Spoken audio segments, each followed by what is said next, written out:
wait for y'all to filter in as we start the stream for finals. We're just about finished laying down the pattern for the tournament here. Not quite finished yet, so we're running a little bit behind. Thought 130 was going to be a generous, but apparently it was not. So we just need to run the pattern again. We're just about finished. Get everybody their lane assignments. And then we're going to be bowling match play.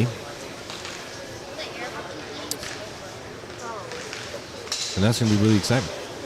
We had some extremely, thanks, Cody. Appreciate you. Appreciate you sharing. We had some really exciting drama as quite a few people jumped or got jumped there at the final cut. So as soon as we run the lanes, we'll have match play for you, and that'll just be in just a bit. Thanks, guys.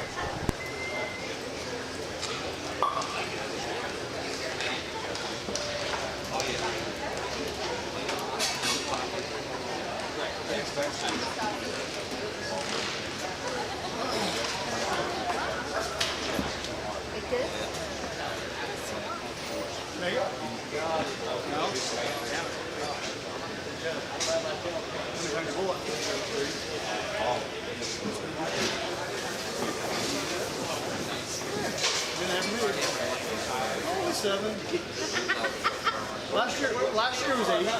Last year was 8. I made it on the 8th. Yeah, I'm not a big fan of turkey. No, that's that flavor. Yeah. They run like shit. Like, the whole place is approach and shit. Like, yeah, I mean, I'm not a big fan of that. I honestly don't think I'll bowl it.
For any of you guys hanging out in the chat right now, we are just waiting to get pairs decided out, cards to fill out for match play. So I'd say probably maybe 5-10 minutes.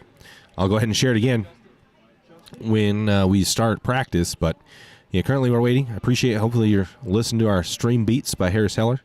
Shout out to him for making that even possible for copyright-free music. So we're getting it out there. As soon as it's ready to roll, we'll bring you back to the live feed. But I want to just have a nice big shout-out to the Northern Nevada Scratch Bowlers Tour. There's their schedule next year from August to June next year. All their tournaments through Northern Nevada. If you guys are interested, there's a schedule.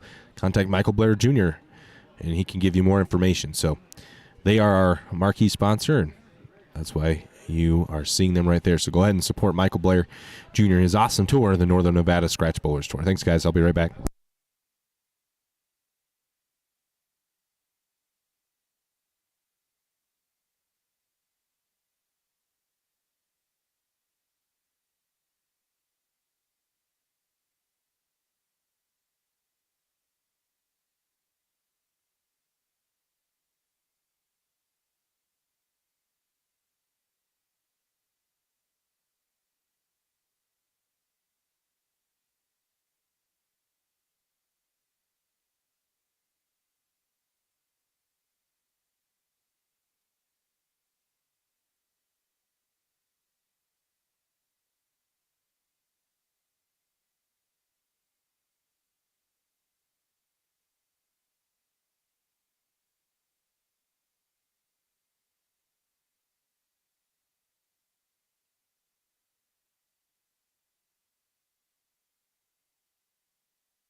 All right.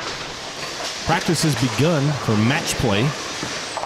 We are bowling on 3, 4, 5, and 6. So we'll keep you updated on the action there. We'll just keep it right here because no one's bowling on the extended pairs and no one's bowling on 7, 8. So we're going to try to keep you updated on all of them.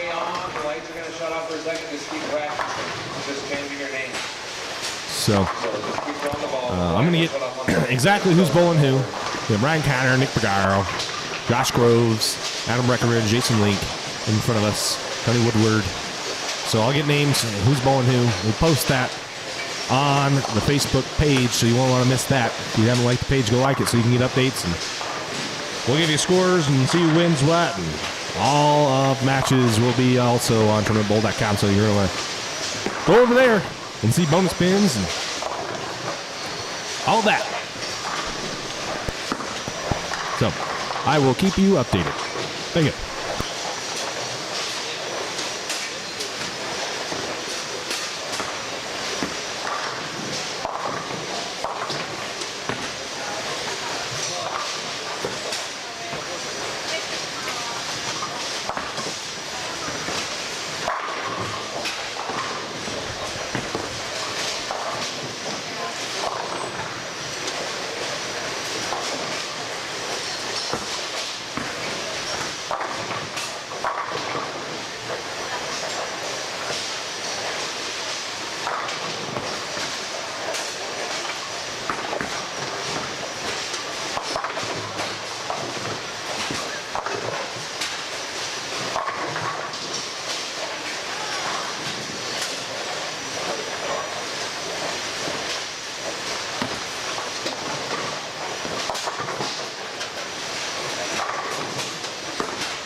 B's and D's will be on the top.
All right, for those of you just tuning in, we got Jason Leak versus his match, Tony Woodward versus Adam Breckenridge. We already have Josh Rhodes versus Nick Magaro.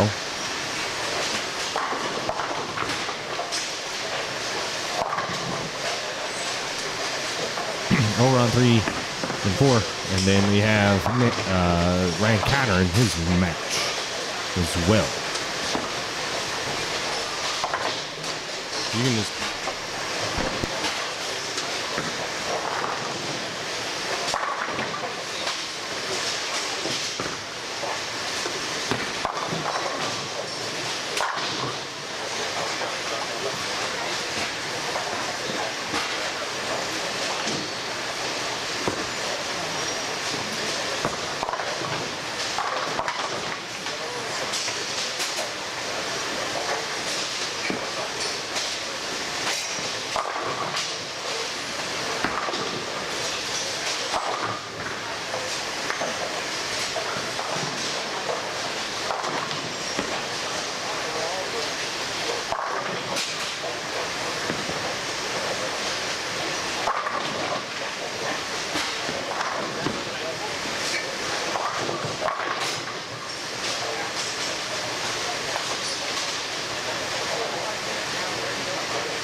So we're underway here on these matches in front of us.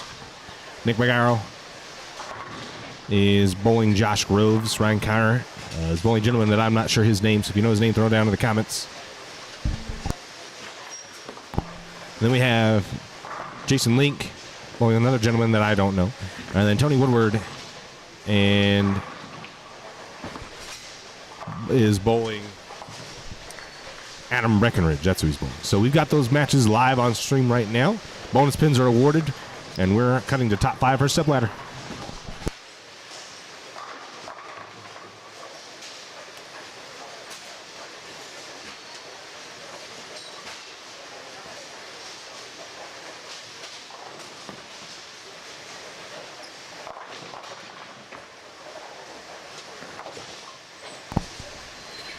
So, as the action unfolds, we'll be bringing it to you live right here in front. We have Adam Breckenridge on lane 5. His match against Tony Woodward. Adam starts out with the spare. He's going to get lucky there. Nope, two's not going to fall. But a really lucky break, tripping the 410 out of that split. And they whiffed 7-pin on lane 3. So, Ryan Connor got a little bit of an opening there. See if he can capitalize on the whiffed 7-pin. Going to go Brooklyn, and he will. He will capitalize on it.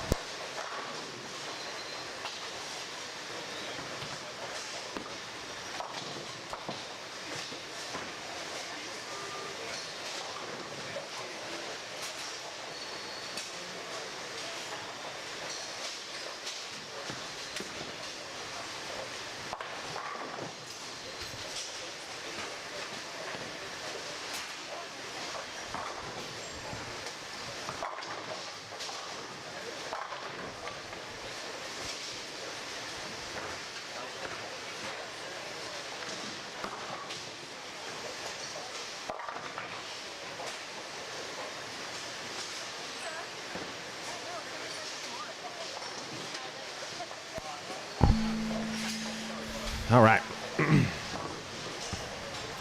Jason Link now. Working on a strike. Picked a split. Strike. Another nice break there, tripping the 2-8 out of 2-8-10. So he can even up his match against the gentleman he's bowling. Again, I don't know. Walker's bowling right now, Braden. And the stream is up on YouTube if you want to watch it there. But Walker is bowling right now. He's just not on stream. There's matches going on everywhere throughout the entire center. There's no matches on the extended pairs. So once there are, we'll transfer you over there. But there's no matches on the extended pairs right now.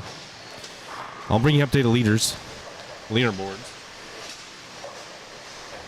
When those are made up on tournamentbowl.com with bonus pins and such. Ryan Connor, I flush. Yes, he will trip the 4-pin. It's a good break for him. He's working on a double now. Or actually, that's a 3-bagger, I believe, for him. Hard to see because of the white on the white text. That might not be. I don't know. No, it is not. He's working on a double. He'll spare double. Takes a lead now out on his opponent. Again, I don't know his name, so if you guys don't let him know, let me know. That's 10 back for him. So not totally out of it yet, but Ryan Connor definitely has a little bit of a lead cushioned already through 3 frames. Jason on lane 5 in his match. Got 8 matches here for you. Excuse me, 4 matches here for you. Because we do not have anybody on the extended pairs. So Tony Woodard will leave a baby split. Adam Breckenridge will really not come close to the 10-pin, as he will relinquish any kind of tie or lead that he may have had at some point to Tony Woodward. But he'll probably get it right back through 3 frames. Goes spare, spare. And Woodward goes strike, spare. And then he'll probably open from the baby split. Pickier could give him a little bit of a lead as Nick Bergaro will trip the 2-8. A lot of trip 2-8s. A lot of trip 2-8s. Wow. I'm pretty impressed with how many of those 2-8s are falling out of those splits. Woodward will pick it. That's pretty big for him. That is pretty big for him. Josh Groves. Oh, that's a good effort at that washout. And he'll open, leaving the door for Nick Bergaro, who's clean so far. Josh Groves was working on a double, so this closes that match up as Jason Link packs 10 on lane 6. And Nick Bergaro will make his spare.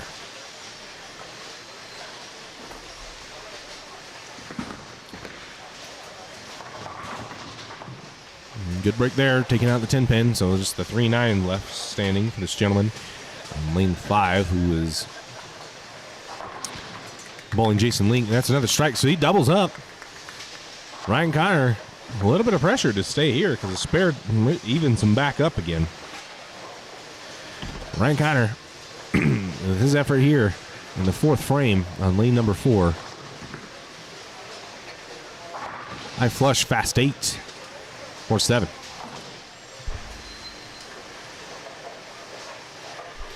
D. Mayer. Which one is? Who's D? Is D the one on the right lane? Is he bowling on lane 5? I'm not sure. I think he might be bowling on lane 5. If he is, let me know, please. If that is D, he will pick that spare. So that is D. Mayer. I got confirmation. Thank you, Bobby. So D is bowling Jason Link. Adam Breckenridge bowling Tony Woodward. Ryan Connor will pick his 4-7. Thanks, Bobby. Appreciate you.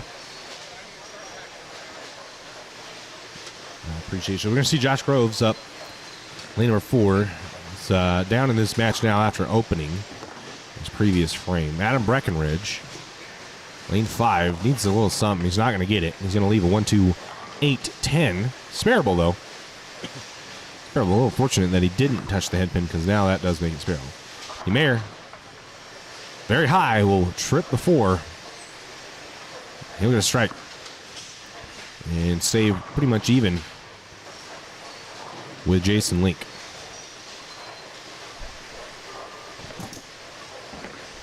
Let's see if Adam has here on the 1-2-8-10. Ryan Connor will be up on lane number 3 momentarily. Adam will not pick his split, or his washout, excuse me. So he's going to fall back a little bit to Tony. He'll be up on lane 6. It's a good spare there by Josh Groves. So we're going to see Ryan Conner.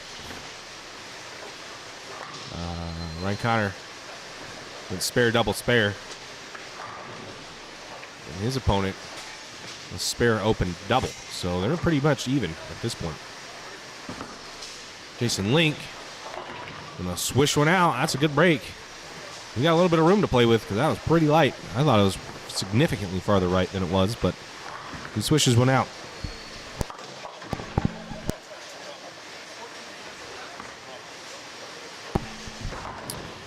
All right, so Adam Breckenridge. Lane number 6. That ball's way left. Real 5-pin.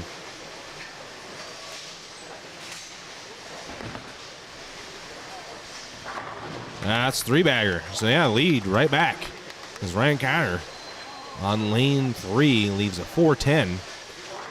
And the gentleman he's bowling, you see Steve Clump in the background go 10 back. The gentleman bowling has 3-bagger.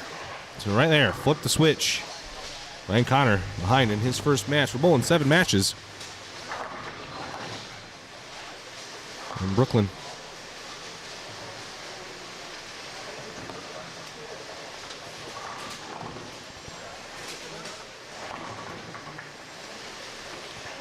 So Tony gets a good break on the Brooklyn strike.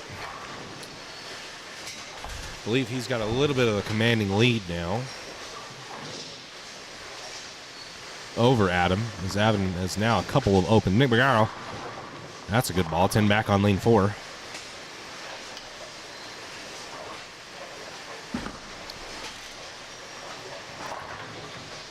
.59 there by Nee Mayer. Mayer is in the underdivision. He made the cut outright. Made the cut outright in the underdivision.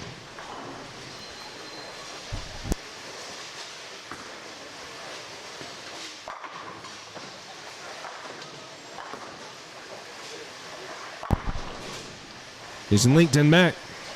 No, that's a spare. No, that's 10 back. He got 3-bagger. Jason Link has a 3-bagger now. There's a missed spare for D. Mayer, so that's going to open back up the door. He's going to lose quite a bit of ground to Jason, as Jason now has a 3-bagger. Jason now has a 3-bagger.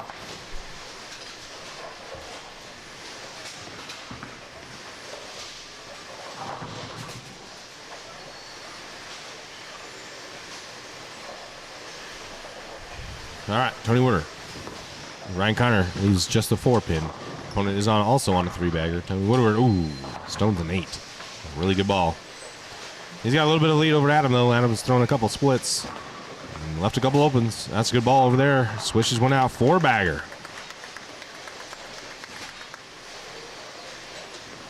It's Ryan Conner in a hole early.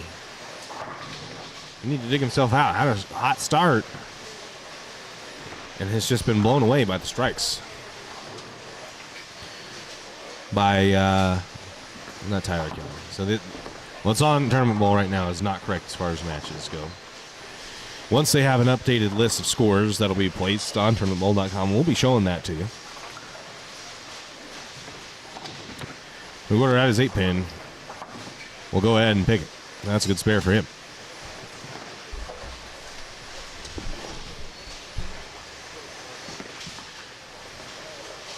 Bagaro, I flush, 4 pins. Can't quite get the 4-pin to blow. That was a good ball. And that would have really put a lot of pressure on Josh Rose. Although he does have quite a bit of pressure right now to strike. That kind of almost locks it up for Bagaro. So, break there for Josh if he can string him. He's working on one right now.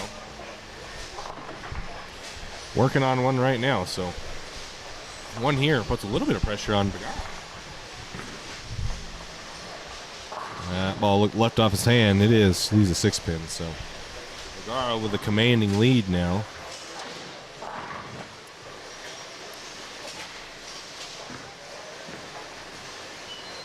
He's probably going to stay clean here we're in the 6th frame of this game. Couple strings of strikes though in front of us here on the marquee pairs. Woodard, that ball looks pretty good. Wow, that ball was in a really bad spot from where I was sitting in it and never read the lane surface.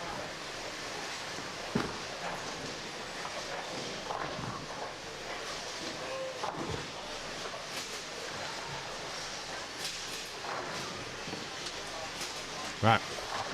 We see Ryan Connor. Needs something going because his opponent's got 4-bagger. I don't know who his opponent is. If somebody knows the name, let me know in the comments. I'd love to find out. The face Ryan Connor leaves a 9-pin. That's a pretty good break for how high on the face that was. So looks like Ryan Connor's going to fall early. Try to get some pins the next couple rounds. Try to get himself in a good position. These pins, I don't believe, carry over. Steve Klemkin firing off strings of strikes over on his end. Actually, not really. Got a couple opens in there.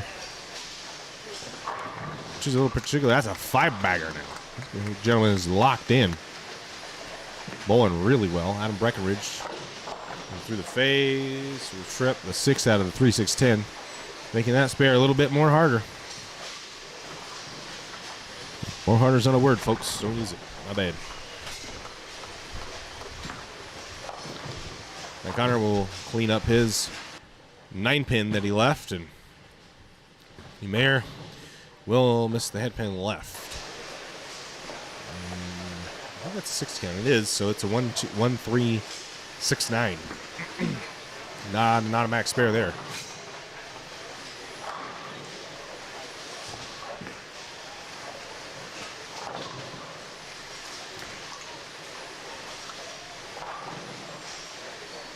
All right, Bargaro, in 4. I flush. You'll get it. Trips out the big 4. It's a good spare for him.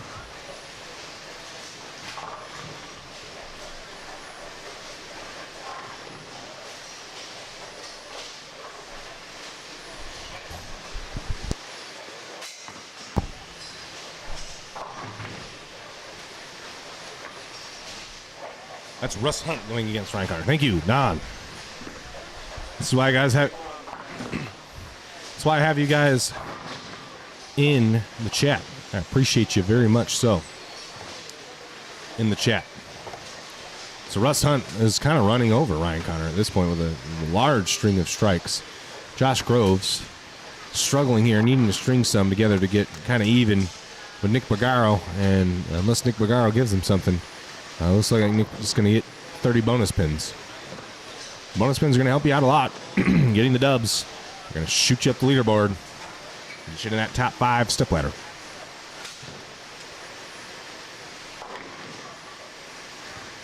Adam Breckenridge, lane number 5. Go through the face, and this time will not get lucky. And he will 6-7-10.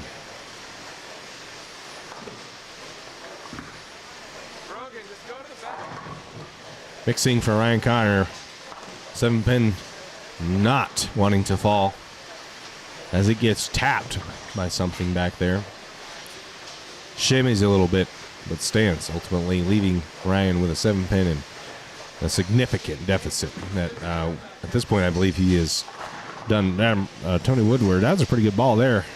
Ball does not want a shape down lane, and he flat 10s. He doesn't need much, though. He just needs to stay out of trouble. Get through this and get his 30 bonus pins and move on. Guys, those of you that are in the Facebook chat, we have the YouTube stream too. So if you want to get in a little better quality, head over to YouTube. Head over to YouTube. The link. Well, I don't know if I've shared the link. Let's go ahead and do that. I don't know that I've shared the link for y'all. So let's go ahead and do that.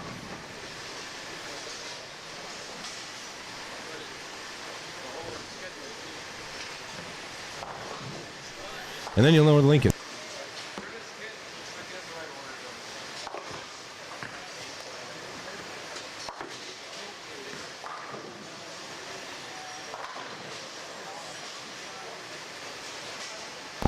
So I'm going to go ahead and share the HD link.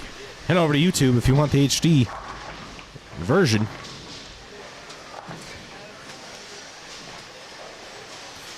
head over to YouTube if you want the HD version of this stream, because it's on Facebook, YouTube, and Twitch, just like it says there down in the tickers. Russ Hunt is just obliterating him. Man, he has got a look and a half here on the fresh.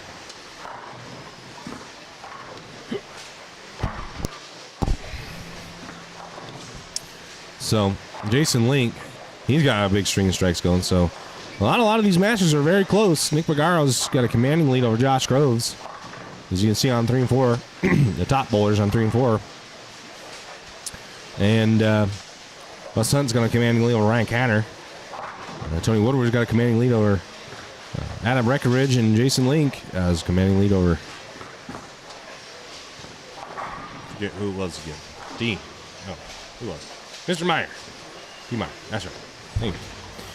So, we're wrapping up the first game of match play. Then everybody will be moving around going to it. Oh, man, that didn't want to fall either. Tony just does not have ball motion down lane. Borrow through the face, 3, 6, 9, 10. I can see 3, 6, 9, 10 from great from this angle on 3 and 4. Guys, the final is going to be brought to you uninterrupted. And then following the conclusion of all the match play, we're going to have top 5 step ladder.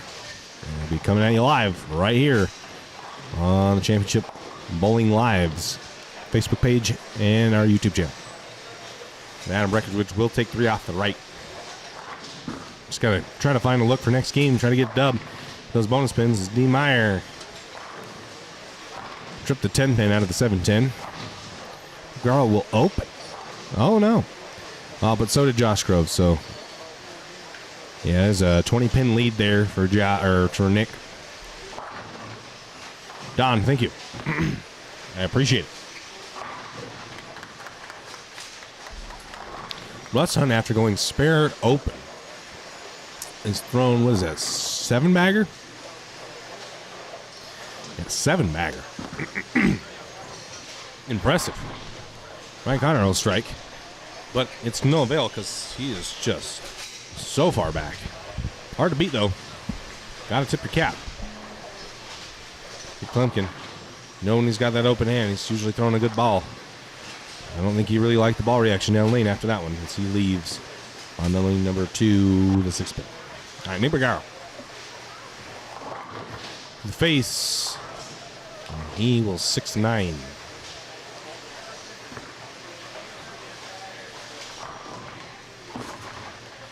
Jason Link, man, Jason got a really good look. Blower 7.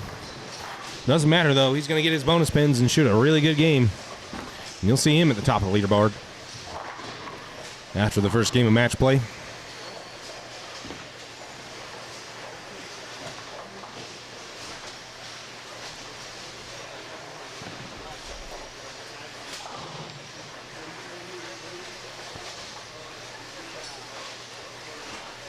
As we wrap up game number 1 for match play, just want to go ahead and thank a few of our sponsors of this stream at Josh Groves, Blower 7's Northern Nevada Scratch Bowlers Tour. Doing a great job in helping us out. Go help them out. Take contact Michael Blair Jr. Any information concerning the Northern Nevada Scratch Bowlers Tours, Nick Bergaro cleans up his spare. Strike Zone Pro Shop, Dale Williams, get 10% off a new bowling ball by mentioning this stream. Dale will hook you up. Dillon Sports Center on Friday afternoons. They lay down sports shots for you to practice. You to practice on. Let them know you're coming. They'll have a spot for you. Committed Edge Pro Shop and Blaine Todd, located in Bondwood Bowling Alley in Salt Lake. For any of your bowling needs, go reach out to Blaine Todd. Committed Edge Pro Shop, Meridian Lanes, hosting the Idaho Masters and the Meridian Open in October and November. Won by KT Simpson and Rhino Page, respectively, last year. All right, well, you're going to see Jason Link shoots 240. So that's really 270 with the 30 bonus spins that he's about to get. Nick Barrow is going to win his match. He's going to shoot 190 with a fill here. And Russ Hunt is going to obliterate Ryan Connor. Throwing the back 7 so far in his match. He asks for it to stop. It does not. And he will take his lumps there. Bergaro switching balls, it looks like, and flat tending there.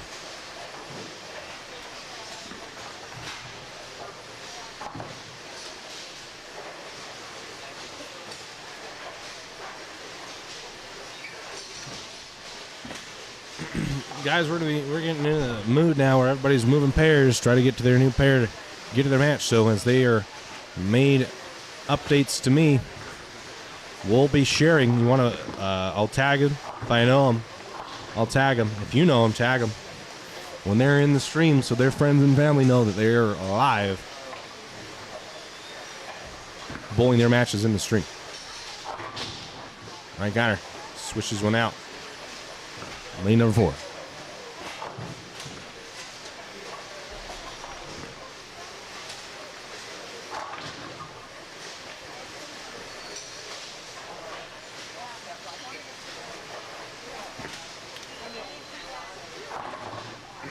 All right, we'll take a quick break as there's no real close match in the 10th frame here. Gather a couple of bits of information so we can see who's going to be coming up next and what pairs they'll be on so I can get prepared. And I'll be right back. Thanks, guys.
All right, game 2 starting here momentarily.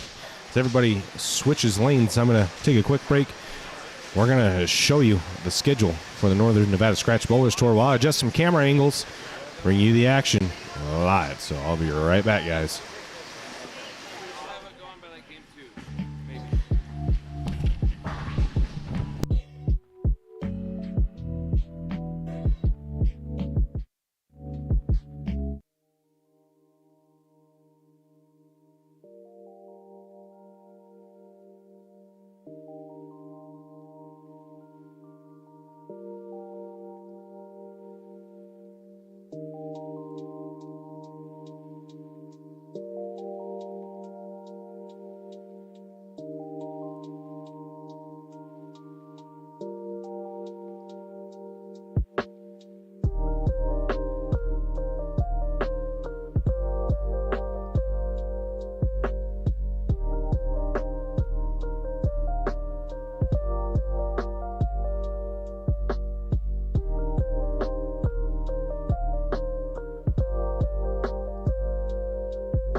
Game 2 starting on our extended pairs. We got a couple matches. Adam Breckenridge, Marsha Klemkin, Tony Woodard. Looks like Jason Link's over there with them too. John Harnberger is over there. Marsha, Stacy Lopez. So a couple big names over there.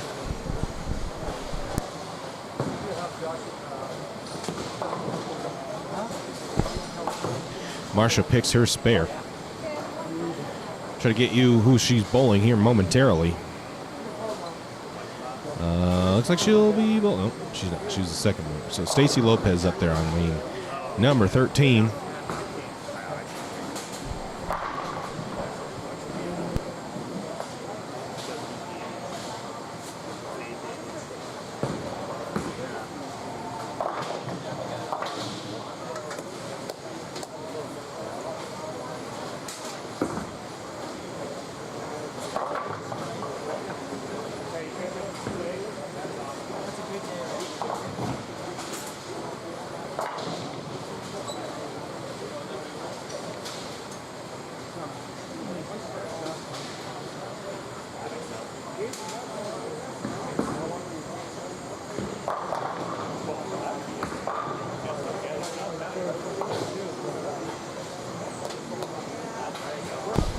And then our marquee pairs, Waylon Nielsen, Patrick O'Rourke, and Andy Keeney in front of us.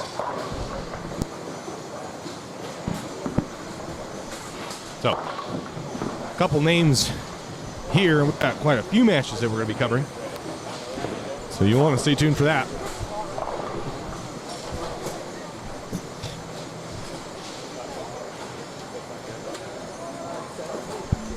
And to let you know again, we are on YouTube as Marsha goes very high through the face and trips them all out. It's a good break for her. Hard to tell who she's bowling. Looks like she's bowling Adam Breckenridge.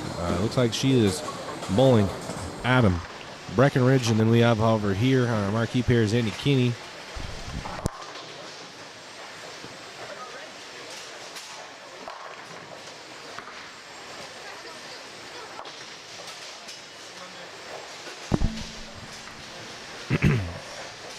Andy Keeney over here, Nolan Krosky is in front of us, as well as Patrick O'Rourke and Waylon Nielsen. Over here, see Sean Harnberger. On lane 15.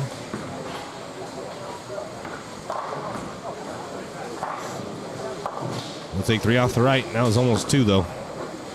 That was almost 2. Andy Keeney in his spare attempt. That's good. He's got of the pit, but trying to be a deadwood. Nolan Krosky looks like he's going to be bowling Patrick O'Rourke as he goes 10 back. His ball reaction looks really good. Tyler Kelly in front of us as well. And Patrick. See what Patrick's got for us here. Let you know what Sean does with his. Yeah, he'll 7 out. Sean will. And Patrick O'Rourke, Greek Church. We got to leave it on the Greek Church. Come back when he tries to pick it. Right now, I picked the Greek Church picked before, so we got to stay there.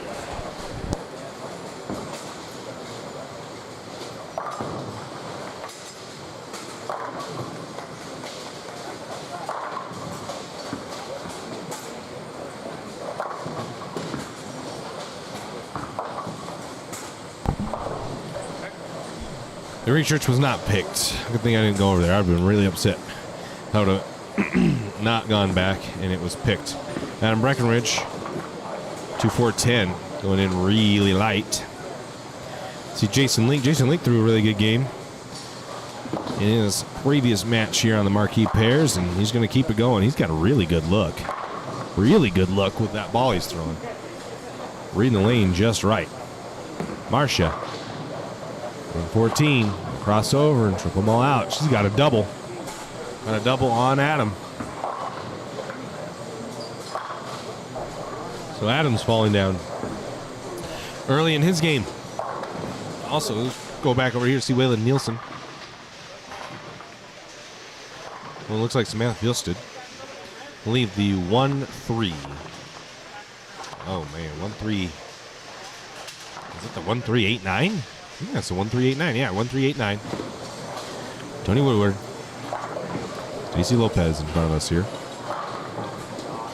We're down on our extended pairs. Just doesn't want to read the lane. Oh, it does strip the 2-pin. Wow. Man, that ball does not want to turn down lane. No, it does not. We'll go back over here to see Patrick O'Rourke.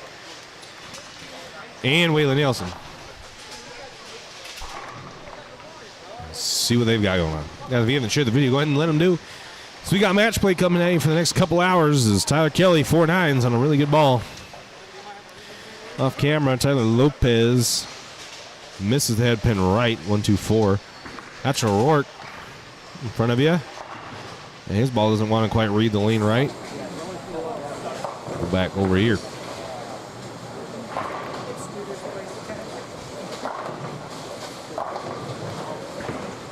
Stacy Lopez. Pick the 1-2-4.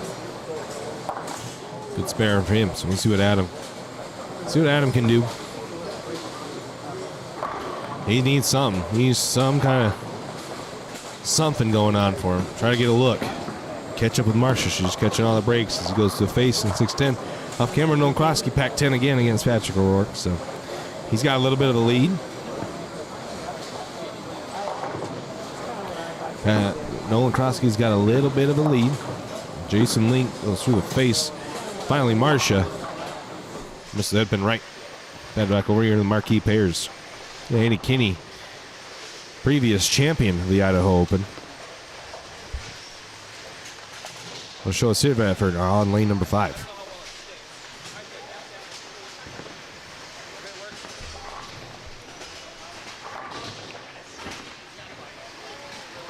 He looks like he cut it off a little bit. And he'll get the 6 to fall, but not the 10. Escapes with just a 10 pin. Well, we've got Stacy Lopez and Sean Harnberger in front of us here. And we'll see what they got in store for us. See if they can get anything going. Sean down a little bit. Opponent looks like he's doubled. Sean.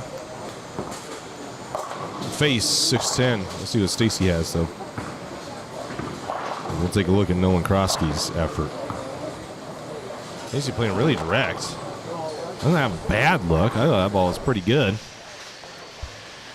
And Andy with his 10 pin there on lane 5. So a lot of action going on, guys. Tons of matches all around the house. We're going to be bringing the action live to you.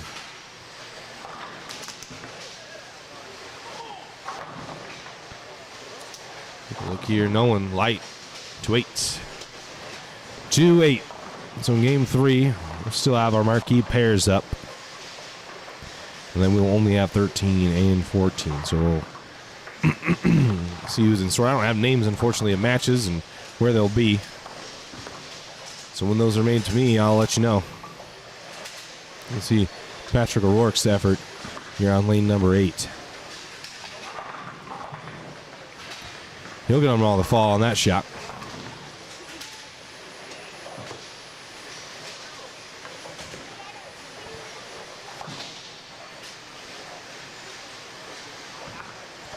Nolan. Pick his spare. Let's go take a look. Marcia. 13-14. 15-16.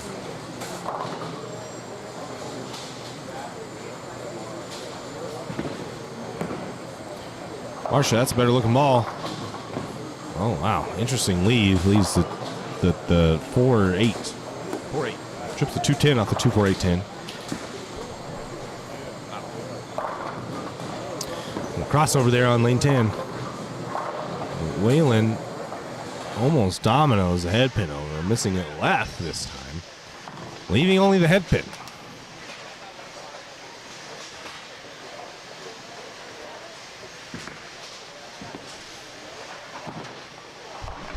Three off the right turns into a 1-2-3-5. Garrett Haywood, lane number 5, cannot trap everything. Over here to take a look at Jason Link. We're halfway through game number 2 of match play. flush. No messenger 9-pin. Y'all know messenger 9-pins are kind of my thing. We didn't get one. Swishes one out there. Get on lane 6.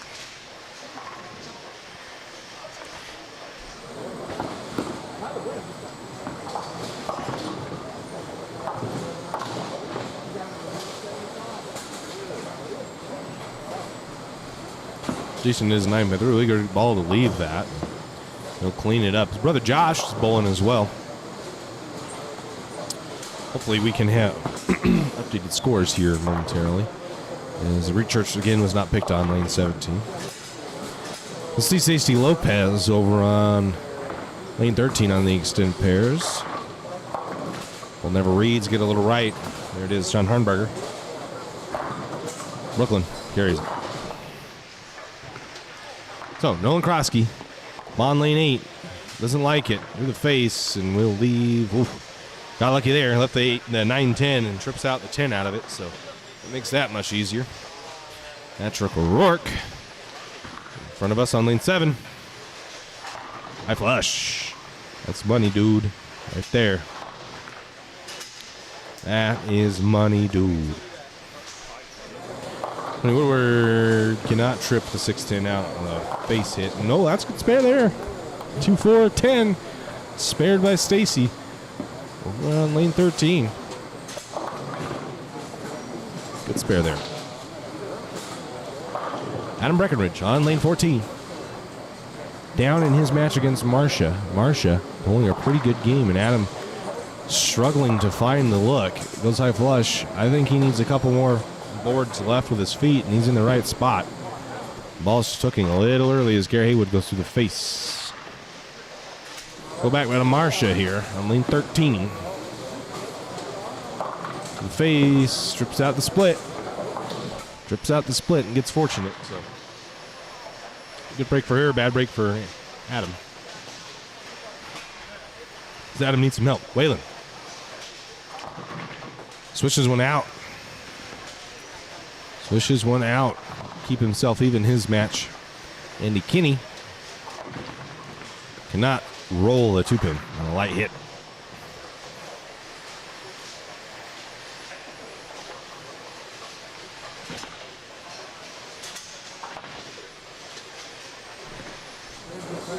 See Marcia's effort at 3-6. Of course, she'll pick it. We'll see Stacey Lopez.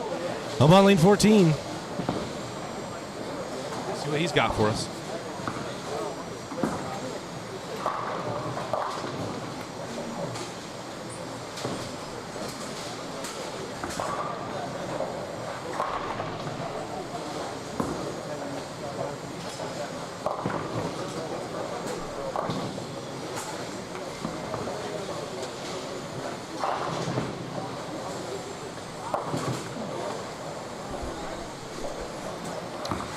Stacy making a ball change through the face, 3-6, 9-10.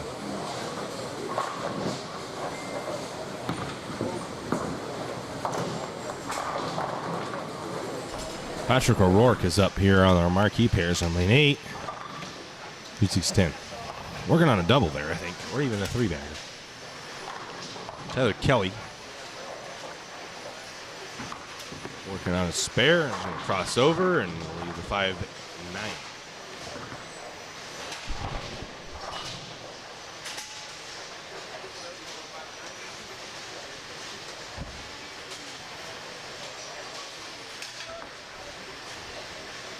Gary Haywood over there on lane 5.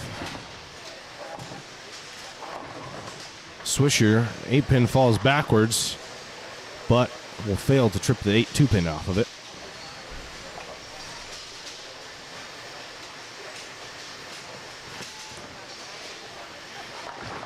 Adam Breckenridge just went 10 back. On lane 13 will have Marsh up, as well as Tony Woodward and Sean Harnberger. So Tony through the face, and he'll split. He will split.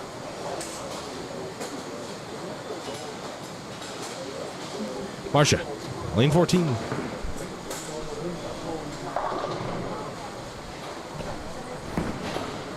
See what she can do here. The ball looks left. She'll go Brooklyn again and get a carry. Adam Breckenridge is getting laced up with good breaks from Marcia.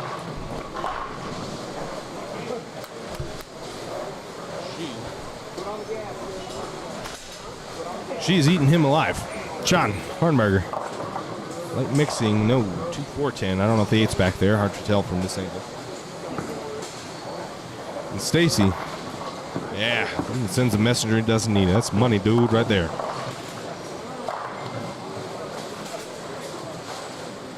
That is money, dude. About 10 there on lean. 14.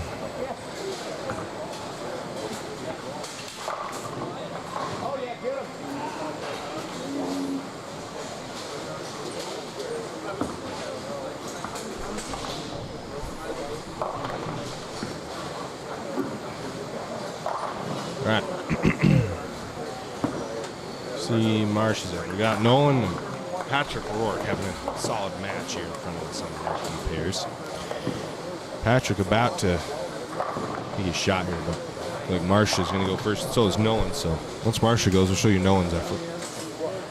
We're going at the same time, so we'll show Marcia, and then we'll let you know what Nolan does. Marcia goes high flush, and so does Nolan. 2 great balls in a row. And Tyler Kelly just smashes the pocket there. Smashes pocket. That's a good ball. And we'll see Patrick O'Rourke taking a little bit of time here. Taking a little bit of time. Because their match is pretty close.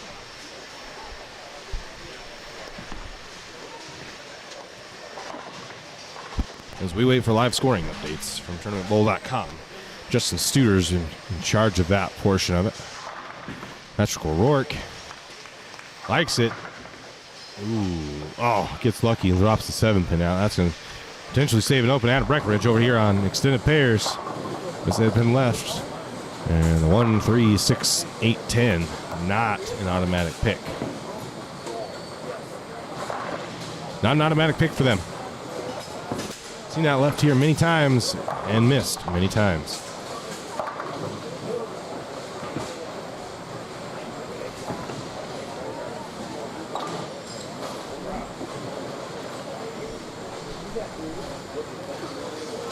Guys, game 2 is winding down. We're bowling 7 games of match play. It's cut to a top 5 step ladder. That'll be broadcast right here in front of us. Oh, that's a good spare. That's a good spare from Adam. Yeah. Good break there. That's a good spare. Tony Woodward in front of us on marquee pairs to the face. Haywood will also miss the head pin right. Miss the head pin right. Fortunately, I just don't know the scores yet. So once I know scores, I'll let you guys know. So we can kind of find out where the drama's unfolding at.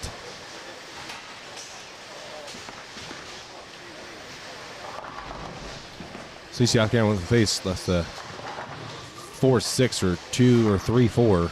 It's like a 3-4. Waylon. Lane 7. Oh, 3-6. 3-6, 3, 4, 6, 7, 9, 10. Wow. That's pretty bad there. That's going to be a tough pick. That is going to be a tough pick.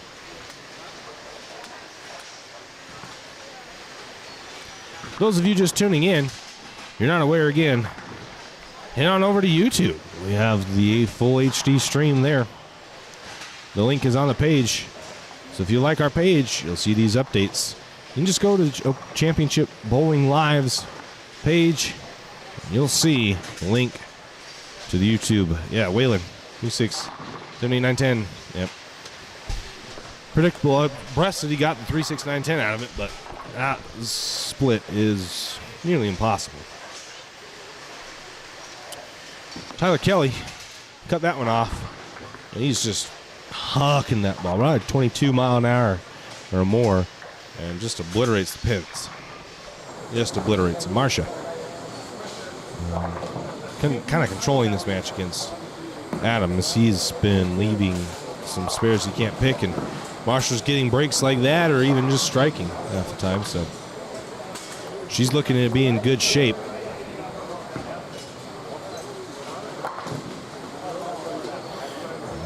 Sean Horkenbergner. On lane 15. Let's see what he can do. This match looks a little bit closer. So we'll go really high flush. 7-9 was standing. Messenger took out the 9-pin. Was in front of the 7. Annie Kinney. High flush. She's bowling really well. He's got a little string of strikes over there on lane 8. Just a little couple string of strikes. Tony Woodward's up. That's a good ball. Didn't look like he loved it off his hand, but sure went through the pins really well. Kelly, high flush. He's got a little bit of a string of strikes going too. Just throwing the ball as hard as he can down at the head pin. Ooh, Nolan Krosky whiffing the 10-pin late in his match. That's going to cost him a few pins and probably his lead.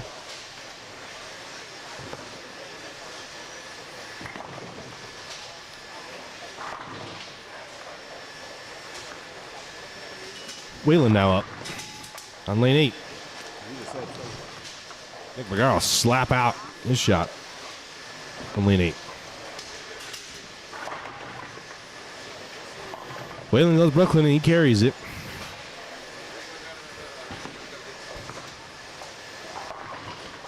Andy through the face.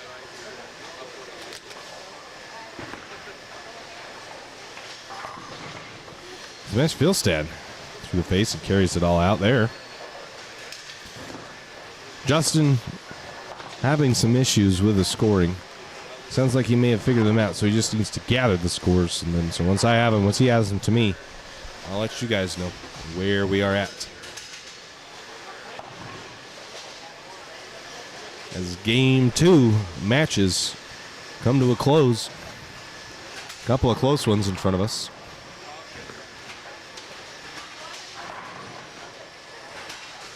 Nolan, after just whiffing the 10-pin, almost 7-10s. Messenger runs across in front of the 7 to take the 10 out, so good break for him, as long as he can pick it. Danny Kinney leading up his spear. Through the face for Garrett Haywood. Patrick O'Rourke in front of us. Patrick making it in to the cut. Having a chance here against Nolan after Nolan opened in his frame, and he will 2-4-10. Tough goals out there. Messenger 9-pin over there on lane 9 or 5. Good ball from the kid over there. And Hormer runaway Brooklyn 5 pins. One in on over. See Marsh's effort here on lane 13.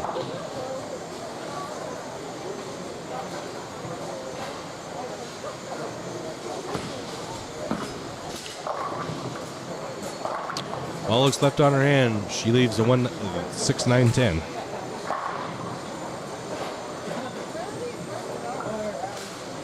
Woodward in his match. Ball never shapes. Oh, wow. 10-pin falls late. Now it's makeable. Not sure if he needed the strike, though. Looks like he probably needed the strike to stay in it. He does not look happy, even with that break.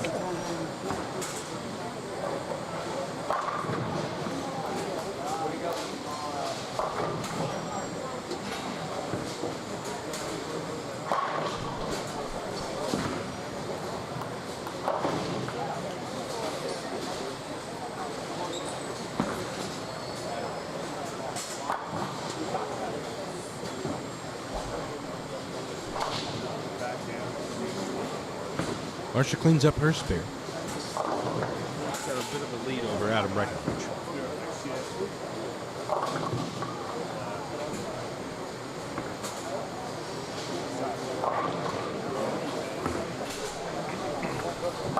Tony picks his spare, so that's a tight game there. Tony's got a bit of a 20-pin lead now over his opponent.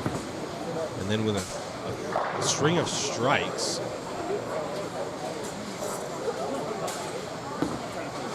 or I don't know who that is.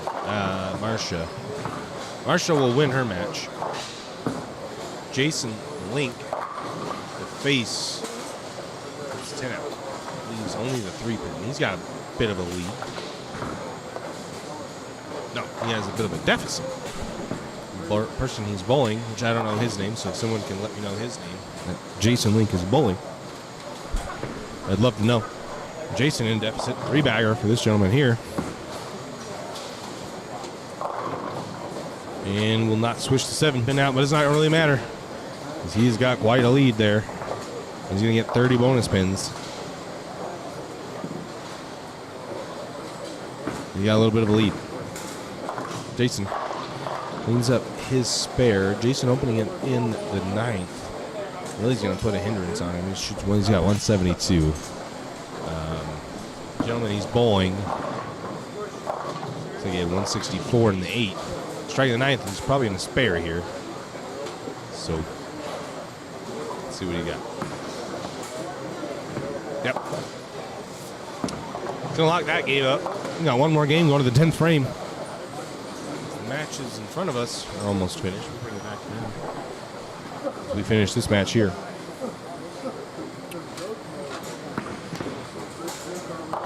Jason Link losing. Shoots 240, gets a dub, 30 bonus pins, and he's going to lose and lose out. 30 bonus pins, that's a pretty good ball there.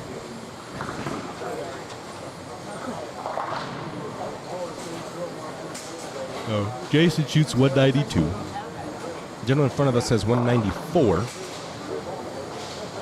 So, that's a win.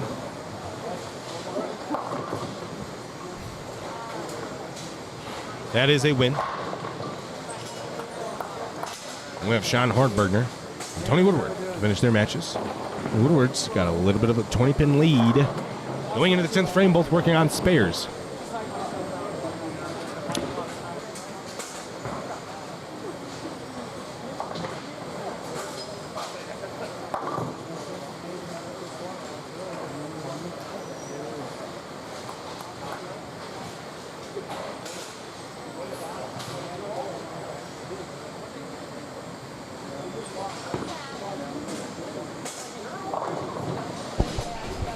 My apologies there, folks. Just had a little bit of an outage of internet.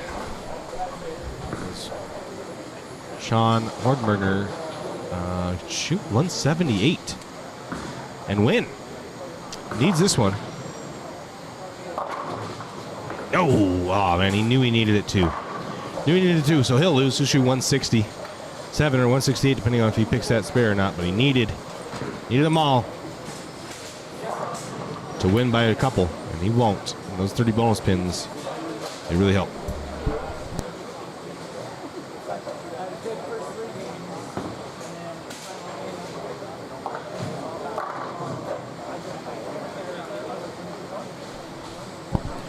So Hornberger will lose. To get back over here to the marquee pairs. Oh, yeah, we have a Nolan Krosky, Patrick O'Rourke match. Looks like Waylon will lose. Samantha has a 169 already, so he'll lose. A 2-0 game there on the other end. Both players on Lane 6 win their matches. Nolan Krosky can shoot 203. Patrick O'Rourke can shoot 186. So Nolan needs a mark.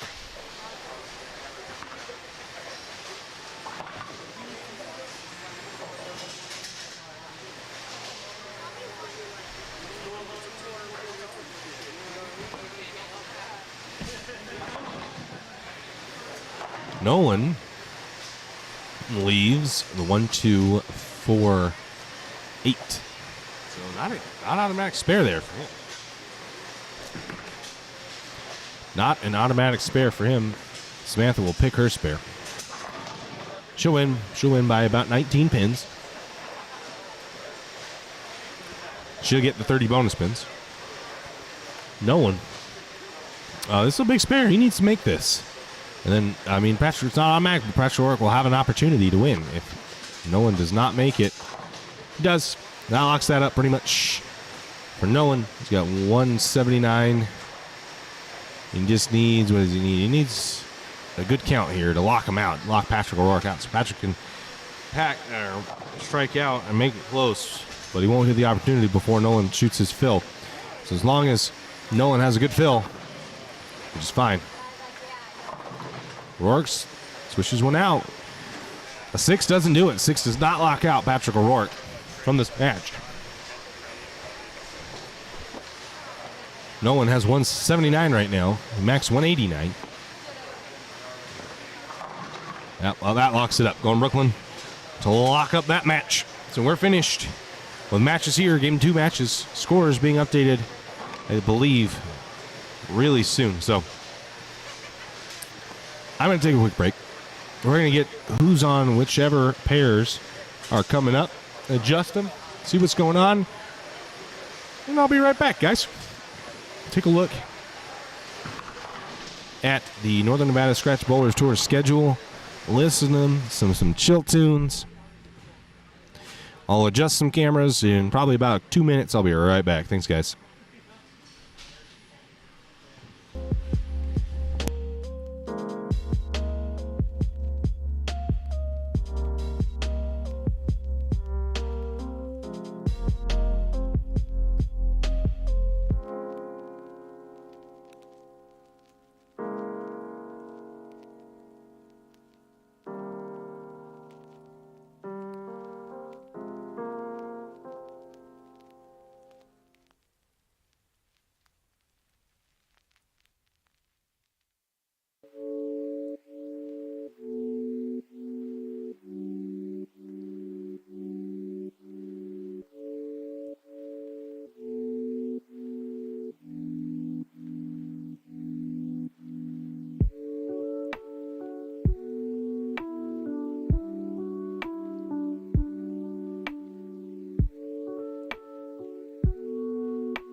All right, guys. Game 3 starting now. A lot of good talent here. Cam Foster up on lane 13. We only have one match on lane 13, 14, or two matches. I'm sorry, I don't have two lanes going. So Cam Foster to the face, Greg Church. We're going to keep it there because I want to see him pick it.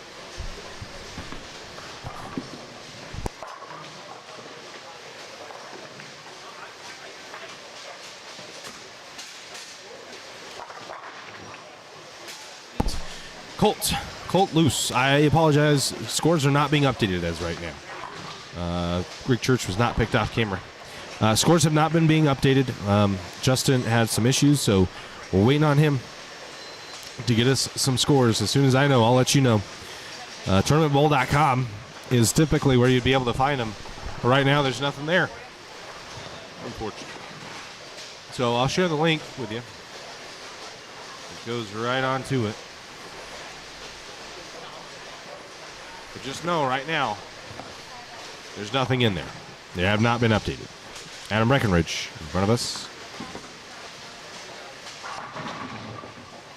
We also have Josh Link on the stream.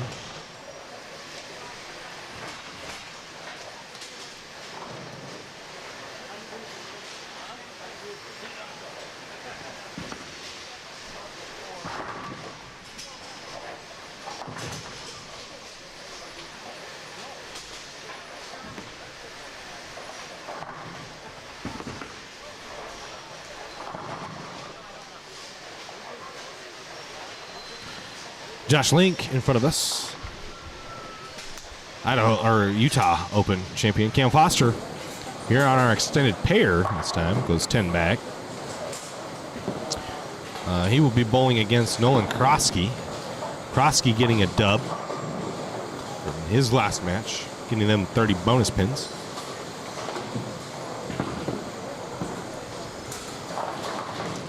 Lindsey Boomershine also on our featured pairs, our marquee pairs.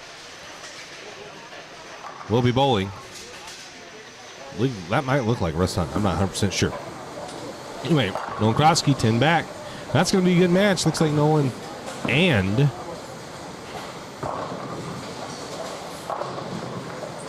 Cam Foster have really good looks. Nick Barrero, lights to 8. Will not get either to trip. Back over here. So Whalen's ready to roll. Cuts that one off a little bit. Goes to the very high Brooklyn and carries it. So I'm going to take a look at Lindsey Boomershine. Won the PWBA this year. Made a TV show even. You see I'm here at the Idaho Open.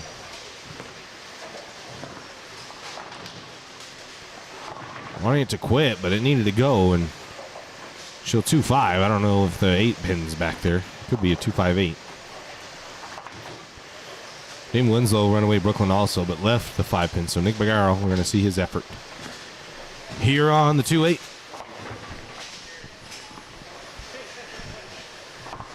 Will not pick it and chop the 2 off the 8. Adam Breckenridge up next.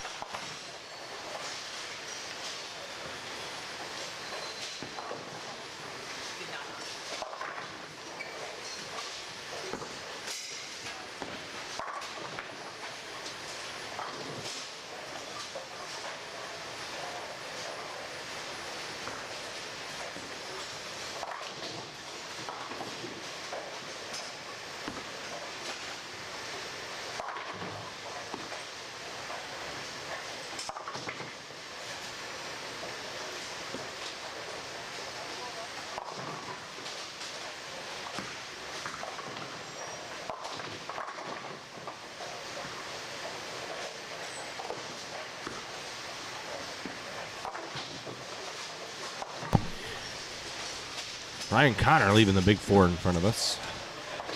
Nolan Krosky and Cam Foster. Cam Foster left the 2-4-10 off camera. Nolan Krosky picks his spare. So close game there. Sean Hardenberger. Runaway Brooklyn carries it out of that right now. Joshua Link in front of us now. He can find a little friction right, which he does not quite have yet. He's going to be scary, so he'll 1-2. There might be an 8 pin back there. I'm not 100% sure. Ryan cannot jump a pin. Goodness. Jump a pin out of the pit. Pick big 4. Damon. Just takes the pins out.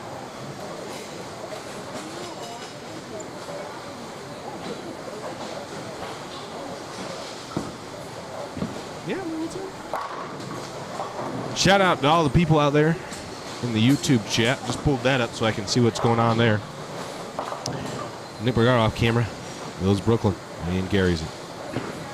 Josh Link. Picked the 1-2-8. That's a good spare. Damon Winslow. A good spare, too. That's a good spare. 2 good spares in a row. Lindsey Boomershine.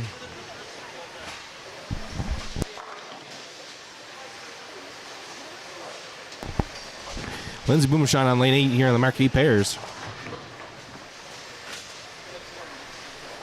The face, 3-6-10. Cam Foster up next. So get you back over to him and his game against Nolan Krosky. Game's going to go a little bit faster. They have no one to the right or left of them, so no courtesy needed on this pair.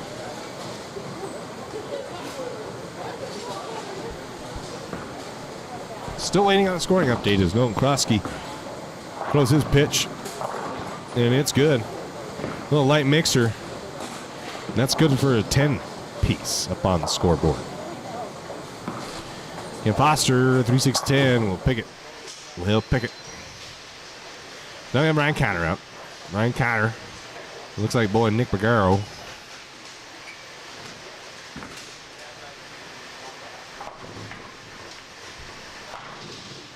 Josh, 7 games of match play. If you're still in chat, 7 games of match play. Cuts the top 5 for a step ladder. In Winslow, Runaway Brooklyn. Yes.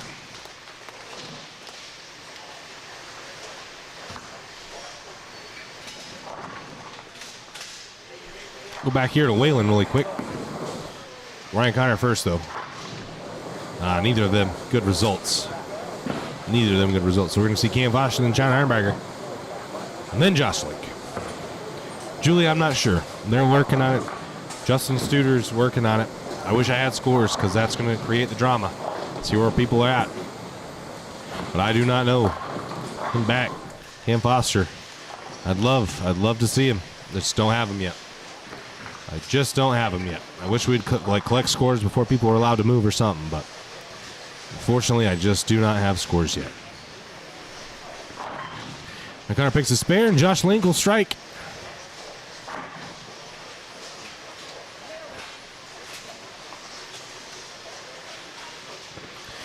So, we got Adam Breckenridge up, then John Harnberger at his 3-6-9-10.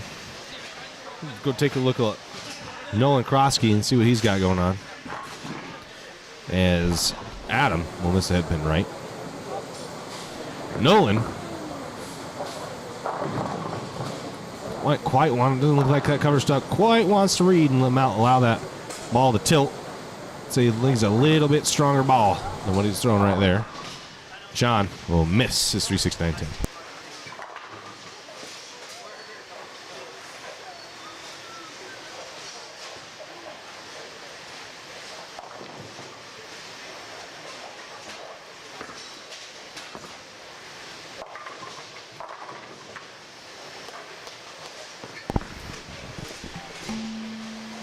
Good spare there by Adam Breckenridge, so Nick Bergaro up now. They're a quarter of the way through their match. And he's getting that ball to not read at all. He 4-pinned, his head's right in the way. Nope, he doesn't. I couldn't tell. He didn't look like he loved it, but then back.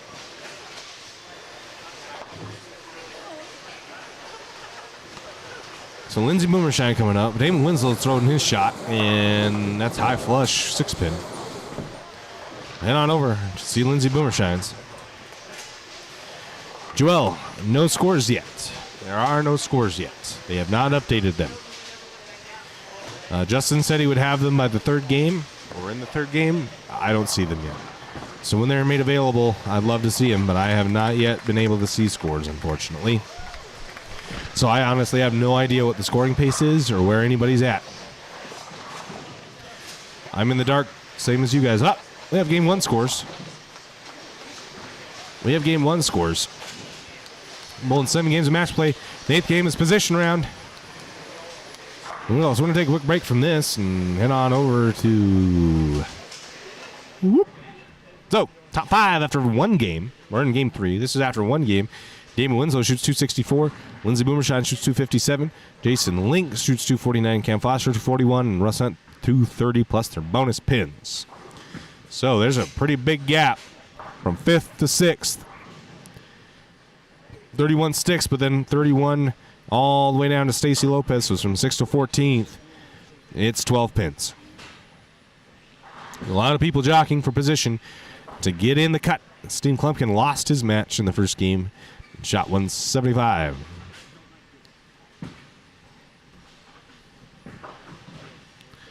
$175. So there's your scores for game one, folks, in the chat. Any of y'all in the chat, they had just updated game one scores. Josh Link leaves 1, 2, 4, 6, 10. Waylon high flush, 8, 9 pin. That's a good ball. Oh, man, I missed Josh picking that. Dang it. Well, he picked it.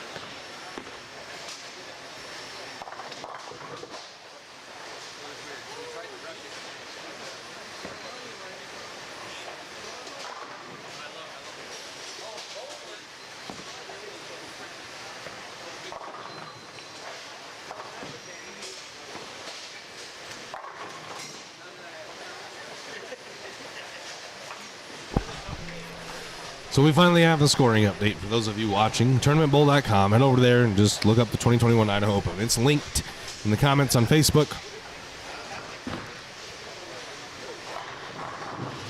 Pot 10 there in front of us. We'll go back and see Cam Foster.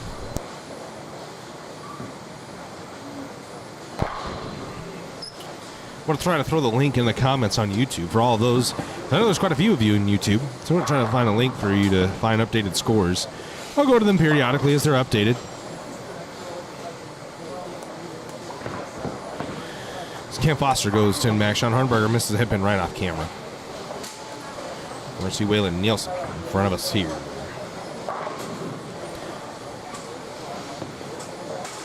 Try to read.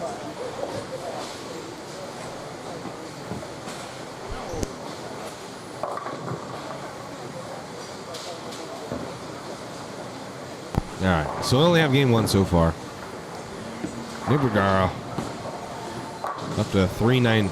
Waylon Nielsen, runaway Brooklyn, trips the 10 out. So some sloppy bowling over there on 13-14. Sloppy bowling is pretty tight matches. Whoever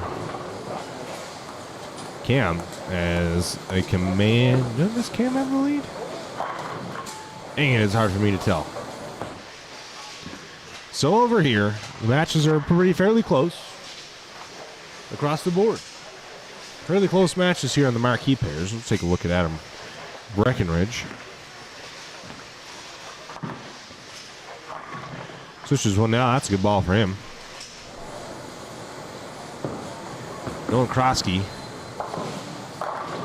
through the face and he'll 9-10. Man, that's tough. Wow, no.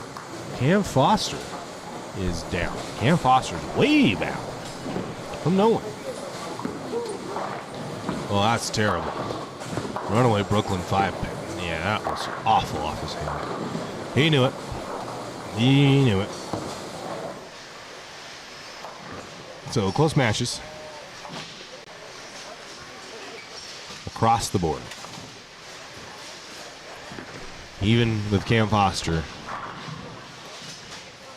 and Nolan Krosky, as their match isn't tremendous.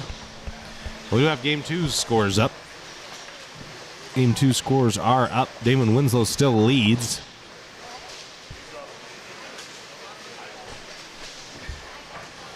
Game two scores are up. Damon Winslow still leads. Lindsey Boomersheim is still in second. Cam Foster is still in third. Nick Garrow jumps up, shooting 224 plus his 20 bonus pins. And Jason Link still in the hunt, losing with 192 as Nick Garrow goes 10 back in his third game. He can distance himself. A little bit of a break, though. Chase Lush. We're going to head over, actually, as Adam Breckenridge. We'll take a look at it. Chase Lush is the closest to 16. We take another leap to 22, 23, 24, 24, and then another leap to 30 and the 40s. So there's a big group down below the cut line, but the top five are separating themselves a little bit from the rest of the field. So interesting how this is turning out already. The thing to look out for, though, is this pattern plays drastically different. It plays drastically different on the first game or two than it does the rest of the way. So we haven't bowled more than 4 games on this pattern. Excuse me. So I'm interested to see on how much it actually does break down and how different it does end up playing. Because if it breaks down a lot, Josh Link's going to have a chance. Ryan Carter trips the 10 out of the 6-10. Josh Link up in front of us, followed by Lindsey Boomershine. That flush 4-pin. Man, he wanted that one.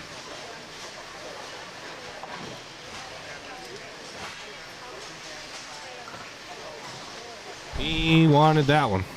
John Harnberger up on 5. We'll miss the head pin right. So we'll head over because this game match is almost done.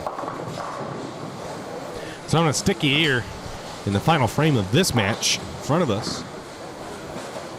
They didn't have anybody around them, so they're going to have to bowl significantly faster. Cam Foster's struggling. He's not going to have a good game. He's going to shoot, well, he can shoot 180, I think. Hard to tell from me from here. Damon with a really good shot. 10-pin. Interesting lead for him.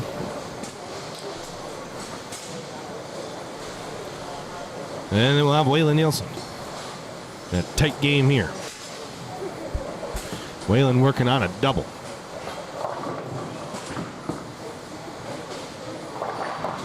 And he'll go to the base in the 3-6-10. So I think Damon, since he stayed clean, is going to have the advantage there.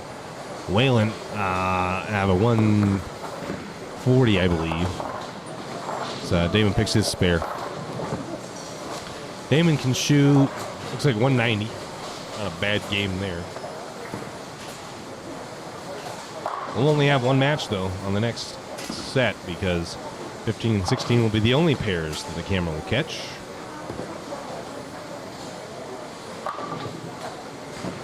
It's okay.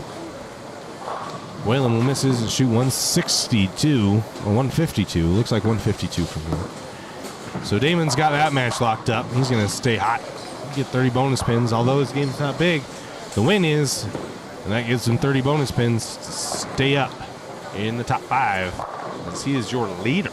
Damon Winslow is your leader after 2. Nolan up in front of us in a tight match with Cam Foster. Neither one of these guys want to take this game. That's 10 bats. A good ball. Nolan cross game for me.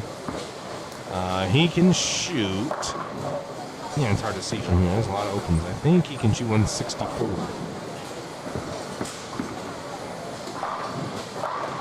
Oh, through the face cam. 3, 4, 6, 10.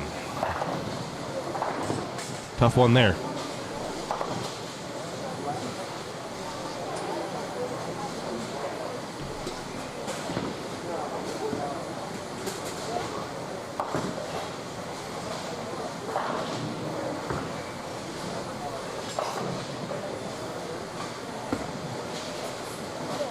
Nolan, 10 back. He's got a little bit of a look now. I don't know if that was just him throwing the ball poorly or a look issue, but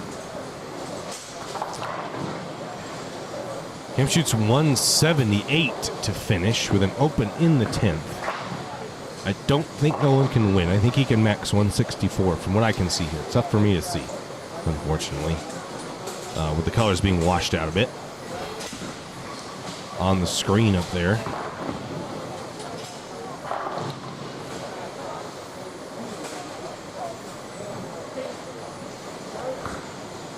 Nolan Fills the 10th, 3 strikes, shoots 1. Oh no, he shoots 2-0. So he wins. That was totally wrong. Okay, I didn't think that was because he'd not been bowling well prior to that. But he does shoot 204 and steals the win from Cam Foster. So for Nolan, those are implications for him. We're going to switch you back to our marquee pairs because they're not finished. They're coming into their foundation frames. Nolan, though, finds himself down in 22nd.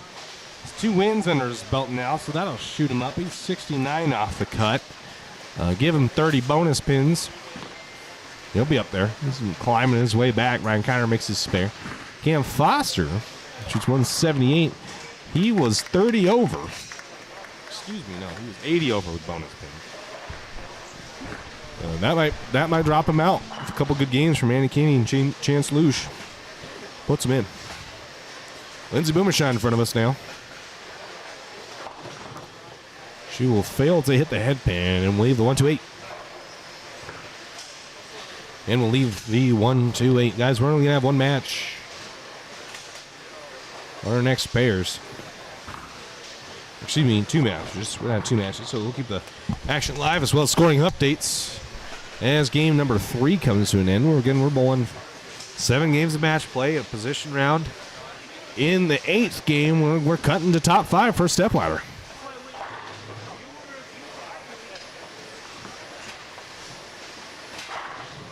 Ten back for Nick Bergaro.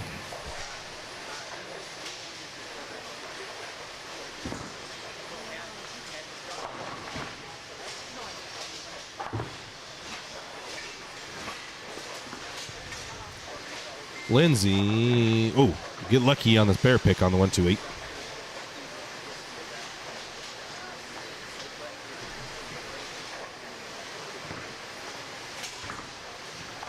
Sean Hardenberger and Adam Breckenridge. Sean Hardenberger goes 10 back, and Breckenridge will miss the head pin right.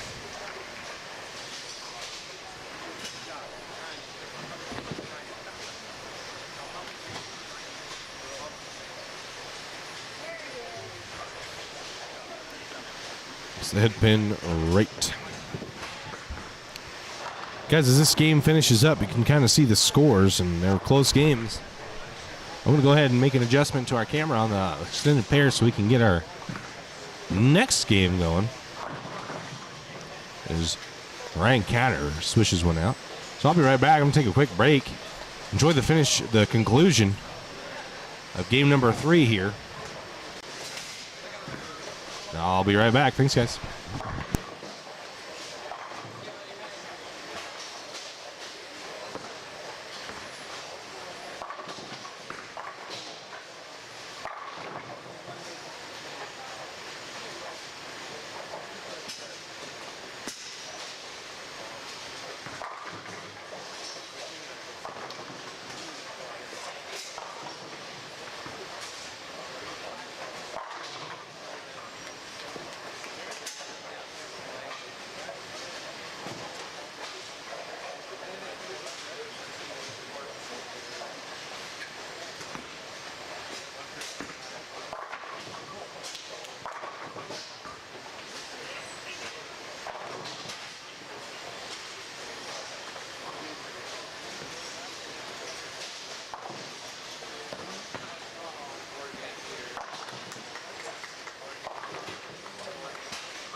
Three good shots a game.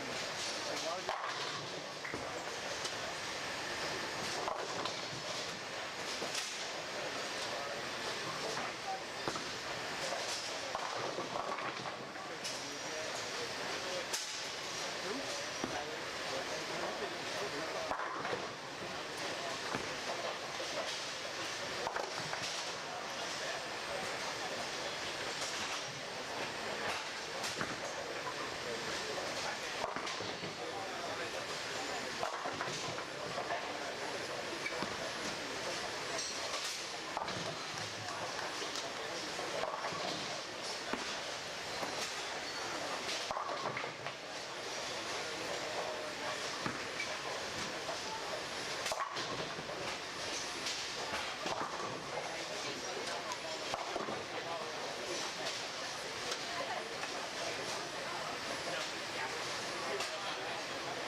All right, finishing up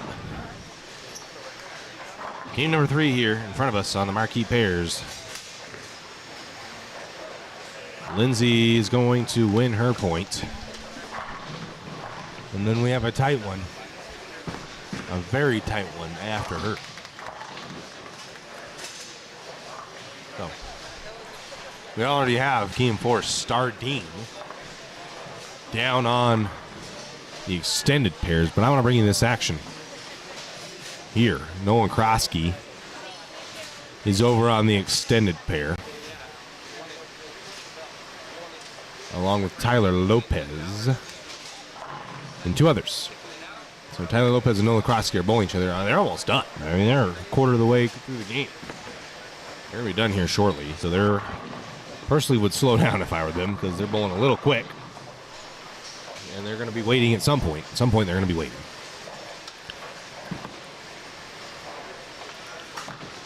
So this match is over. We still got a couple more guys to go. Lindsay gets her win. Win by over 30. Waiting on scoring updates, though.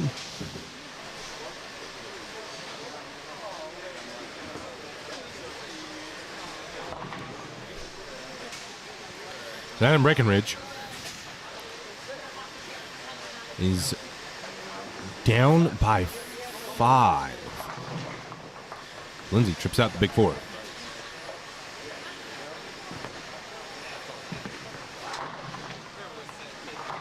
That's big. That's big. He needs him. So they're going to be tied if who is he bowling? Josh Link strikes. Josh Link strikes here. He's up by 5. He'll have 168, depending on what his next ball is. 168. So Josh Link needs this one to stay ahead. If he doesn't, he's down 10. Down 5. Down 5. Excuse me. Needs it. Oh, through the face and 5 counts. So now he's down by 10 with a spare. 4 counts. excuse me, 4 count. So he's down by 11. Wow. Adam Breckenridge really used one here. Oh, he's going to miss way right. 1, 2, 4, 8. So Adam has 170, 180. Josh needs to pick this. He will not. Josh is 186. Oh, no. So, no, he needs to pick this. If Adam Breckenridge picks this, he wins by 1. If Adam Breckenridge picks this, he wins by 1. If he misses, then he ties or loses, but he needs to pick it. He does. Adam, not a gimme, will shoot 1. Wait a second. Am I wrong? Is that 183? No, we lost. Dang it. Man, I got the score all kinds of wrong.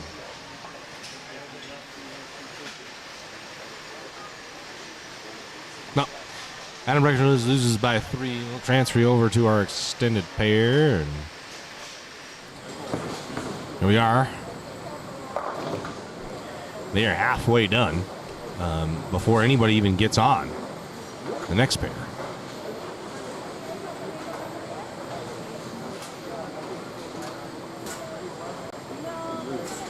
No one is even on the pairs in front of us yet. No one's even bowling except these folks right here. Looks like they've just started on 11 and 12.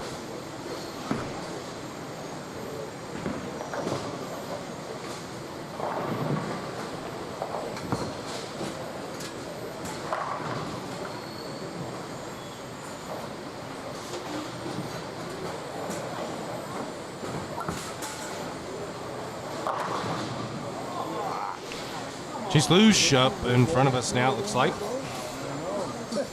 Chase Luge and Oklaski. Waylon Nielsen. And one other gentleman, Tyler Lopez. Lopez.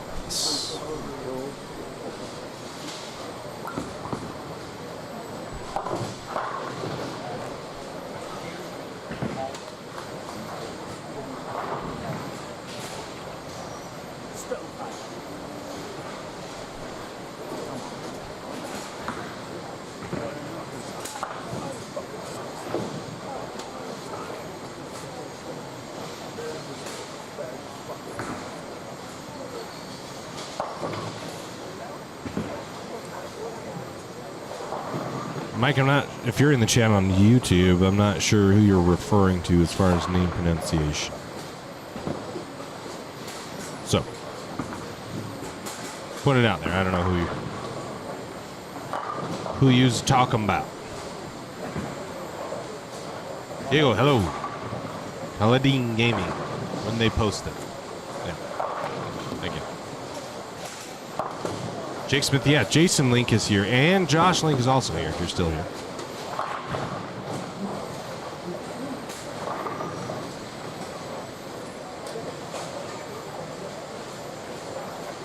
Yeah, Tyler, best not. He bowled really good, didn't he?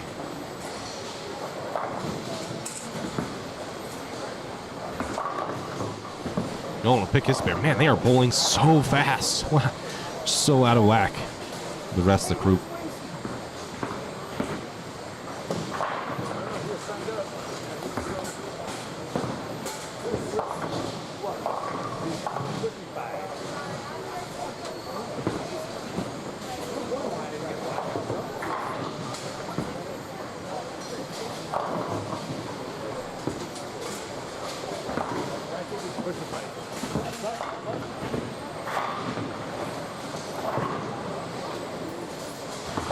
Waylon, though. No, that's a good spare. A spare from Waylon.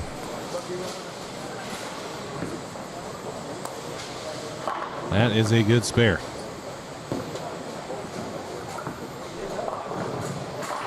Chase will miss his, what is that, 3-6? Yeah, from this angle it's tough to see, but yeah. 3-6.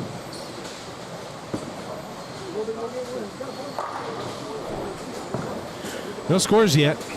No one in front of us. There's not going to be anybody in front of us on marquee pairs. We only got this one going here. Krosky. Step in right. 1, 2, 4. Lopez, they're almost done with their game. That is crazy to me. There's a lot of people that are just starting. And back for Tyler Lopez. It's a good shot from him.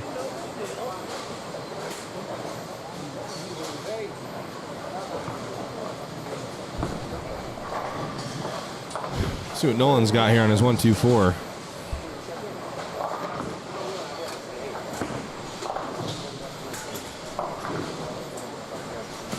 Nolan will pick it, and he is neck and neck with his opponent, Tyler Lopez. Waylon and Chase close as well as Waylon goes runaway Brooklyn. Chase has got a little bit of a lead, but that open has opened the door for Waylon, making him only about 20 pins back. That strike help, but Chase shutting the door he just opened. Packing 10 there. By packing 10 there.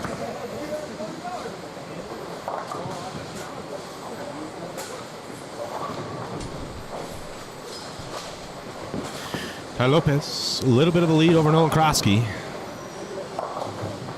Really using a nice little strike here. Good ball. Hates it. Through the face 4-6, pays the real price for that ball. Haven't seen it break that bad in a minute, but that was bad. All right. Nolan with a chance here on a spare could really gain some ground. He will. That's him back. That's a good ball. Gaining some ground now. He's right there. He's knocking on Tyler Lopez's door. Lopez 136. Nolan can have 149 depending on what he does. So definitely switch of leads could potentially be here depending on what Nolan does next frame. No game 3 scores yet. I'll let you know when I get him as Chase Luge packs 10 there.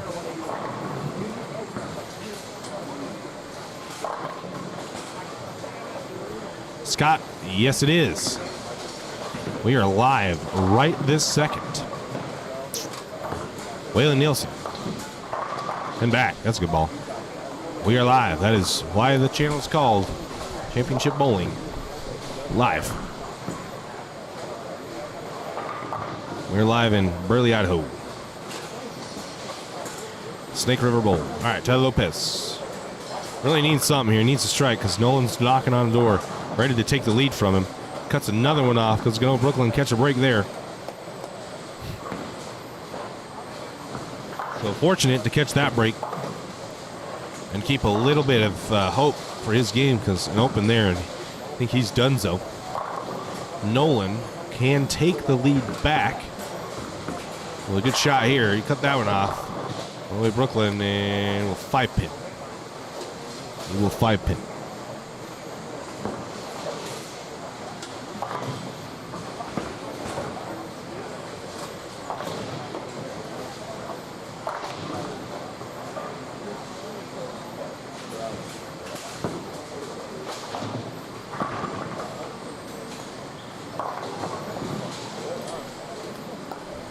Nolan needing a spare to stay even now.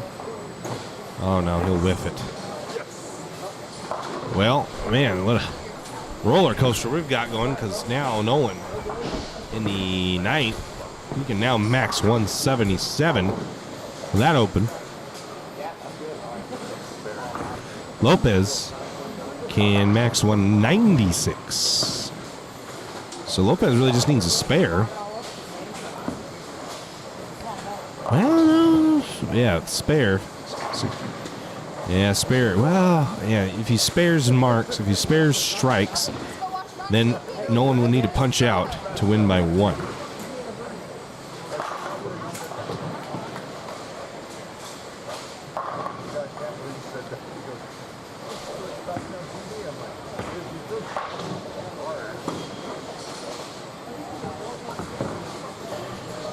Pace. That's a good spare. Spare for him.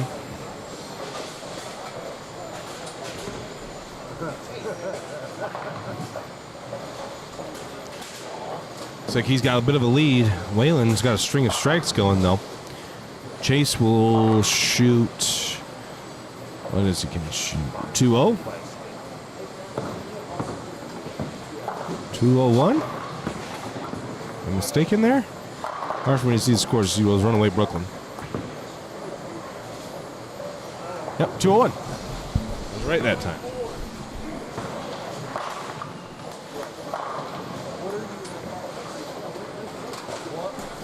No game 3 scores yet, so hopefully Studer's getting those in as quickly as possible.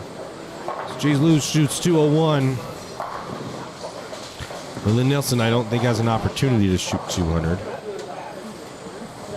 But needs all the pins he can get to make up some ground on the pack and get to a point where he could potentially jump into the top 5. Probably going to be sitting a while, though, because everybody else is halfway through their games, and they're finished.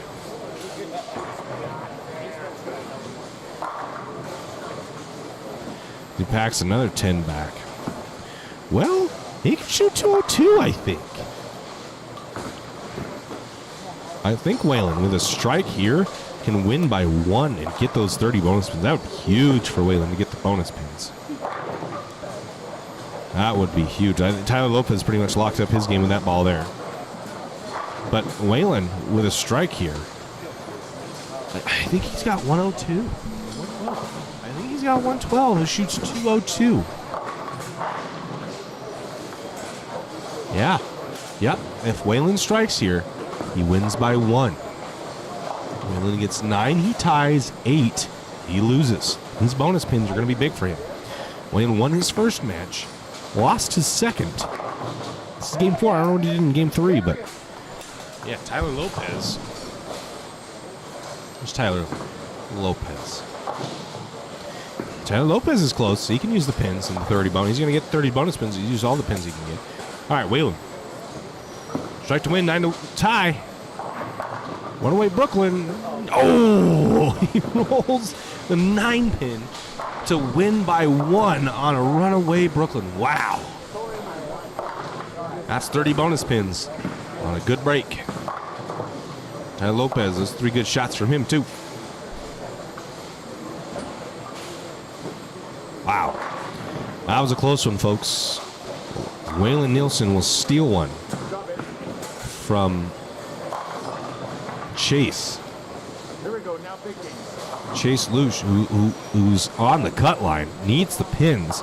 He's going to fall back a little bit as he misses out on the 30 bonus.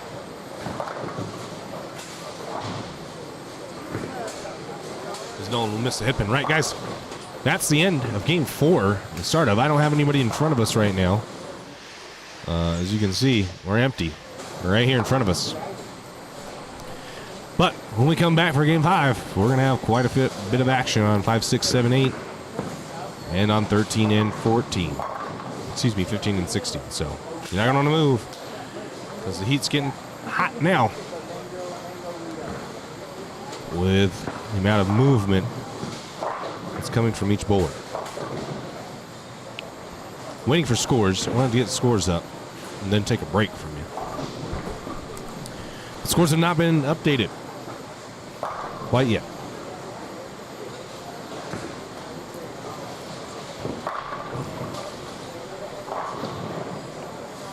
When they are, though, I'll let you know.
Heard from Justin.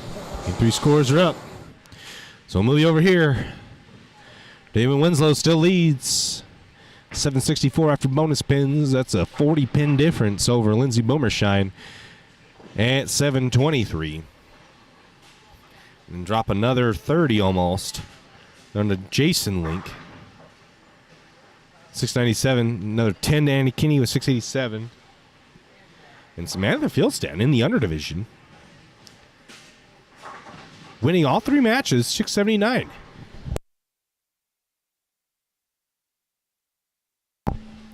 So that's pretty interesting that Samantha Fieldstad is in the cut right now. She's in the top 5. Albeit by 2 pins, but she's there. So from 6th to 12th, there's 21 pins of difference. So lots of things can happen from the cut down to 12th. And that includes Chase Lush, Nick Bagaro, Cam Foster, Tyler Lopez, Tony Woodward, and Josh Link. And then lastly, Fred Elsie. After that, it kind of drops off to 40. 40 with bonus pins is not bad. You can make that up. A couple good games and a couple wins. You can see KT Simpson shot 180, 220, 180. She shoots a 586 scratch with no bonus pins. Hard to make that up. Alf Lopez shoots 595 scratch. Again, only one win with the 220. So the bonus pins are key. The bonus pins are key to getting up into the cut. So, with that said, we're going to finish game number 4 here across the board. Not everybody's quite finished yet, so we're going to finish game 4 across the board. You're going to go ahead and see our sponsor, Northern Nevada Scratch Bowlers Tour. I'm going to show them to you. Before I do that, I want to go ahead and show you and thank Dale Williams at Strike Zone Pro Shop. You'll see Dale Williams mention that you watched this stream or any of the championship bowling live events, and he'll give you 10% off a purchase of a bowling ball. Delta Sports Center on Friday afternoons have their sports shot practice. Go hit them up if you want to practice on some sports shots on Friday afternoons. Come to the Veg Pro Shop located in Monwood Bowl. Thank you to Blaine Todd and crew for their sponsorship and last Meridian Lanes hosting Meridian Open and Idaho Masters in October and November. Coming up. So I'm going to take a quick break, guys. You're going to see the Northern Nevada Scratch Bowlers Tour schedule. Thank you to Michael Blair Jr. and his crew for putting together such a cool tour. If you're interested, here's the dates for next season. I'm going to take a quick break, guys, and I'll be right back.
Okay, back.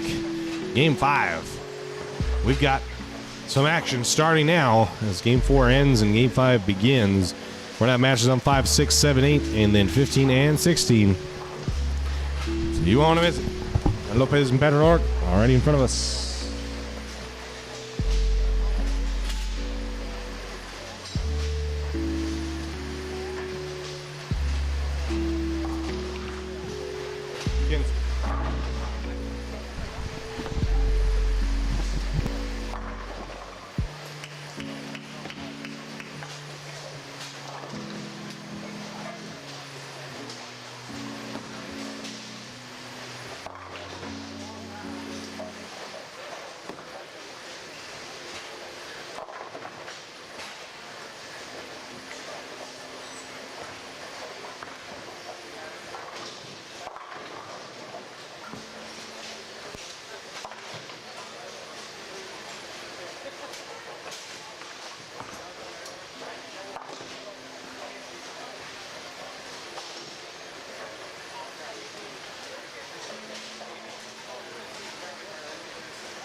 All right.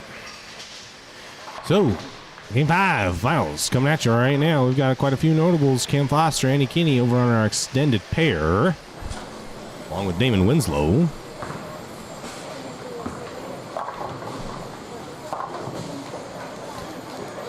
Ryan Willis, quite a few people actually. If you go to tournamentbowl.com, I'll show you actually. All these people, 31, 32 people, are in the finals. We have not yet found who will be in the stepladder. Those are all those who are in the finals. In front of us, on our marquee pairs, we have Tyler Norris, Patrick O'Rourke, KT Simpson, PWBA boy. So we've got quite a few people here in the finals, or in this Game 5 of match play in front of us. So the action is going to be brought to you. We had a little bit of a slower game last game, but we're back now. Patrick O'Rourke. We'll go over here. We'll look at Tyler Kelly. The face and will not drop the 6. So we've got 2 matches here on 15-16, nothing on 13-14. And then both matches on 5, 6, 7, 8. This is over here in this area is where we're going to have our stepladder finals. Beth Fieldstead in front of us here. She's in the cut number still after 3. We get game 4 cut score or game 4 updates here momentarily, but it's not by much. A lot of people vying for that spot. Nick Pagaro and Chase Lush tied 6-7-7-2 off from Samantha. So KT Simpson right there in front of you, PWBA Boar. Take you over and show you Andy Kinney as he is ready to roll on 15.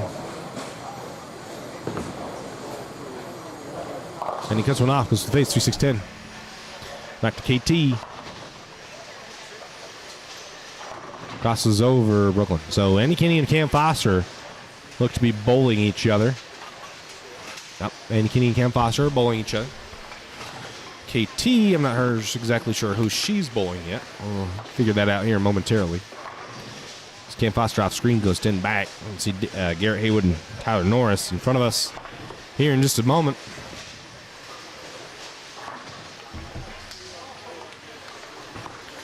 Haywood.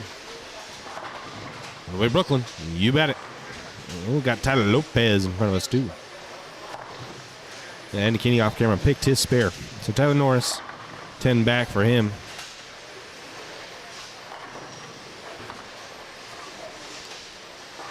The face for Tyler Lopez. Damon Winslow almost dominoes it out, leaves the 1-3. We have Tyler Kelly in front of us. KT is bowling this young one here who just threw the ball in the ditch. I don't know if that's maybe that. This might be Keegan Hirsch. Not 100% sure. See what KT's got for us.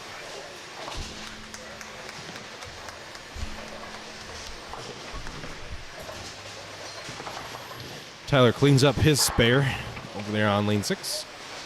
This is also right in front of us, so I'm in the middle of the action. KT running up the gutter. That ball is never in a ring lane. She leaves the 1-8. 1-8. Tough spare there. Not a gimme. Not a gimme. Chase kicks them all out. He'll trip them all out there on lane 6.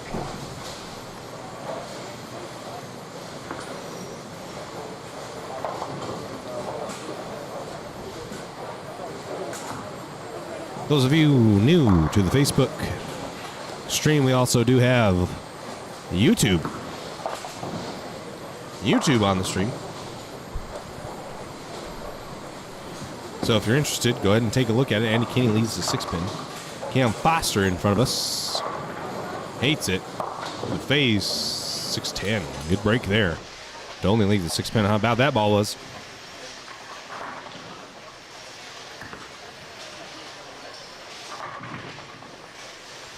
Oh, yeah, I have no idea.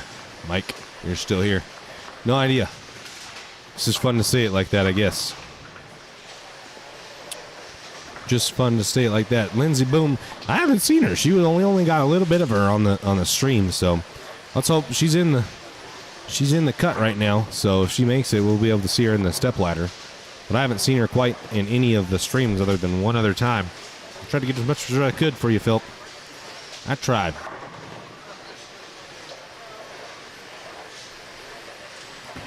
I did try. Still waiting on game 4 updates as Tyler Norris throws his shot here on lane 7. That ball will not read the lane. He'll leave the 1-4-5, or excuse me, 3-4-5, 2-4-5. Jeez. My apologies. 2-4-5.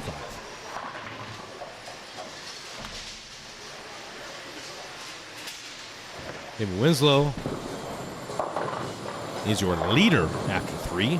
Just above Lindsey Boomershine by about 20 pins. The 6-pin. Chase loose. Thank you, Mike. We'll strike off camera. Looks like Keegan Hirsch will go Brooklyn on KT.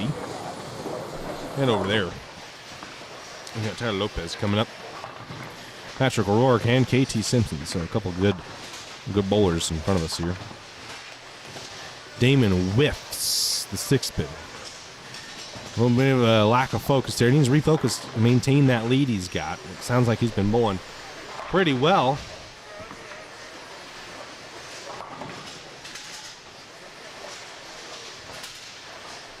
Yeah, Don, he is. Yes, Attaway.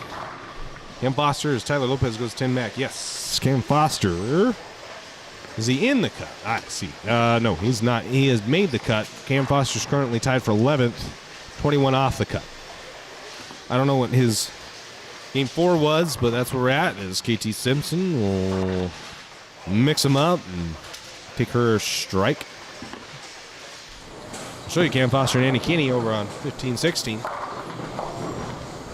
No, currently Cam Foster is not in the cut. Also, Don, in the comments, I posted the link to tournamentball.com where you can find all of the standings for match play so far in bonus pins. So that's where you want to look. When they're updated, you'll see them. I'll see them also. I'm constantly refreshing my page there, so I'm trying to see if we have any. I don't see any right now. Also, for any of you guys new to the Facebook stream, that we're waiting on a ball on the Foster-Kinney pair. Waiting on a ball return. Patrick O'Rourke in front of us here on lane 6. Cut that one off. Brooklyn wants it. Does not get it. Anytime, Don. Anytime, my friend. Anytime. Business is picking up here in Game 5. Only a few more games to get close. Game 7 is the last game of match play. Game 8 will be, not the last game, but Game 8 will be a position round, so it'll no longer be random.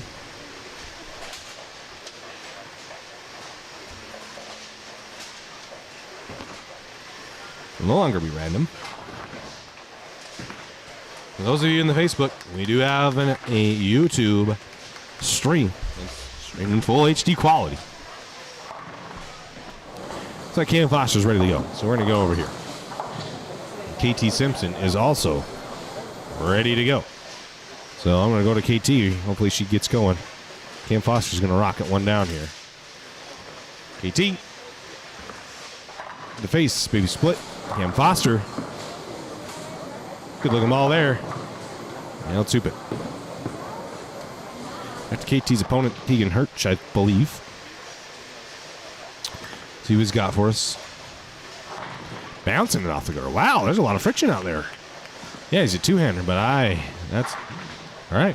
Well, we haven't seen it in Game 5 yet, this pattern. It's chased loose, Pax 10. We haven't seen this pattern, this bar being burnt. And, yeah, it's beginning to be a little bit of friction right.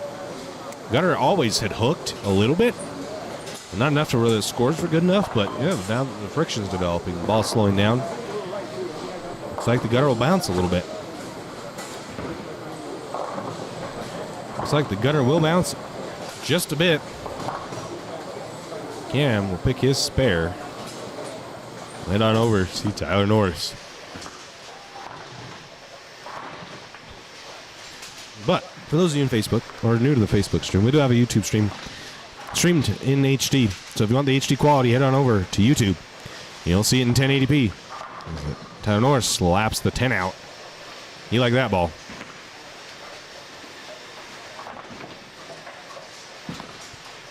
Samantha. He's bowling really good, making her spares. Hey, Damon Winslow here.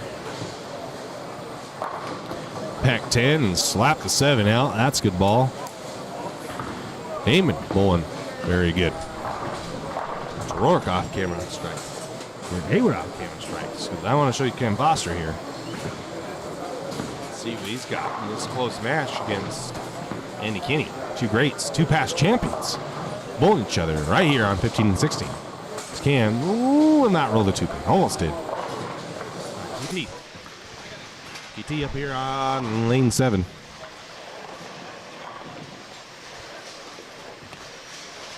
cut that one off a little bit. It's going to go Brooklyn, and she won't carry the 8. Andy Kinney, past champion.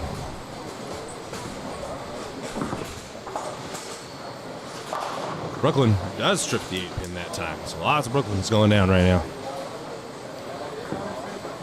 Whole lot of Brooklyns. King Hirsch against KT. Packs another 10. She's got to run for her money right now. We also on 7 and 8 have a 6-bagger that I somehow missed. Who's got the 6-bagger? Is that Norris? Norris got the 6-bagger? He got the 6-bagger and I've been missing it? Really? You gotta remind me of these things, chat. Come on. Is it Doris? No, it's not. It's Garrett Haywood. Garrett Haywood has a 6-bagger. He has front 6. Wow, this could be huge for him. He can get 30 bone spins and shoot a big game. Far down is he? I think pretty far down. 160 off the cut. This might give him a little higher check. I don't know if it'll get him in the cut. He likes it. Yes. That's money, dude. Right there. That's a 7-bagger.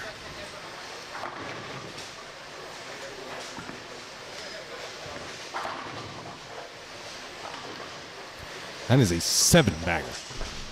People. Hey, man, he goes plus 130. Whew. There's your 160 pin deficit. Gone.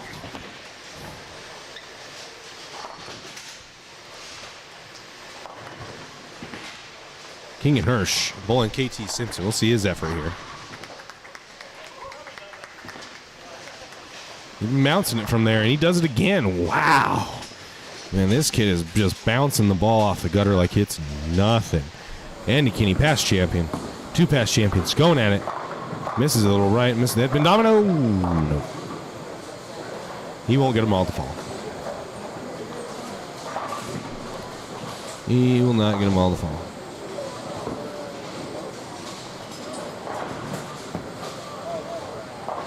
It's not 6 that why it's 5 for now. I'm not sure what you mean there, Calden Gaming. Not sure what you mean there, bud. And Foster, 10 back. That's a good ball. We got to go back to this KT Simpson and Garrett Haywood dynamic that's going on. KT's up. Garrett Haywood will be right after her.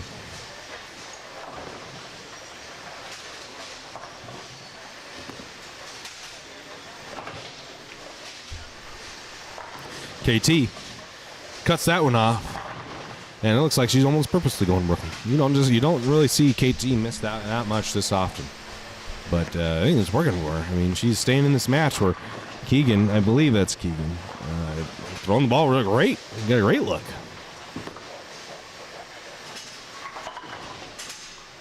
All right, Garrett Haywood with front 7. Big implications. He's pretty far down on the leaderboard. And with bonus pins in a big game like this, he could cut that deficit right now. It's that a little right. He likes it. Wow, it's front 8. Folks, we got front 8 in front of us right here on the marquee pairs. It's lit. Rock on. Garrett Haywood has front 8 on the marquee pairs.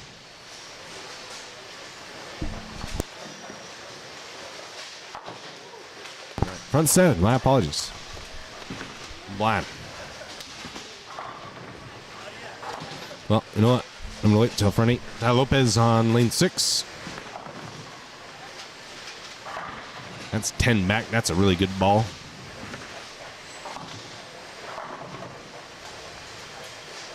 Yeah, Bobby, you're right. My bad. My bad. Oh, I saw 6 and 2 more. Yeah, I don't know. Brooklyn. Ty Lopez. Lopez, Brooklyn. All right. Andy Kinney's up. Cam Foster. How close is this game? Any close? Pretty close here with Andy Kinney, Cam Foster, 2 past champions of this tournament. Cam Foster looking to go back to back. To back. Winning the 19 and the 20 edition of this tournament. Andy Kinney not convert. So we're going to head on back over here. There's Keegan. Leads 4 pin.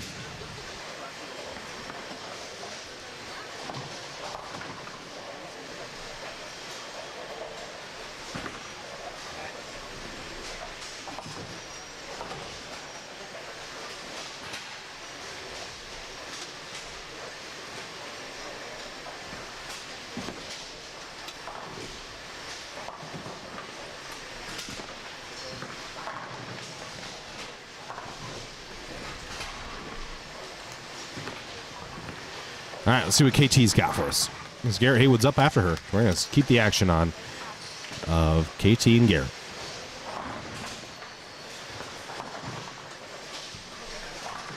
It's Garrett Haywood. KT, better look them all. And doesn't read the lane. Swisher, nope. 7 pin. Then wins off camera, goes high and leaves a 6 pin. Short goes Brooklyn and leaves an 8 pin. Chase loose. Loose. Thank you. Swish and leave a 3-9.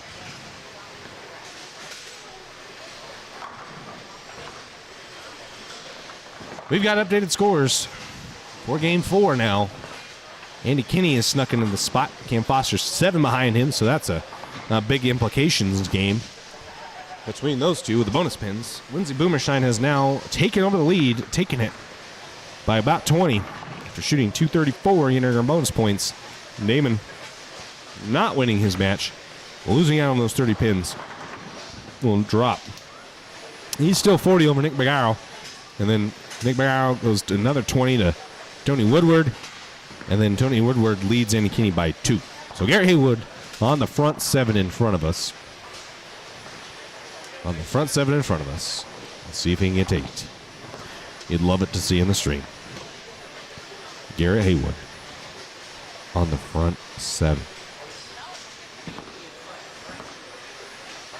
I flush. Oh, Messenger 9 pin. Put that on a cracker, dude. You know I like the Messenger 9 pin, especially on front 8.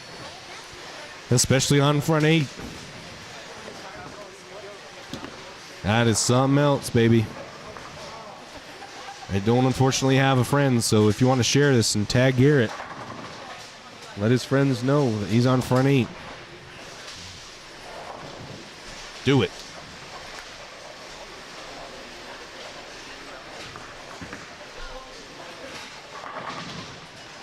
Do it. You're not going to get much option. All right, Cam Foster, this is a big game. Cam Foster's just out of the cut. A couple below Andy Kinney as he packs 10. Cam Foster is 7 pins out. 7 out. And he is trailing Andy Kinney, so a win here, plus the bonus pins, would be huge. That would jump Cam into the cut over Andy Kinney. Let's stick here. Watch Damon try to get him before Garrett comes up on the front 8. PT, no, will not roll the 4-7. That was off camera, by the way. Michael Blair, this is game 5 of match play. There's 8 total games. 8th game is a position round as 10 back for Damon Winslow on lane 16. Game 8 is a position round. We cut to top 5, which you can find on tournamentbowl.com. And then we bowl a stepladder final. So the face there. KT for her spare. Off camera. She'll pick it. So we got to go back. We got to take a look over here because we're going to have Garrett Haywood over on lane 8 with the front 7, or excuse me, front 8. Guys, if you know Garrett, tag him. Share it and tag him so his friends know that he is on stream with front 8. We're looking for front 9 here on the stream, baby. We're looking for front 9 here on the stream as Garrett Haywood steps up on lane 8. On a bad looking ball. Needs to lay off. And it doesn't. And that's where his streak will end. 8 bagger and then goes high through the face and leaves a 6 pin. Good break though. That's huge for Garrett. As he can move up quite a few spots with a big game plus the 30 bonus pins that he's going to get from Tyler Norris.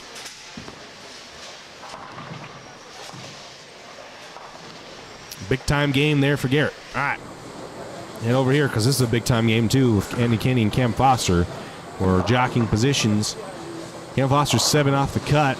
2, guess who? Andy Kinney, who is your cut man right now at 903. 120 pins of bonus. He has won every match. Cam Foster's only won 2. This match is going into the foundation frame. Cam Foster working on a strike. No messenger. He can't quite get it. And that was a big-time strike that he wanted. Andy Kinney didn't strike, though, in his 9th frame, so Cam needs to make this to keep it close.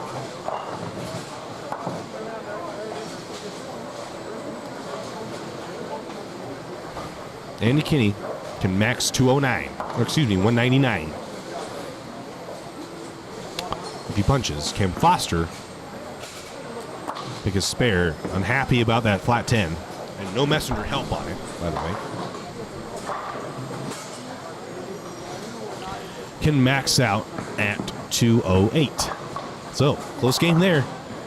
That's going to be the difference in cut. Someone's going to get jumped. If Cam Foster can win, he'll jump. Not Andy Kinney. Move up the board.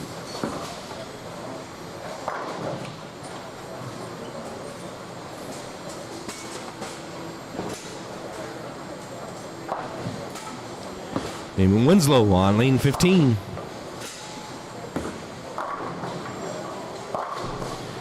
Go through the face and it'll drop everything, so can't complain about that. Gary Haywood coming off of front 9.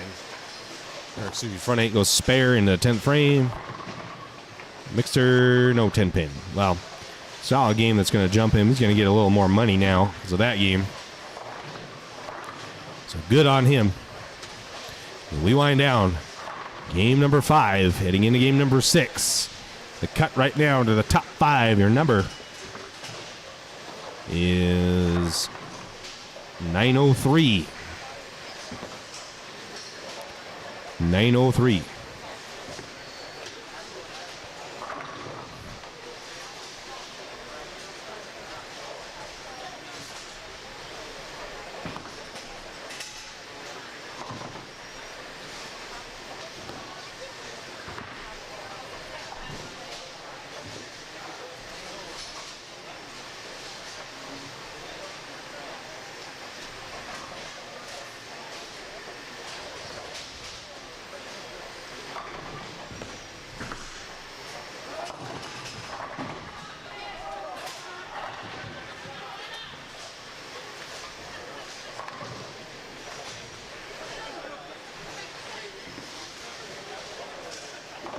We got another big string of strikes over here. Is that right?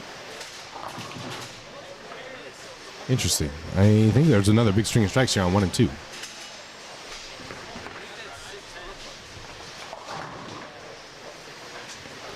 So, we're finishing up here on 5, 6, 7, 8. Garrett Haywood obviously wins, shoots 267 in his victory over Tyler Norris. Tyler Norris shoots a good game, shoots 230. And loses. That's tough. That's a tough pill to swallow to lose with a 230. Stacy Lopez off camera. That shoots a big game. He's going to shoot 270, 280.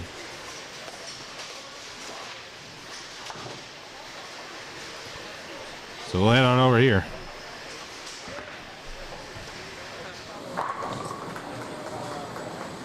This is Andy Kinney. And Cam Foster. Andy Kinney is going to split and going to lose his point. So that means Cam Foster will jump Andy Kinney. Put himself under the cut.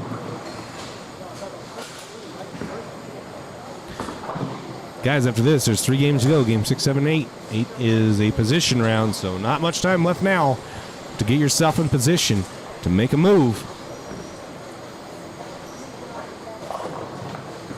Kinney shoots 175. And Foster will shoot 195.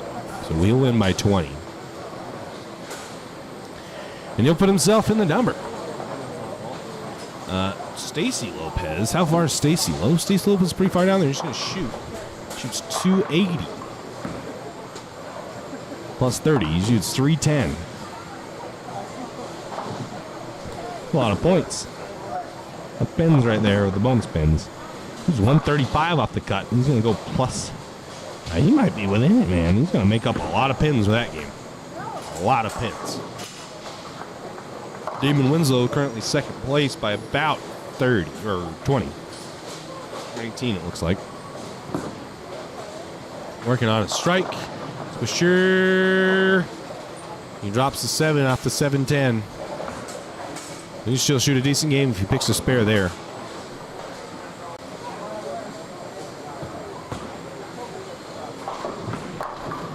Show you KT Simpson here. She can shoot 206 and win her point. She has 196, so she's already won her point, so she just needs this fill and a couple extra pins. She is down there, down in 25th. Has not won a game yet, so this is the first win. She shot 773 scratch in 4. This will be her first win. Much needed victory. And help her climb up the leaderboard. Just minus 130 pins off the lead. So that's a good game for her. 206 plus 30 pins a bonus. She'll move up. She'll move up. And that concludes game 5. Going into game 6, folks. A few more people on our marquee pairs. Coming up in just a moment. We'll take a quick break. I'll be right back.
All right.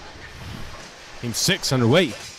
Few stragglers on game 5, so we're just waiting on them so we can start the game on the extended pair of 13-14.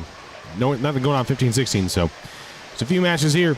Got Cam Foster, Damon Winslow, Chase Loof, Tyler Lopez, Tyler Norris, Alf Lopez, Chris Walker, and KT Simpson here in front of us. Quite a few very talented bowlers.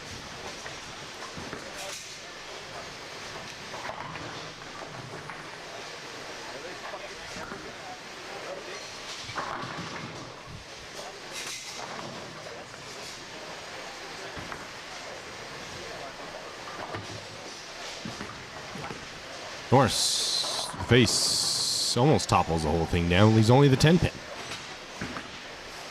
We've got a pair of Lindsey Boomershine, Jason Link, Josh Link, and I don't know exactly. It looks like Tony Woodward are taking their time. Taking their time.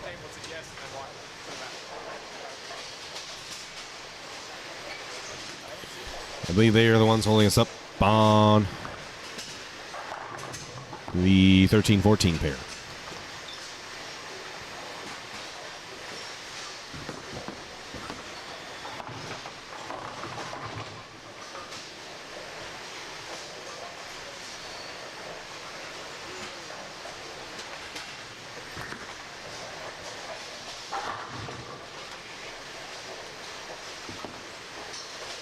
And Foster, ooh, almost through the face, trips out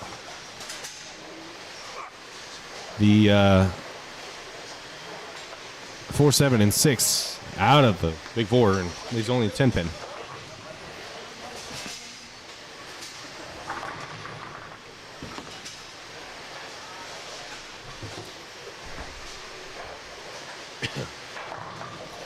Lindsey Boomershine's kind of running away with this tournament right now. She is bowling extraordinarily well.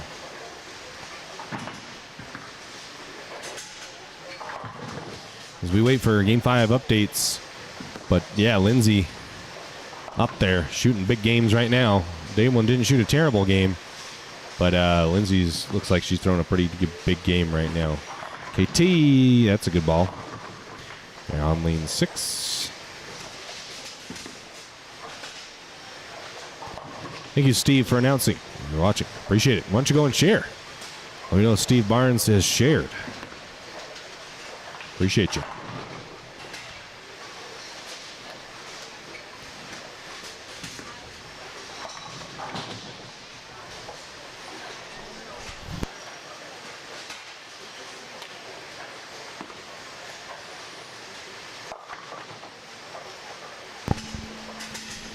Tyler Lopez, bowling Cam Foster. 2 good games going on right here. We'll update you when 13-14 begins. The pair next to him, 11-12, finally has finished their games, and Lindsey's bowled a solid one. A solid one. So, this Walker will strike. Cam Foster will go high flush. That ball looks really good. Got an early lead out on Tyler Lopez. Alf, pick his spare.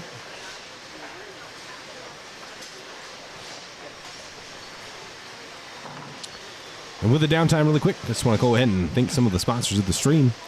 The Northern Nevada Scratch Bowlers Tour, Michael Blair Jr. Appreciate him on his sponsorship. Go out and bowl his tour. There's a lot of talk around here. People are going to go bowl the events that he's put on. His schedule is displayed between some of the breaks that we've had. August to June next year. So if you're interested, contact Michael Blair Jr. Strike Zone Pro Shop, Dale Williams offering 10% off. Anybody on a bowling ball lets him know that you're watching the stream. So go ahead and do that. Delton Sports Center in their Friday evening sports shot practice. Go let them know that you're interested. Bit of Edge Pro Shop, Lane Todd, located in Monwood Bowl, Salt Lake. Go hit them up. Let them know you watch the stream in Meridian Lanes in Meridian, Idaho, hosting the Meridian Open and the Idaho Masters. Thank you to all those sponsors. Please let them know what they do matters, because it matters a whole lot to me. I appreciate them. We do finally have action, though, on our extended pairs. We have Nick Bagaro, Ryan Connor, and Josh Link so far in front of us. So that's a pretty stacked pair. We have those guys back now. Josh Link is close. Nick Bagaro is in right now. Cam Foster will be in after his previous game. Lindsey Boomershine. Is Lindsey Boomershine? Lindsey is going to be on our pair, our extended pair. So, Philip.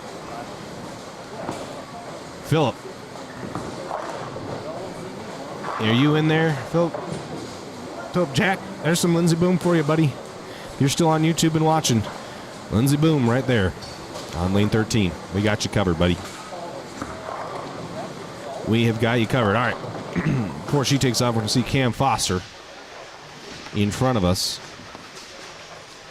Lane 7 wants it to hold. It does. High flush. He's got a ton of room there on 7 and 8. 7 and 8's a pair that he shot 150 early yesterday morning after shooting 270 on 5 and 6. So he's got a good look. Throwing a big game. Early lead on Tyler Lopez. Lindsey will wrap a 10-pin. Just missed it. My apologies. Phil. My apologies. But hey, Lindsey Boomershine on the PWBA Tour making a show not just too long ago. Out here running the show. And everybody over the Idaho Open.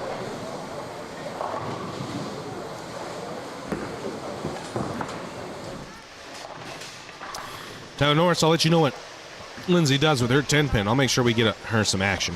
They're going to be slow, so I don't have no worries that we'll get at least the back end of their game. They bowl pretty slow. Damon through the face. 2-pin. 3-pin. 3-pin. Lindsey picked up her spare. We got Chase Loose in front of us. Alf Lopez.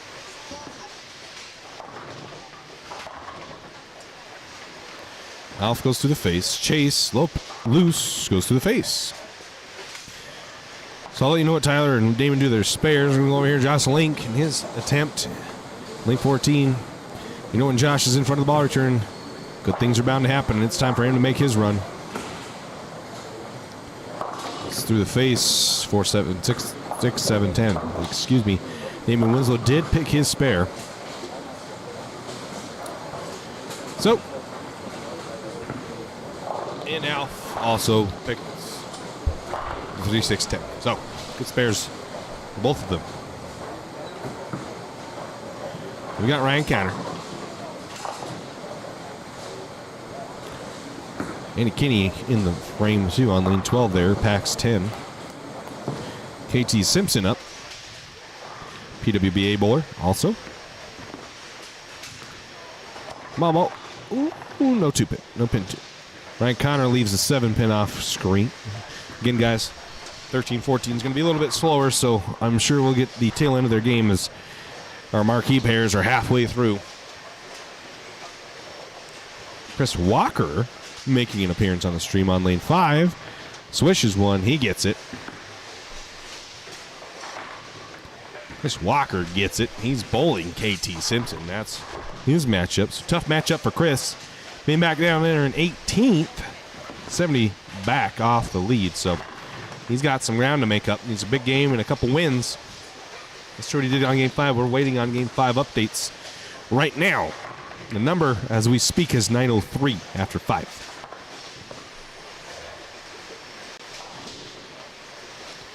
Lindsey Boomershine up for you, Philip Jack. On lane 14, PWBA bowler. Bowling huge games right now. Going to go through the face, and she will great church. Great church. Got Nick Bergaro. Lane 13. He's ready to roll.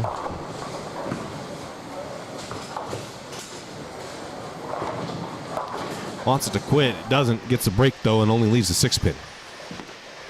Alf Lopez with the face. There's a lot of early hook right now. A lot of early hook. The ball wants to hook right off the end of the pattern. But down lane, there's not a lot of friction. It's very tight down lane. Not very not very like Kegel machines to be so tight down lane, but they are. very tight down lane. Christian just is not developing back there, but it is abundant in the front part. So getting it through the front and still having it read in the back is going to be the challenge for these bowlers in order to score a lot, especially for some of the bowlers down on the leaderboard that need to make big moves. Steve Klemkins won. He shot 237 game 4 and get a dub to put himself within 57 of the cut. Sunday Steve is a thing, so we'll see. We'll go click over to Ryan Connor really quick, swishes one out. KT Simpson, who goes to the face and trips the 710 out of the 6-7-10, so that's a good break. And we'll see Chris Walker in his effort on lane 6. We don't talk about, I haven't seen Steve Klemkin on the stream yet, as Chris Walker goes 10 back on KT Simpson. He's got a really good game going so far on her. Yeah, Steve been very quiet. He's only won 2 matches out of the 4 that we have scores on. And he's 57 back, so he's going to need a couple good games and a couple wins to get him in the number. So we have Cam Foster up here on lane 7.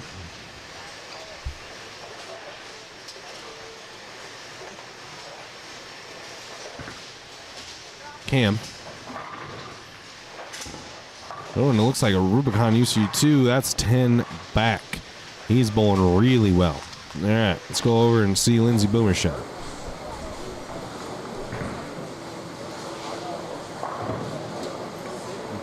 No game 5 scores as of yet.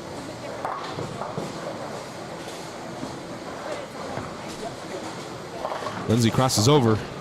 We'll leave, what is that? 2, 5, 6. No, yeah, 2, 5, 6. Interesting leave there for her. Struggling a bit here on 13 and 14. Seen this pair wreak havoc on a lot of the bowlers.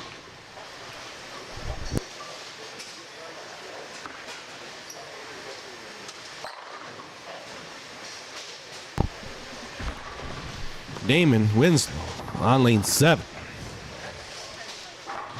Crosses over and leaves a 8 pin. Oh, Tyler. You need the split conversion on the team, baby. Come on, man. Lindsay throws the deadwood up on the deck from her 2, 5, 6. Throwing that ball with some power. And now we're going to wait. She's loose. Missed the pin left. All right, we got KT Simpson and Chris Walker in a tight match. Here on the marquee pairs coming down in the foundation frames.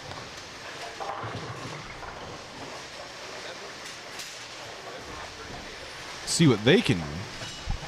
Chris Walker has a bit of a lead as he's working on a 3-bagger. He's getting ready to roll here.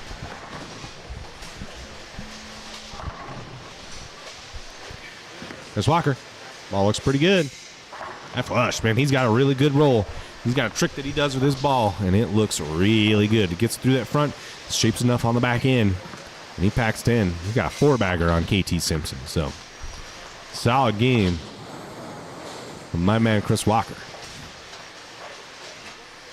For those of you in the Facebook stream, you can check scores down in the pinned comment. We also have a YouTube stream. So if you guys are wanting to watch this in HD instead of on Facebook, head over to YouTube. I had posted the link in the Championship Bowling Live's Facebook page. So that's how you'll know where the link is. If you go to there, like us first so you know anytime we go live. Then click on the link to YouTube, and you'll be able to watch this stream in HD as Ken Foster swishes one out for another strike. Or another one. So guys, I'm telling you, if you want the HD stream, that's the place to go. See all your favorite action in high definition. Unfortunately, Facebook does not allow us to stream in HD.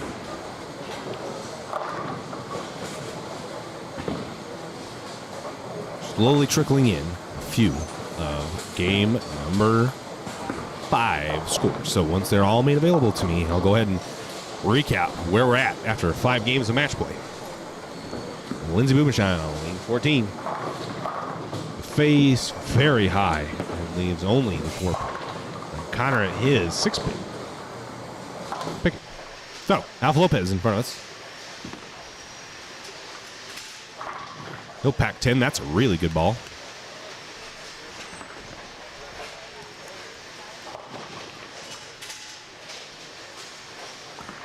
Chase loose. High flush. 6-8. The equivalent of the 4-9 for a righty.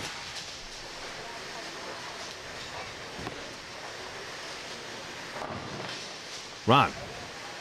It's a good question. I don't know. From what I've heard from some of the people in charge in Butte, that there may be someone else streaming the tournament. So I would say that if that is going to continue to be the case, then probably not. It'll be somewhere else on somebody else's stream. As Chris Walker, 5-bagger, pulling a really good game, trying to get himself into the cut. Love to see Chris Walker up there. He is, though, well, I guess not 218 back because we're getting more scores as they come in. Yeah. I don't know how far back Chris Walker is because they haven't put his fifth game score in. But anyway, Ron, I don't know. It's a good question. We'll see. I haven't heard word yet on exactly what's going on. But at this time, it's up in the air. And from my understanding, they may have somebody already in line to stream it. KT, that's a good split or washout. Spare conversion. Cam Foster in front of us as Ryan Connor off screen swishes one out. Cam Foster, 10 back again. He is bowling a tremendous game. Cam was wanting to go three-peat, back to back to back. Some of these shots are exceptionally good. Tyler Norris in front of us now.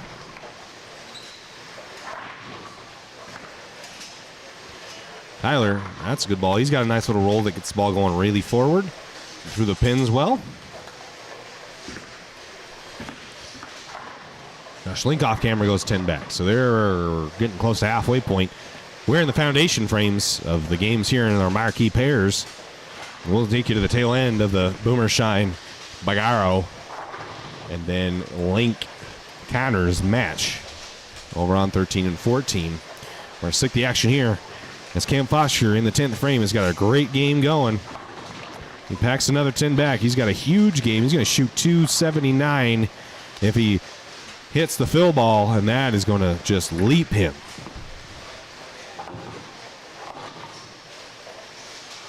We have all of your Game 5 scores in at this point. Chris Walker is only 52 sticks down working on a 5-bagger.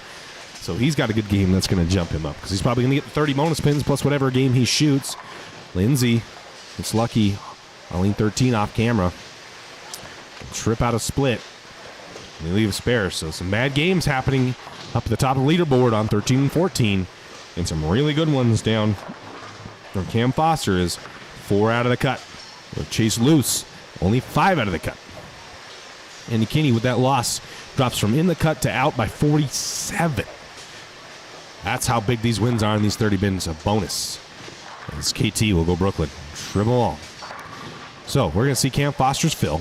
He's got his bench locked up. For 279, you betcha. That's a great game for Cam Foster, and that's got to put him in the cut. That's 299. That's 309. Excuse me, 309 with the bonus pins. That's got to put him up there. We're going to leak Tyler Lopez, Nick Magaro, and probably Steve Klemkin. What did I just say before these Game 5 cut scores? We haven't heard about Steve Klemkin, and all of a sudden, Sunday Steve shows up, and he's in third with a 256 in his 5th game and a dub to get him in.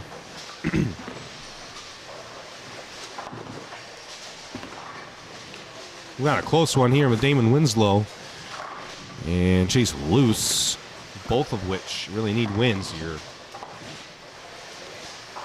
Who's going to win this game? Damon's going to win. Chase can max at 180. Damon already has 2-0, so Damon can shoot and stay in the lead. Damon's going to be in, baby. He's going to be in. The cut for the top 5 after 5 games is 11-25.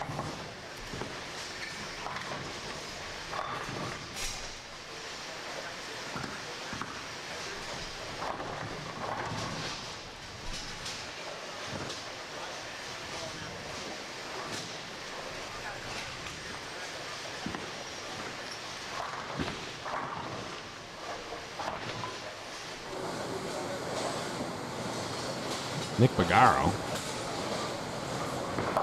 Go for the face and 3-6-10.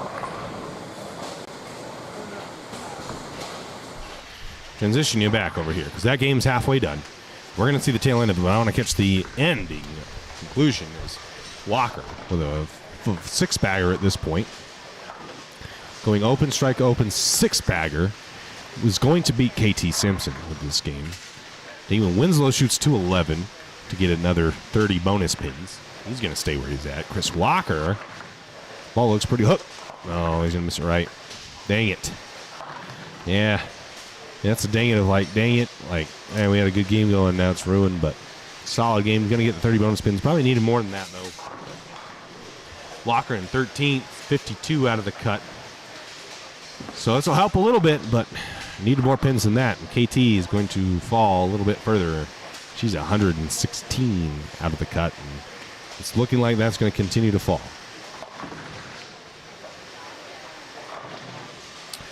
So Chris Walker is going to win the match against KT Simpson. He's not going to pick that spare. Chris Walker will shoot 212? 222? 21.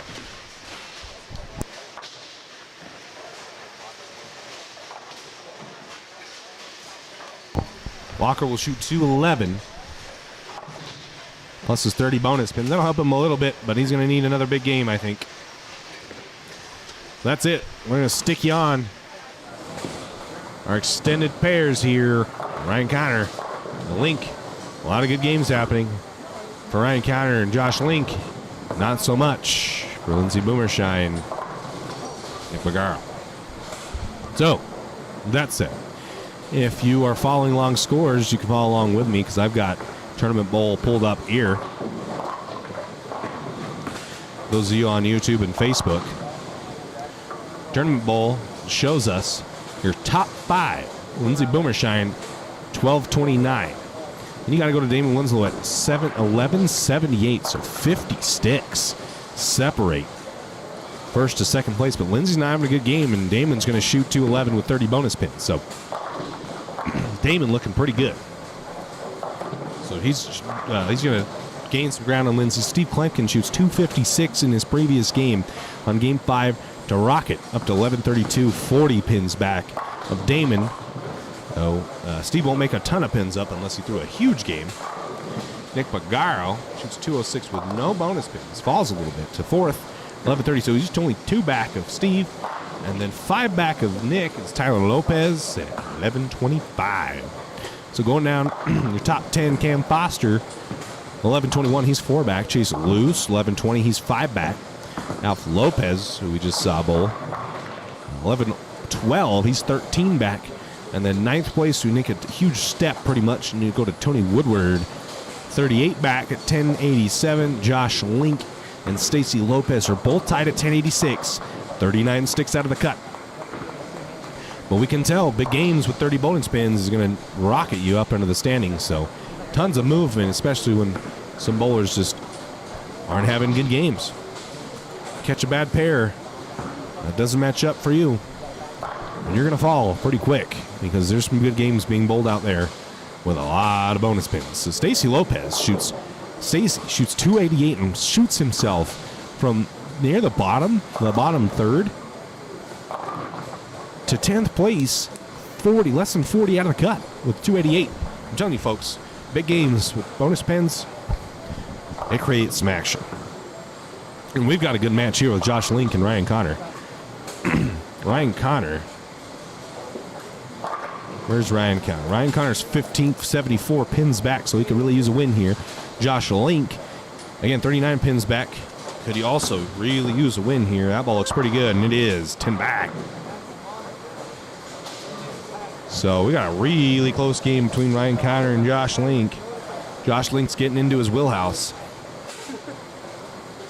Lindsey Boomersheim's struggling on 13 and 14. Although she has a little bit of a lead, it looks like she might lose a little bit of that lead. All right, Ryan. His effort. Watching Link go 10 back. Falls off it a little bit, cuts it off, goes Brooklyn, and He catches a four-bagger and a really, really, really good break. Wow.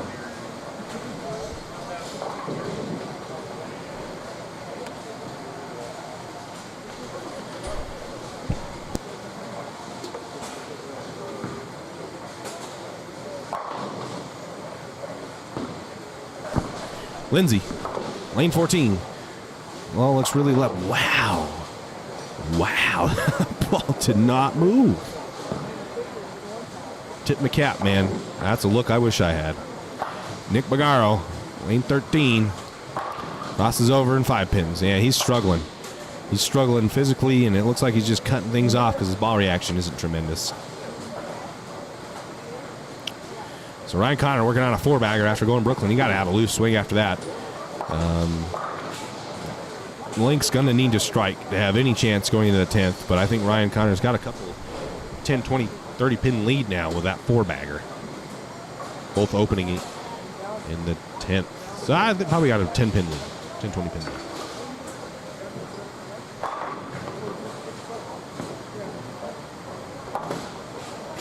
Guys, if you're in the YouTube stream, you know what would be a huge help for me is if you liked that video.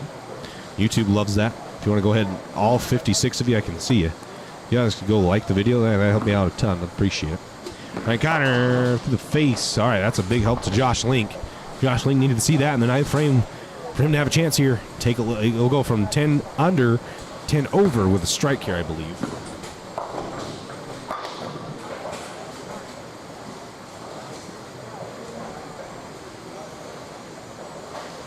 Go from 10 under to 10 over with a strike here. We're wrapping up a lot of games across the center. Going into game 7, the final game of match play. And then we go into position round. So not necessarily the final game of match play, but final game of randomized match play. And we'll go into position round starting on lane 11. So, you want to miss it. Josh Link does not convert. Ryan Connor picks his spare, and Josh Link misses right and leaves the 1-2-4-7. So there you're neck and neck, baby. It is a close, close, close game. Link needs to spare. An open here. Kill him. He will chop it. Man, he rushed that. Why did he go so fast? Wow. So Connor has a 10-pin lead, a 13-pin lead over Josh Link going into the 10th frame. Connor can max 226. Link can max 216. Nick Bagaro trips to 4 out of the 4-9. This is a big game, guys. Josh Link needs the 30 bonus pins with only 2 games left after this one to get himself into the cut. And he's not necessarily, it's 39 pins out. That's not a ton. But without getting wins, it's a lot to make up. Lindsay, lane 13, pretty much having this game locked up. Trip to 5-7, doing what she needs to do to get those bonus pins because that's going to keep her up there. She's struggled early. Looks like she's made a little bit of an adjustment. Got some good ball reaction. Going to get the 30 pins, what she needs to do to stay as the number 1 seed going into the stepladder finals.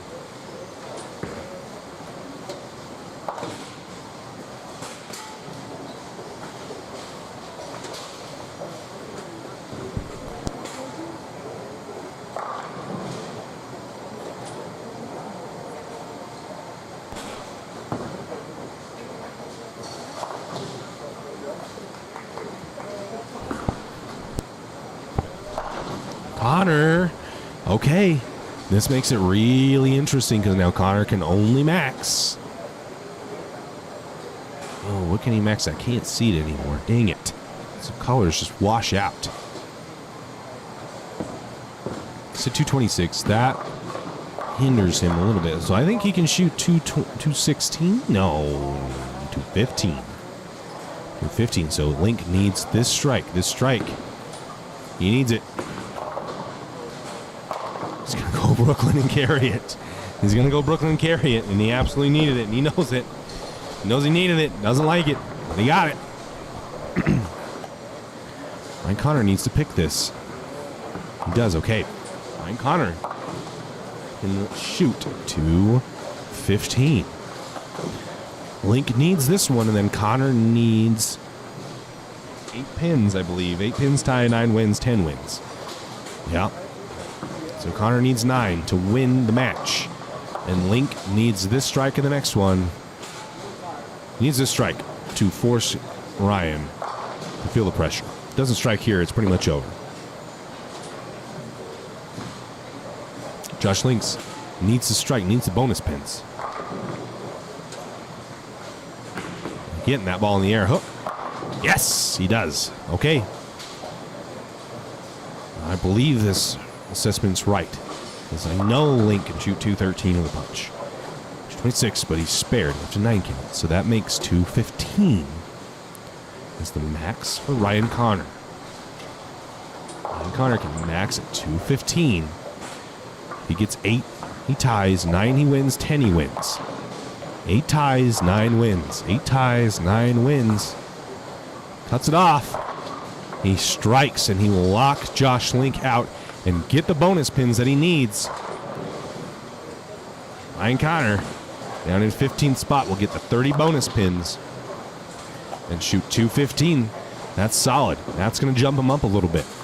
Josh Link probably stay about where he's at, maybe fall a tiny bit. Losing to Ryan Connor by 2 sticks. 213, 215, right there it is, baby. Brought to you live on Championship Bowling, the home of competitive bowling in the Northwest. All right, Nuke Bagaro, don't necessarily think he has a chance because Lindsay's working on 3-bagger. And he's got this one pretty much locked up. And she's got the lead pretty much locked up with 2 games to go. Let's see.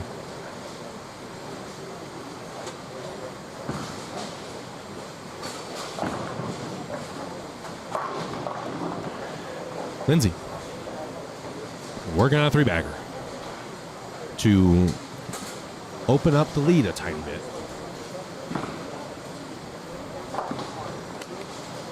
Ball looks really good. Swisher, yes, ma'am. Yes, ma'am. So Lindsay gonna just pad her lead. Struggled really early. Makes an adjustment, and that's why she's on the PWBA tour, folks. That is why, right there. Nick Pagaro is probably going to drop out of the lead at this point. For the game like this, he's probably going to, I think that's shoot 178, I think. Shoots 178, no bonus pins. He's definitely dropping out of the cut.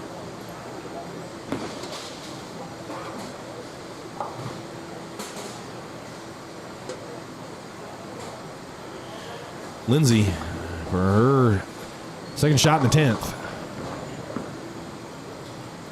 Oh, that looks really good too. Yeah, 10 back. Man, she has got a look from heaven. I'd pay a lot of money for that kind of shot.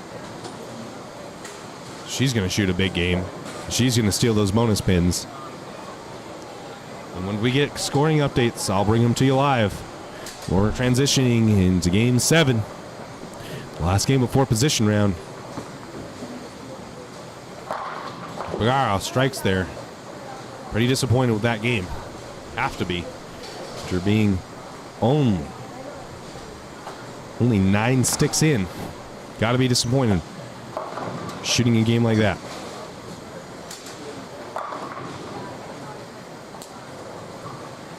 Lindsay on her fill. After Pagaro does shoot 171, he's going to drop out of the cut. He's going to need 2 big games. Put himself back in, because you know other people are going to shoot big games. Lindsay, 10 back. She's going to shoot 2. Deuce. Oh, she shoots 230, struggling early. Wow. Going like back 7. That is impressive, folks. Impressive. All right, we'll take a quick break. The stream 7 starts. Adjust some of the camera angles. We can bring you the action live. Thanks, guys.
All right. Game 7. Game 7 is starting, folks. And we've got a doozy of it. Steve Klumpkin is in the stream. It's the first time we've been able to see Steve in the stream so far. And he is over here on our extended pair. Oh, that's not an extended pair. This extended pair of 15 and 16. We also have Adam Breckenridge, Sean Hornberger, and Josh Groves. So, a lot of talent. Enough talent from just Steve, but you're going to miss this as we start Game 7.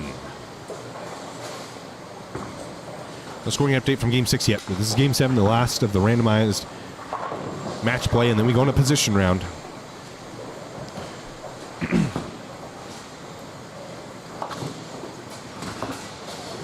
Transfer over here. This who was this again, folks? Who was this again? Russell Hunt. There you go. So Russ Hunt is on the stream right now as we wait. On the other side was Steve Klumpkin's pair on 15-16. Some issues with lane 16. Quite a few notables. Bowling on the pairs here. Quite a few. Hunt picks up his spare. Josh Groves also. Josh Groves. Who said the blue shirt guy was? Someone said that. I don't remember who the blue shirt guy was. You can go in the comments. Don't message me. I can't see my messages. Throw them in the comments. That's where I'll see them. Josh Groves bowling this gentleman in the blue shirt. You have Russ Hunt here with us also.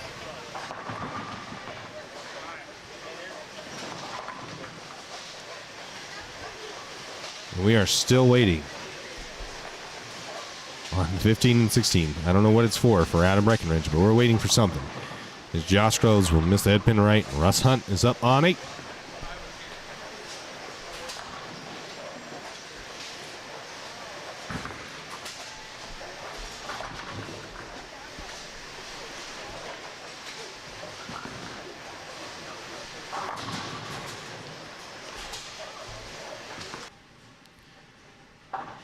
Oh, what has happened here on this camera?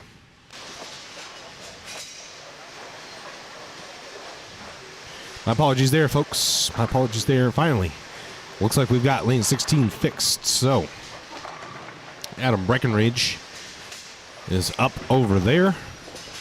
Got Sean Hornberger and Russell Hook will chop the 3 off the 3-6. Breckenridge over on 15-16. To the face. The 310.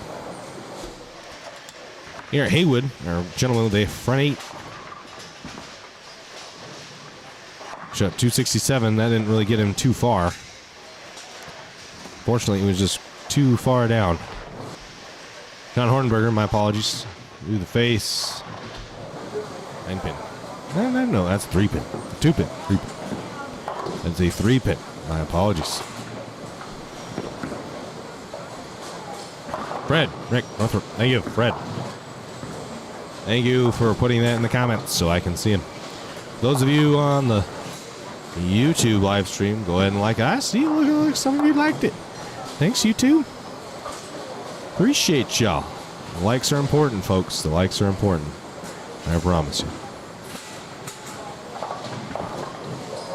All right, Steve Klumpkin. This is what I know all of you came for. See the Hall of Famer and multiple different organizations. The Hall of Famer Steve Klumpkin. Sunday Steve coming at you. Needs it to come. Oh, look at he's getting pumped over there and everything. He wants it. He still wants it. No matter how many times the guy wins, he's always going to want it. He's always going to want him to fall. Fred. My boy Fred. I didn't know his name, but now he's just Fred. Miss the head pin right and go 1, 2, 4, 8. That's D right there, right? Right there, D. Starting to get to know some of these people that I didn't know previously. Thanks to the wonderful people in the chat. Thanks to the wonderful people in the chat. All right, Sean Hornberger is going to be up here in a second, so we're going to hang on over here.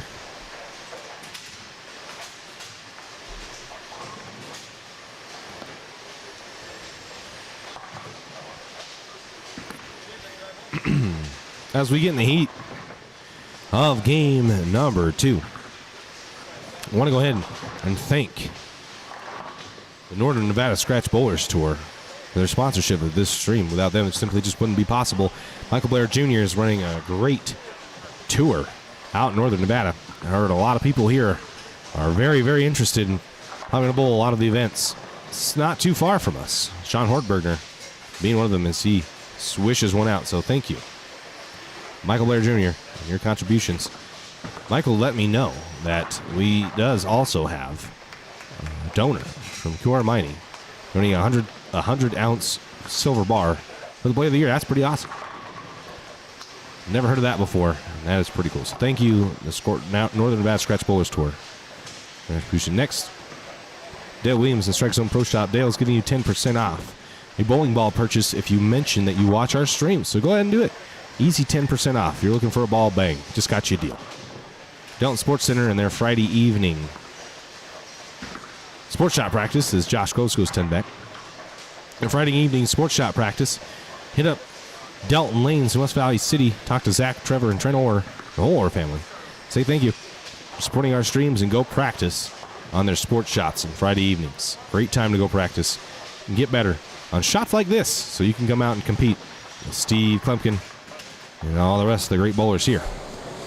Competitive Edge Pro Shop, Blaine Todd was out here bowling and his whole crew. And I appreciate them for contributing to the live stream. Get them as much exposure as possible for being here. Competitive Edge Pro Shop, you see in the top right corner there. Located in Bondwood Bowl. Lane's been doing it for a long time. Gary O'Kamara and Brandon Smith all know what they're doing. So go hit them up for any of your bowling needs in the Salt Lake Valley. Lastly, Meridian Lane's hosting Meridian Open and Idaho Masters in the fall in October and November, respectively. Steve Klumpkin here loves it, and that's why, because it's 10 back. Anytime you see Steve love it, it's probably 10 back. But yeah, Meridian Lanes, go hit them up. Let them know you watch the stream because we really appreciate them getting on board for the Idaho Open here with us in our live broadcast of it. Now, with that said, the tournaments, they run great because KT Simpson won the Meridian Open this last year. And Rhino Page won the Idaho Masters last year. So, you know, their tournaments are great. All right. Things are heating up here in Game 7. We're going to cut for a position round after this. So, the bowling will finally take a breather after 4 straight hours of mayhem. Bowling will slow down so we can get everybody in the right spots. Have them bowl matches against their closest seats. It's like, to me, Russ Hunt is throwing the ball two-handed. Took his thumb out. Does he have equipment that's drilled like that? I don't think that's been the case all week. I haven't seen him all weekend throwing the ball two-handed. But Fred LC, my apologies, Fred LC. My homeboy Fred on lane 7.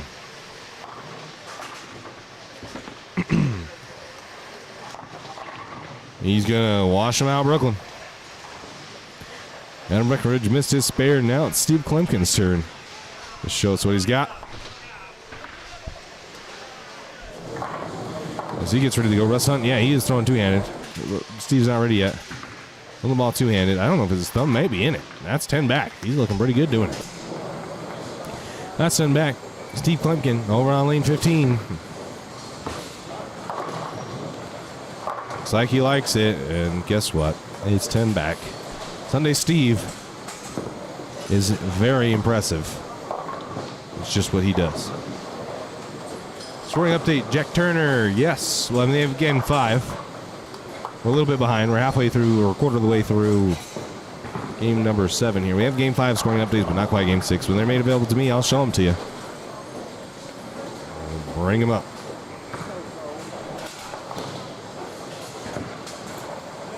Looks like we're getting them put in right now, so let's say maybe a couple minutes, and we'll have scoring updates for y'all. Take a look at Russ Hunt and his two-handed style. 10 back again. Like it's nothing. And then Josh Groves with his, looks like a 5-pin.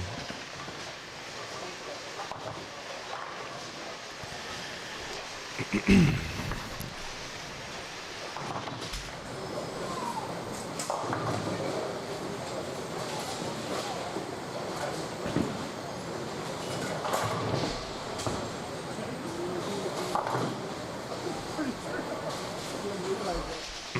right, Sean Hornbergner in front of us. Scores are being updated right now, so we'll have a scoring update, YouTube chat here momentarily. Thank you for all the people in the YouTube chat that have liked the video.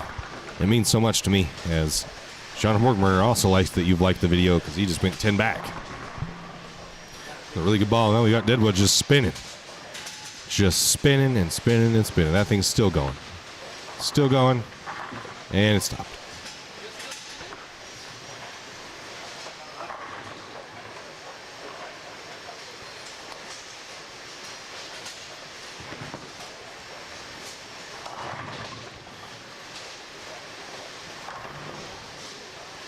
Go on here while we clear that Deadwood.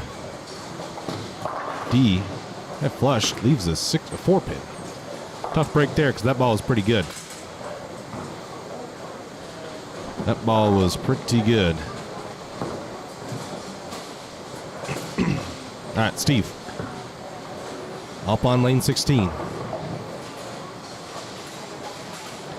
Working, has he missed yet? Yeah, he did. Just now. Not a bad ball. He didn't like it as much as the other ones. From back here. So, tremendous ball. Over here, Josh Groves see his shot. I'll let you know what D did on his lane 15. He picked his spare. That's a good ball there. So we got Josh Groves going to go really light. He's the 258. And then Fred SLC. Yeah, I can't get that out of my mouth. Wow. Fred LC on lane 8. Mr. Hippin right on. Robert Lund is up here, and so is Adam Breckenridge. So we're going to take a look at their shots. On lane 15 and 16. The scoring is beginning to be updated on tournamentbowl.com. So if you're looking at up on to see updated scores, head over to tournamentbowl.com. Robert Lund, the lefty, goes Brooklyn. He carries it. He carries it. Now, the scoring might be a little bit confusing because we haven't updated all of it yet. So don't read too much into whose first two. Cam Foster did shoot 279. I think that's gonna be legitimate. He's up there now. And Breckenridge.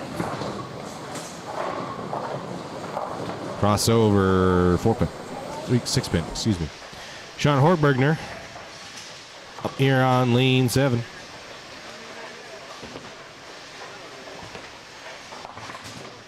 John, high flush. That's 10 back. That's a good shot. Steve, catch him. Doesn't love that one. It's lucky he drips the split out and leaves only the 10 pin, so. Fortunate there. Catch that break. Let's hunt two-handed. For sure, yes. Gets the 7 trip. He's got a 4-bagger on him now. Throwing her two-handed.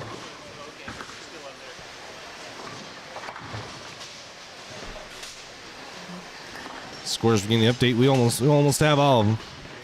Just a few more stragglers to come in. Fred Elsey, I'll let you know what Steve does with his 10 pin. Fred Elsey in front of us. The face drop makes that much easier. He's only the 3-6, drops the 9-10 out of that. That makes that easier. Steve picked up his 10 pin as you would have guessed. Josh Groves in front of us. And 10 back. So we'll head on over. We'll head on over. 2, 15, and 16. Take a look at D. Crossover, the 5 pin won't fall. All right, we've got all the scores in from game number 6. We're going to take a break from the action and go ahead and show you all that, because I'm sure y'all want to see it. Lindsay Boomershine still leads. She shoots 230, gets the bonus pins at 1489, 59 pins below her. It's Cam Foster at 1430. 11 pins behind him is Damon Winslow at 1419. And you take another big step 50 pins below Damon. Tony Woodward at 1369. He shot 252 to get in. And then Steve drops down to the cut man at 1363. So Stacy's 20 pins off, 22. Tyler Lopez is 41. Chris Walker's 49. And then it's kind of the 60s. So Josh Link, Chase Luce, Nick Magaro, they all need big games. With the 30 extra pins a bonus, it's definitely possible. It is definitely possible to make up a lot of pins. So I would say anything, the next 2 games with big games, Sean Horgbergner will probably be the only man that can make it back from there, because 106 out is Tyler Norris at 16th place. So I personally don't think it's going to be really hard to make up 100 pins in 2 games, especially with position round next game. So with a big game here and a big game in the next game with the wins, that's 60 pins in bonus. Makes them up some ground. Can. I'm Steve. I'm a little shaking in my boots because 22 pins isn't a lot. He's got a good game going on, though, so he can shoot a big game and keep the momentum going and get those 30 pins a bonus. He's right there. So, Jack Turner, there's your scoring update. Anybody in the Facebook chat? Scoring updates live.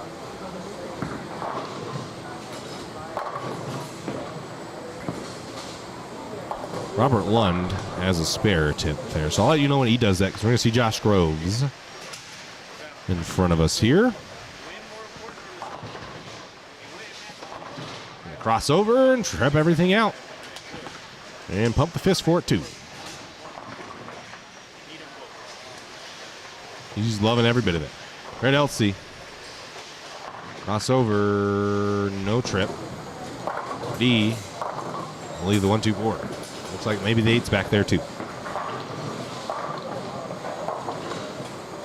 Chris Walker off camera on the 7-8 pair on 9 and 10 just left the big 4s. So struggling for him. Steve Klumpkin, 16. Bowling a pretty solid game so far. And face 6-10. And they're tough, man. They are tough. We'll go see Sean Hornbergner.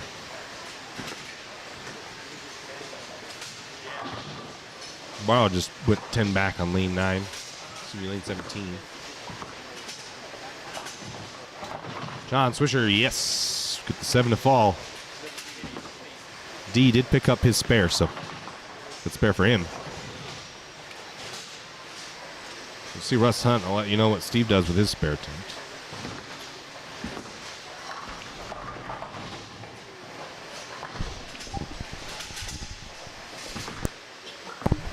Russ Hunt. Crossover. Yes. Yes, sir. So he's got a big game going. I don't know if he's going to make it back to the cut, but he's got a big game going. Make him a little extra money. Steve picked up the 610, if you would have guessed. Over here to Robert Lund. And Adam Breckenridge on the extended pair. Robert missed the head pin left and leave the 1-2. Excuse me, the 1-3. My apologies.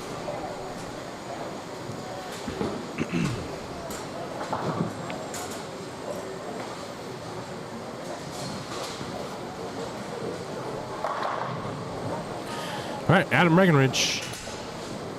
Camera. Josh Groves just went 10 back. And Breckenridge will cross over, and he'll carry lots and lots and lots of Brooklyns being thrown and carried here in match play as they get torched. The front's always hooked a lot, and then when you bowl 8 games on them, they're going to hook a shit ton.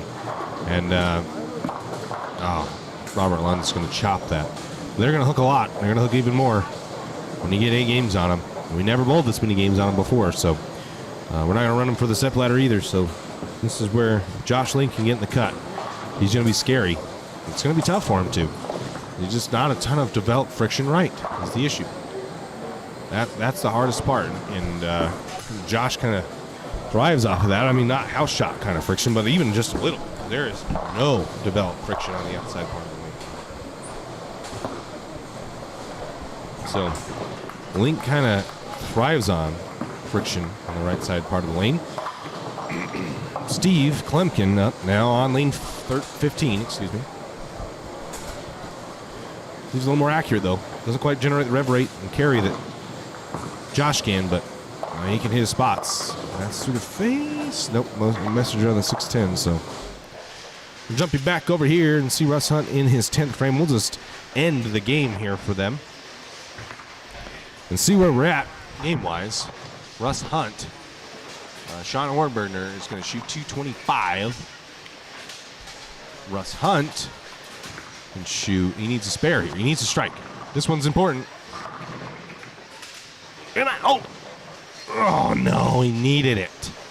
Wow, he came back just the right time. Needed it. Does not get it.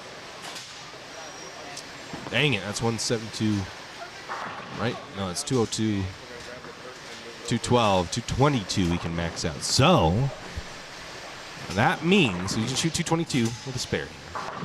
Hornberger shoot 225 with a strike, 24 with 9, 23 with 8, 22 with 7. So 7 ties, 8 wins. For Sean Hornberger right here. Lane 8. 7 ties, 8 wins. And back. That's a dub for Sean Hornberger. Needed it, too. He needed it.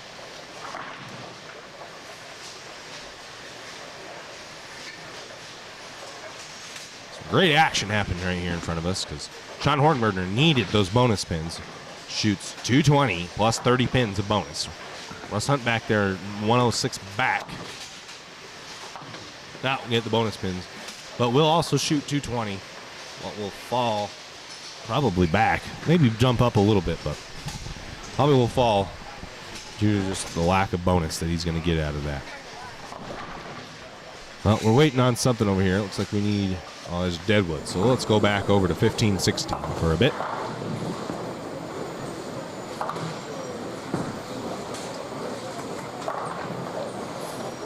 Go to 15-16 while we wait for the Deadwood to get cleared. Looks like some pretty close games over here.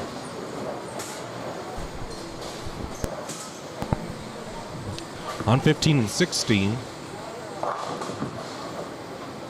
See Plunkin really struggling on this pair. Really struggling. Wow, gets a huge break with the 5 falling. An open in the 9th really would have opened the door for B.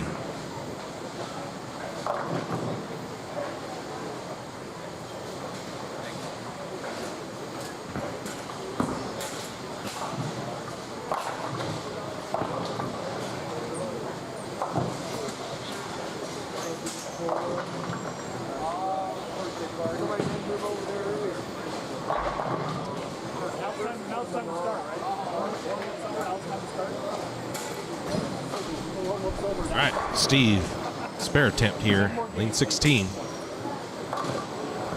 It's a good spare when he needed it. He's got to get his dub. I don't think he can lose. No, 191. Did I mark that as a miss? Am I missing something? Did he not pick that? Pick that. Did he not pick that? I think I just marked that as a miss. I don't know what I'm looking at. Maybe I'm wrong. I don't know. Yeah, Steve's seeing it. He knows what's going on. Yep. He did make that spare, and it did mark him as a miss. So, yeah, Steve can't lose.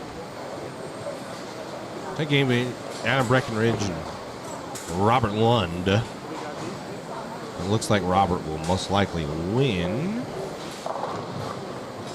Steve did, in fact, pick that. Okay, I knew I wasn't tripping. I knew I was not tripping.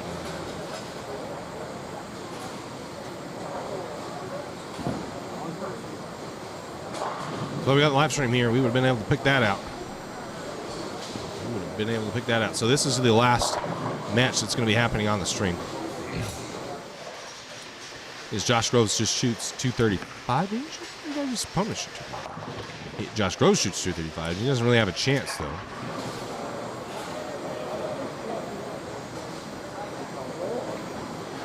He doesn't really have a chance, though. So that didn't really matter a whole lot. As everybody's turning in their scores so we can get position rounds started.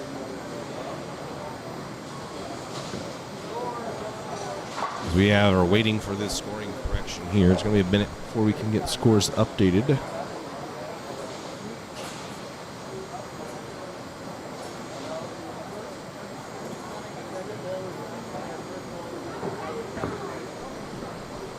We're waiting getting a scoring correction. 15-16. Scores aren't coming in, though, for Game 7, so we'll have them pretty quick as Dave Dietz gets them put in for us. A few of them are trickling in.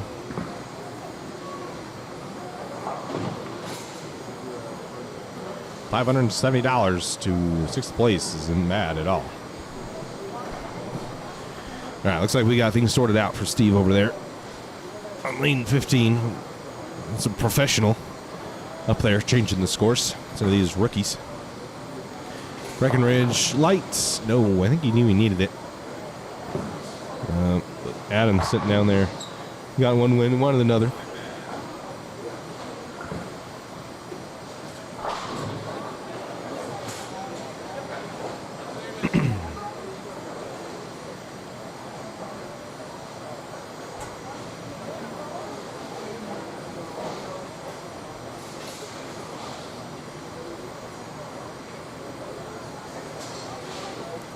Robert Lund will pick his spare. Adam Breckenridge. Well, that was tight. He'll get it.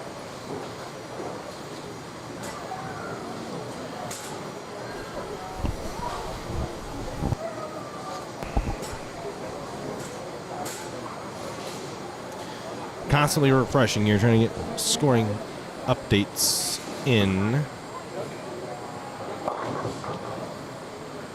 Oh, Robert Lund trips the 3-pin. Shoots 156.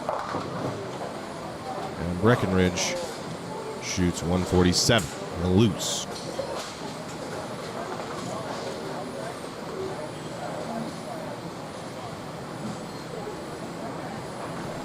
Just keep getting a lot of live scoring updates. Dietz gets them in. It's like it's looking more and more as Lindsey Boomershine will continue to lead the squad and be your number 1 seed, shooting 211 in the final game, or final 7th. So all she'll need to do is just stay clean, not have a complete disaster, which highly doubt that will happen for her. Steve Klumpkin really struggling here on 15-16. Started out pretty hot, struggling to find any kind of look. His ball is not. It's hooking early if he gets it any kind of left. It's never hooking if he gets it any kind of right. So, struggling there.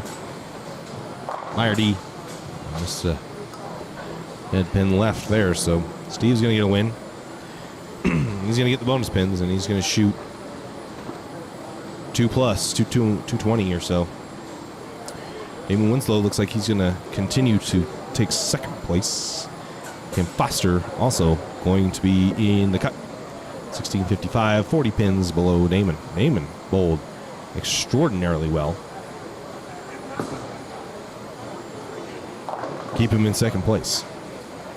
Losing the lead only to Lindsay, that just absolutely railed him all day. And won every match, undefeated. Except she tied, I guess, in the second one. So, second game. Steve, this is the final game going on right now, back on 15-16.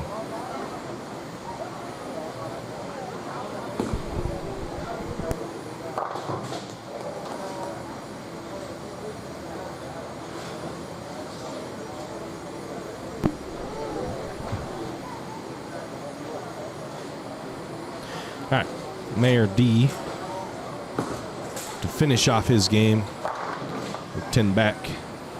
Shoot 190. 99, not a bad game. He's still going to lose to Steve, but solid game.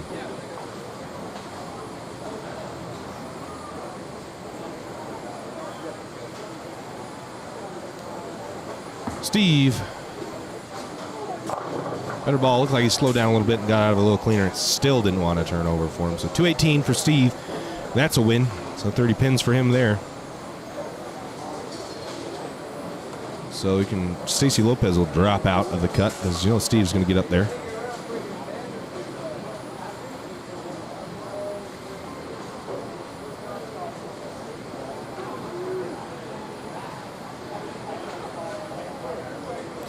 All right.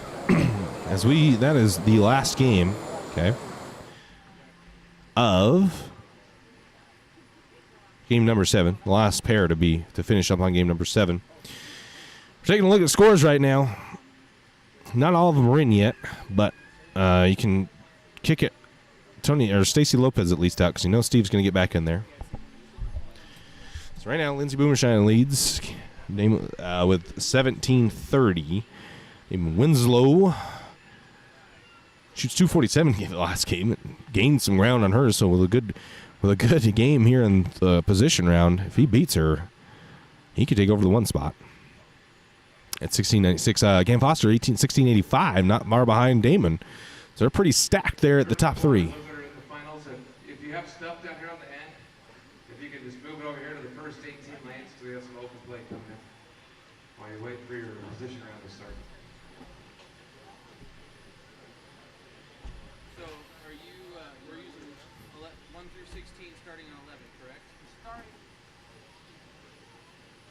we can do it that way. Okay, well that's, you said start position round starting on 11. Yeah, let's do it that way because that keeps us off the bring up the step ladder there. Well, he just shut off 17 right. Well, we're gonna wrap around. Oh, okay. Yeah, I know. Wrap around. Keep doing it. All but 2 scores. Steve Clemkins and Mayor Dees are in. Did you put Plumpkin's score in? We're all in there. They're all in Oh, there? I haven't seen. That would help. We're waiting here on Dave. Figure it out. There we go. All right. Steve Lemkin cannot quite eclipse Cam Foster at 16-11. And then Tony Woodward is your cut man at 1589. So there are Nick Magaro, Sean Hornberger, Chase Luce, and Stacy Lopez within 66 pins of the cut. Tough task. Tall task to get in. Tony gets a win with the 190, so that helped him out a lot to get that dub. But to get in now, it's going to be tough because you got 1 game. You're going to have 30. You got to win. You're going to have to win. And you're going to have to shoot a pretty big score to do it with the position round coming up. So pair to pair, you're going to have to get lucky, catch a pair that's good. And then beat your opponent by a lot. So, guys, as we get position round set up, we'll take a quick break, readjust my cameras so we can bring you the action as best as possible. And then I'll be right back and bring you live action from the final game of match play before we cut to the top 5 and run the stepladder.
All right, boys, we are back. We are back.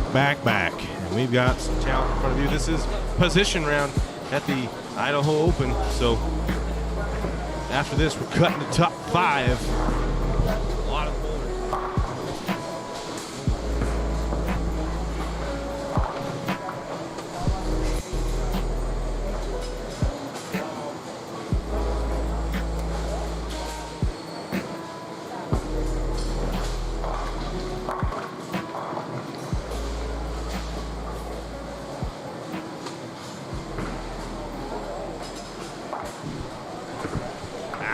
All right, now it works. My apologies there. We had some mishaps. Cam Foster goes 10 back right there. So, guys, we are lined up for an exciting finish here at the Idaho Open. Okay, we're going to cut to a top 5 step ladder. Tony Woodward currently is a man at 1589. We're going to update that. 1589 is a cut after 7 games. Oh, 7 games of match play. This is position round. This is position round, guys. So, what does that mean? That means cutting to top 5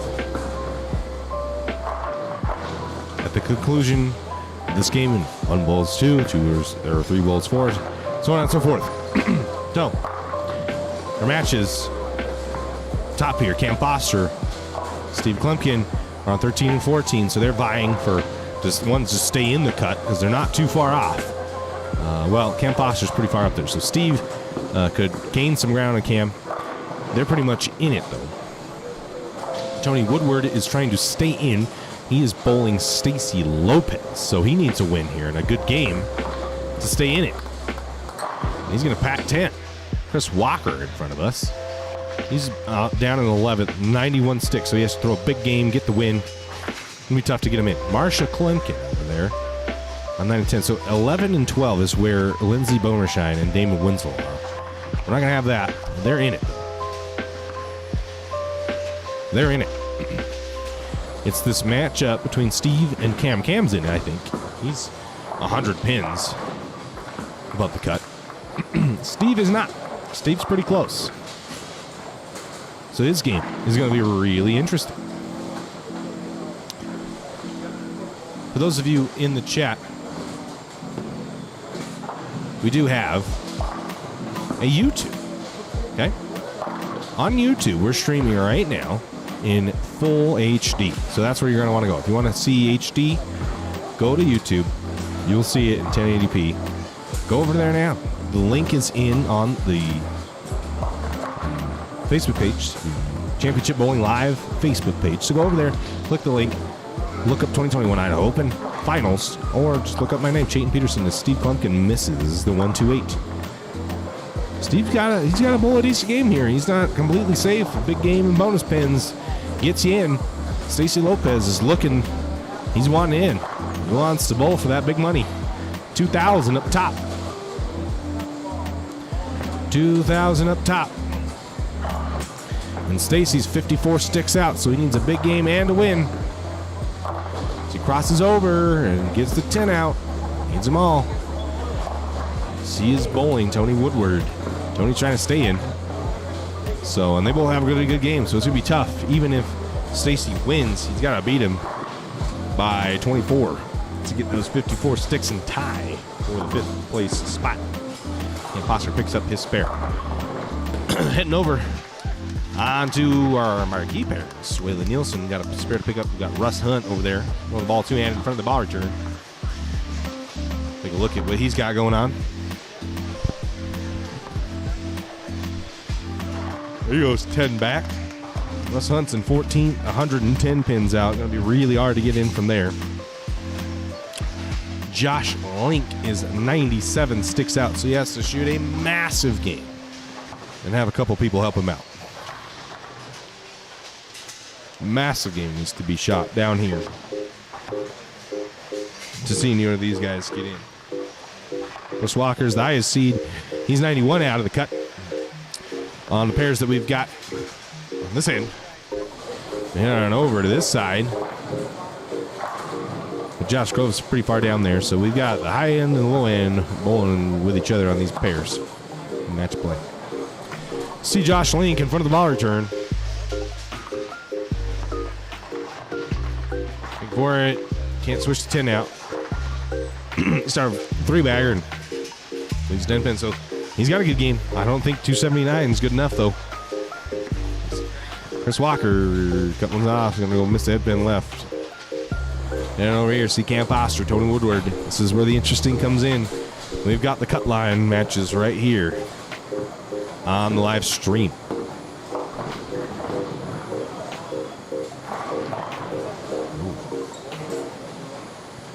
Gonzo is music. My apologies, folks. Thank you, Braden Hatch. Always saving me. Always saving me. I appreciate you, bud. Steve, whoa, what was that? It drips the 9-pin out. Wow. Looks like Cam Foster's taking a re-rack. You don't like that rack? Yep, you don't like that rack. He knows he needs them, though. I mean, Cam's pretty far up there, though, as far as scoring goes. TournamentBowl.com is where you can find scoring updates. Cam's 1685, 100 pins over the cut. So I don't think he's not too worried. He's got to stay clean. He's good. And Woodward's going to cross over, carry it all.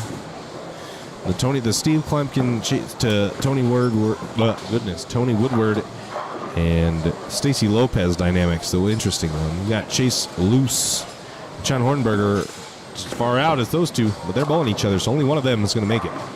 They're going to need the bonus spins to jump. Not as tight as you'd like to see it. Not as many options, but we've got the ones that matter. Stacy, he strikes. Stacy's got a 3-bagger.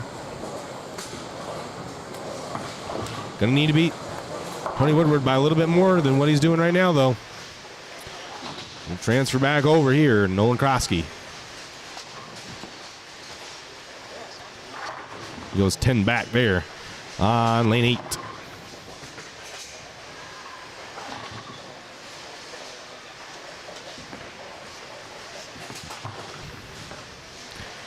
Patrick O'Rourke. Missing 3-6-10. Ouch. Lots of re-racks happening over here on lane 14. Plus Hunt will pick his spare. As see Dave Dietz running across the screen, handing out score sheets for everybody. Somehow Jason Link is still just so far right compared to everybody else. That's insane. He's able to get his ball to not read so hard.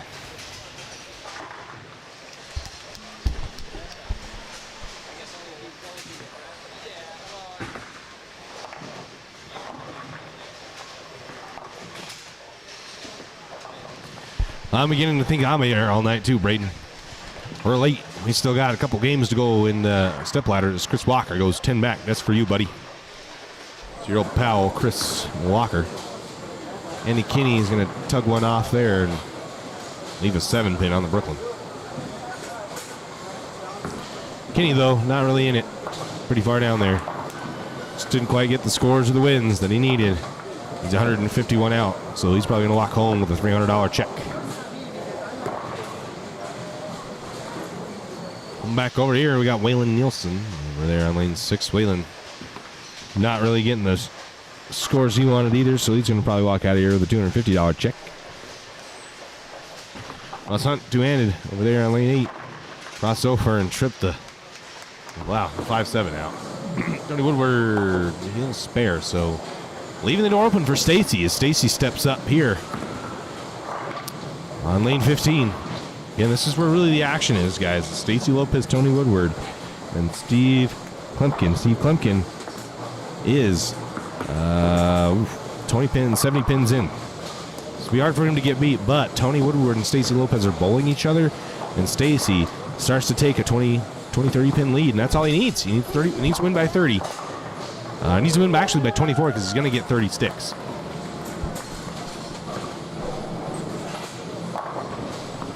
He's going to get 30 sticks from the bonus, so he beats him by 24, and he's in. Or tied at least, so we're going to keep a close eye on that match. Josh Link, really a huge outside chance of getting in. And 97 sticks out. I mean, he's 279 if he punches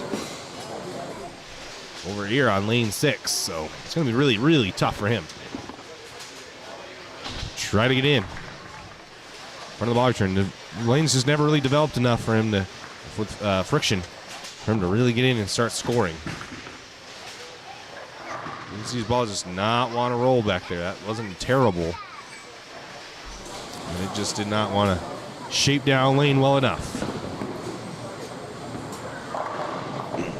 Those of you wondering, keeping it here because we want to see the Tony Woodward Stacy Lopez match. So that's going to be the interesting one. That is going to be the interesting one. Is Steve strikes. I didn't see exactly what happened there, but he did strike. Tony needs to keep the pressure on because Stacy's bowling great. Tony needs to keep the pressure on Stacy. And he can feel like he has it. It has to happen. Tony cuts one off. You get lucky, not leave his split, but 3 pin. Spares aren't cutting it. And Stacy's throwing strings of strikes on a 4-bagger in the 6th frame. Oh, he gets it. Slaps the 10 out. Wow, that hooked from way far out there. I did not think that was coming back. Wow. Stacy Lopez with a 5-bagger really has a chance to get himself in to the step ladder. That would be awesome to see. Stacy bowled himself into the step ladders. Nolan Cross goes 10 back there on lane 8.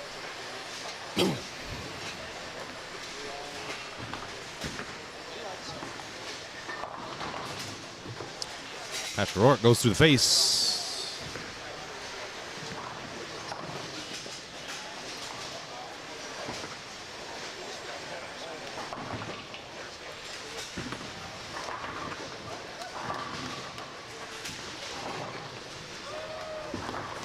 Steve Plimpkin off camera goes 10 back. I don't think he has much to worry about, but it's really the Stacy Lopez Tony Woodward dynamic. I don't know I don't have Chase Loose on my string, so I don't really know what the score he's throwing, but I mean he could potentially jump Stacy. If he could shoot a good enough game to beat Stacy, that would be pretty insane too. Sean Hornberger's in the same situation. They're a little bit further down, or over here on the left side, so I guess I should be able to see what they're throwing. Somebody's got a string of strikes. I don't think it's Chase Loose, though, and it's not Sean Hornberger, so Sean Hornberger isn't going to be able to do it. So Cam Foster here on 14. He'll go 10 back. Cameron Foster really could go 3-peat here. Don't see Chase Loose on this side. He has to be. It's got to be on this side. Just blind. Blind. Where is Chase Loose? I must be missing him. I don't know exactly where Chase Loose is. He's got to be on 1 and 2. Has to be on 1 and 2. Should be bowling Sean Hornberger, right? Yeah. Waiting for something here. Let's go back over here to 5, 6, 7, 8. Yeah, okay. I see Chase Loose. Yeah, Chase doesn't have a good enough game. They're pretty deep into it. They're in the 8th frame, and he doesn't have a chance. So, really, it's Tony Woodward and Stacy Lopez. Nick Bagaro. I think he might have been. No one in that pair has a good enough game. Garrett Haywood's got a decent game going, but not Nick Bagaro. And then Tyler Lopez is 72 pins away, so it's going to be hard to beat Stacy by enough to get around. 20, you got to beat Stacy by 20 pins. Stacy's going to be up here on lane 15. We got Andy Kinney on 14. So we're going to keep our eyes glued on this one because this one's going to be a match. See who can get in the step ladder and try to run it. It's Andy, 2 8-10s. Handy 2-8-10s. The 1-2 match, it's hard for me to see because I'm not really close to where the 15-16 camera is, and it's just on 11 and 12 is where the 1-2 match is. Bruce. Yeah, ball don't hook in the air. You're right. He doesn't want it to hook, though. It just needs to shape down lane. If it gets on the lane too early, then it wants to hook too early. I'm going to try to stand up here and see what the 1-2 match looks like. Lindsay and Damon. Lindsay and Damon. Lindsay leads Damon by 40 sticks, so it's not necessarily close. The game looks pretty close, pretty tight from back here. Again, like I said, it's really far away. I'm having trouble seeing. Looks like Damon is down by a few sticks because now Lindsay's working a double. Lindsay left a couple splits, opened a couple times, but now she's working on a double. Damon's working on a strike, but I don't think either of them is going to beat each other by enough. I mean, if Damon snuck away with a win and beat her by 10 or 20, then he could get into the 1 seed, so some implications there. Definitely some implications there. Depending what kind of game is bowled on that end.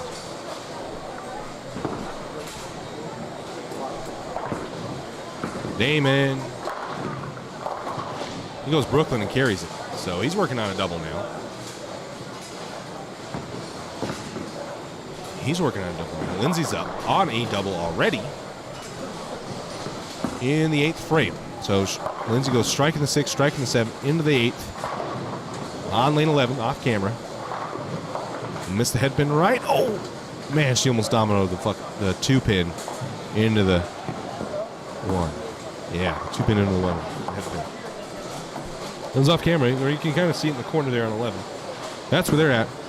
So, Tony Woodward and Stacy Lopez on 15 and 16, though. They're coming up, though, for their shots.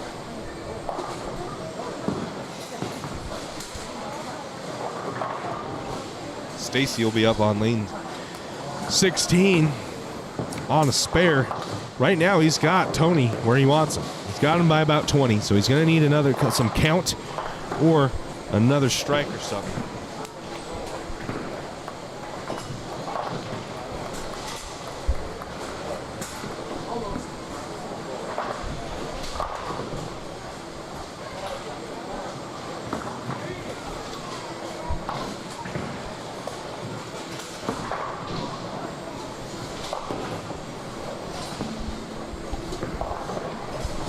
Stacy, though, will miss the head pin right, leaving the 1-2-6-10. So, Tony, that's in the 9th frame also. Oh, no, the 1-2-8-6-10. The 1-2-6-8-10, wow. Ouch. That's rough. So if Tony can pack 10 here, he will. That's about locking it up for Tony Woodward. As he's working on a double going to the 10th frame now.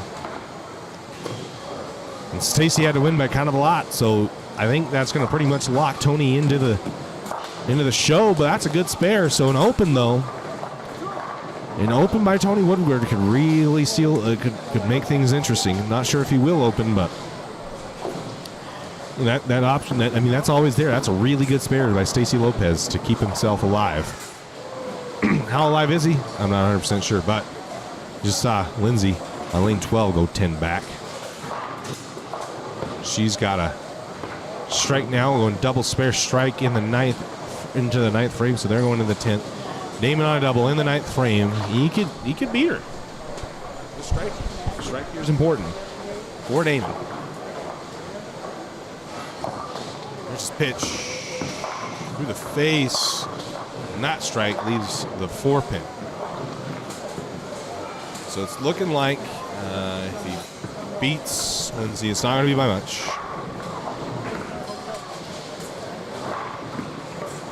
Cam Foster there with the face, but will trip the 6 pin out. Let's take a look at Chris Walker's effort here on lane number 6. Doesn't love it. Actually hates it and doesn't even look at it. We're going to the conclusion of this match. Over here. This is the big one. Stacy Lopez, Tony Woodward. Stacy is lining up here. First ring retains. He needs all three, and he needs Tony to open. So this one's important. And we'll go through the face. All right. Guys, that seals it.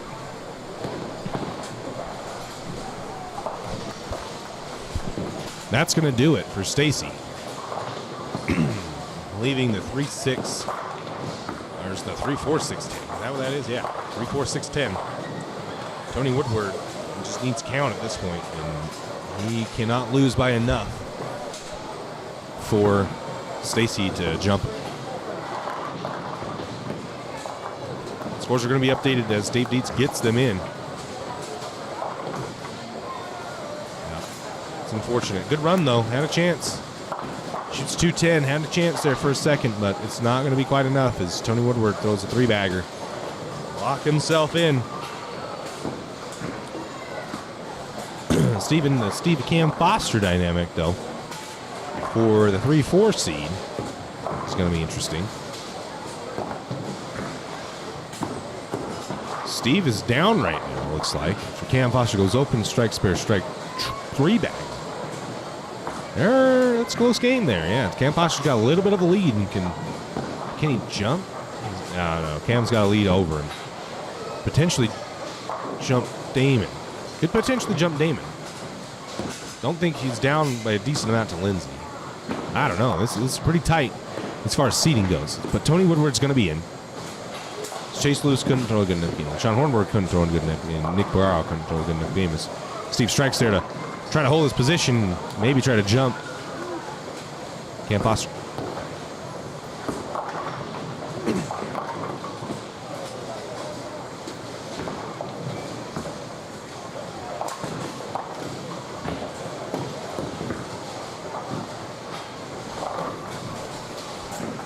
Tony Woodward there on lane 16. Already has it locked up.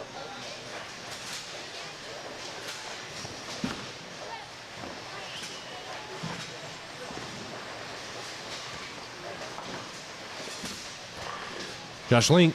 Looks like he's making a little bit of a ball change. Nope. He's moving.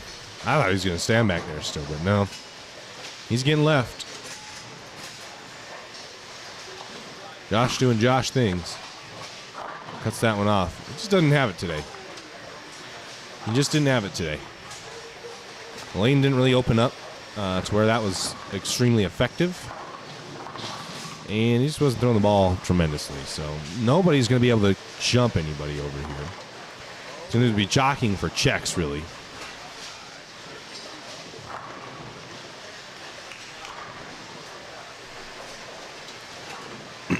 None of the scores are accurate. So if you're on Tournament Bowl right now, the scores aren't going to be reflected accurately because we got to put them all in first for it to look right. So the 1-2 dynamic.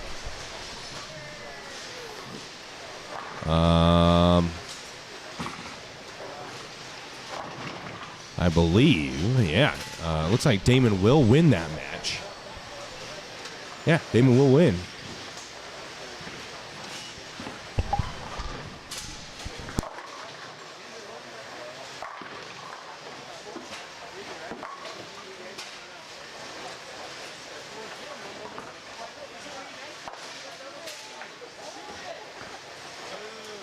Those interested, right? Bruce Stefani, the 1-2 dynamic. Damon Winslow wins by 5 sticks.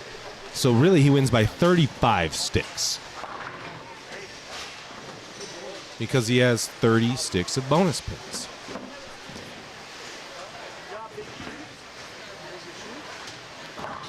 He was down to Lindsay. 1730 to 1696. Oh man, he might pass her by 1 pin. Well, how much is he down by? He's 434. He wins by 35, so I think Damon takes the number 1 spot by 1 pin.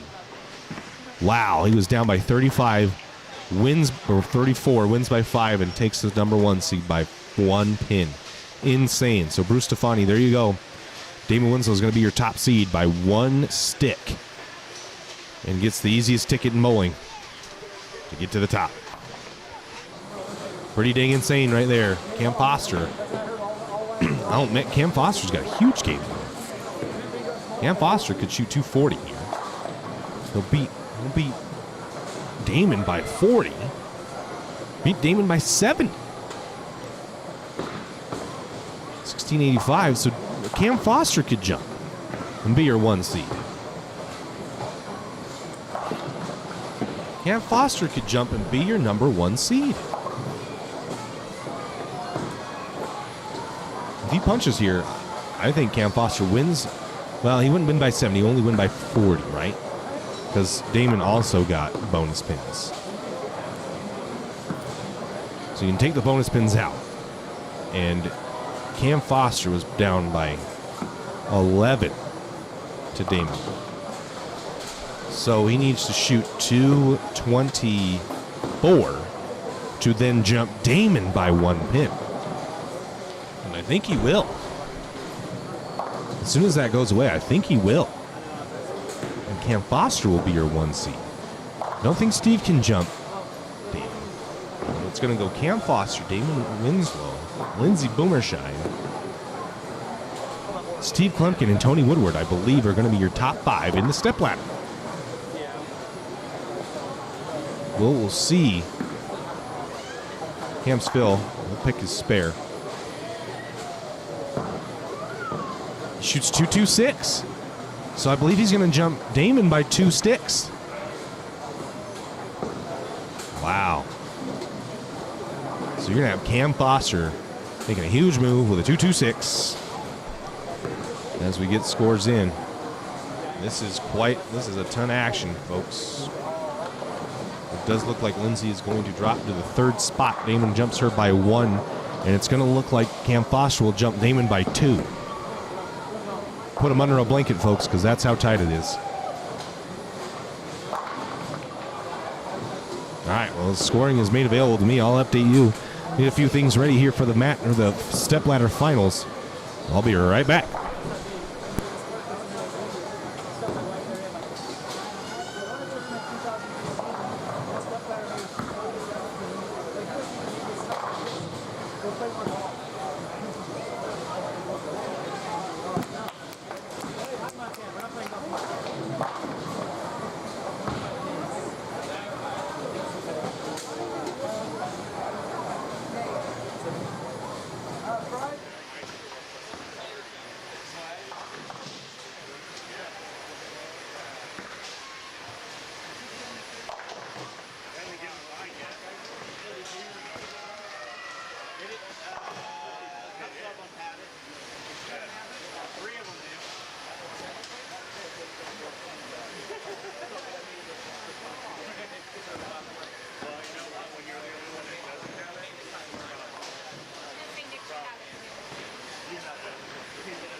against Steve, fourth and fifth. Lane 1 will be on for practice. 1 and 2 for the finals.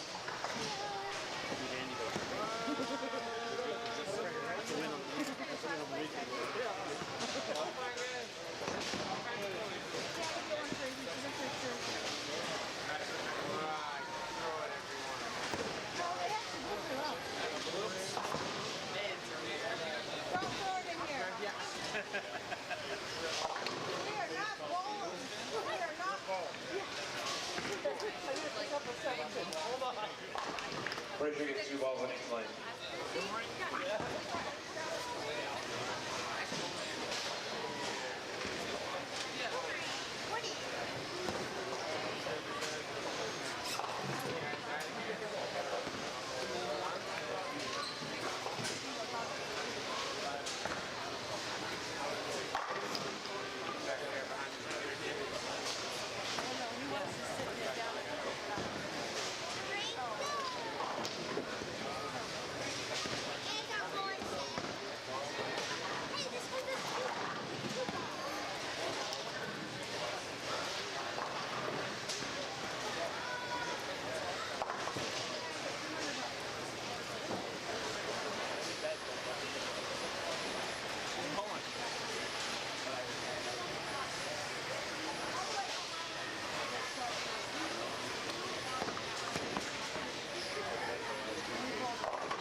All right, I appreciate y'all's patience.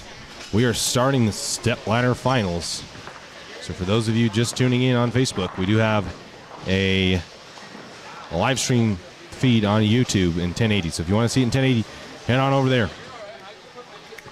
Head on over there. Yes, Damon Winslow steals. Second seed. Cam Foster jumps them both with a win and 226. So crazy, crazy end there. Steve Klumpkin makes it in by 51. So not necessarily close. Stacey Lopez and Tony Woodward were the only closest one. But Tony Woodward with the win. Stacey would have got a win. It makes it much closer, but didn't quite finish it off. So Steve Klumpkin versus Tony Woodward in the first game of the step ladder finals.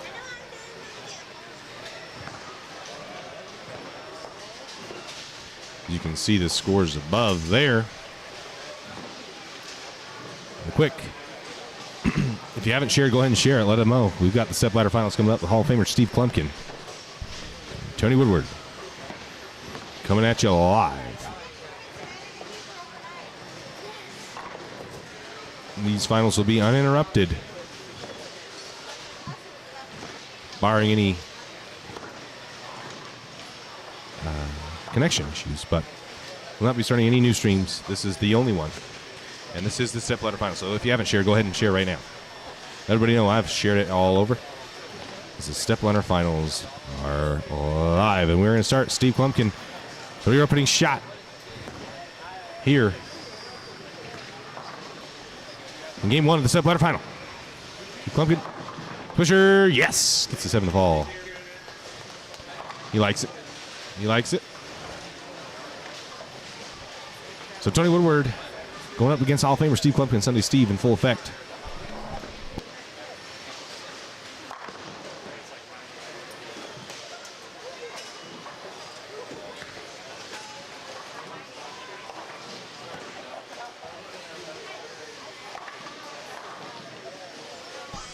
All right, Tony Woodward up here. Swisher, he can't get it.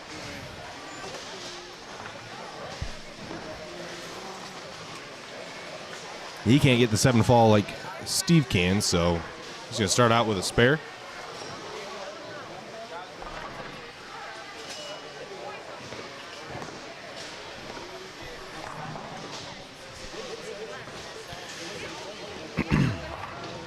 Tony pulling a solid game to make sure he stayed in the cut and actually jumped Steve because Steve got beat by Cam Foster, and that propelled Cam Foster into the finals, to the number 1 seed. So Tony Woodward, did he really missed that? Did I miss that? Guys, what's going on here? Can't believe Tony Woodward actually just missed that. I can totally missed him whiffing on the 7th pin. All right. It's okay, though. First frame's going to do it then. That's probably the best time to do it. Would be in the first frame. Tony Woodward, better looking ball. Still swishes out. Can't get the 2-8 to fall.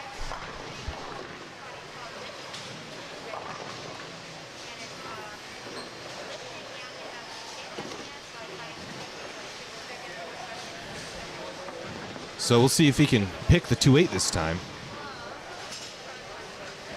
Having issues with the 7 pin.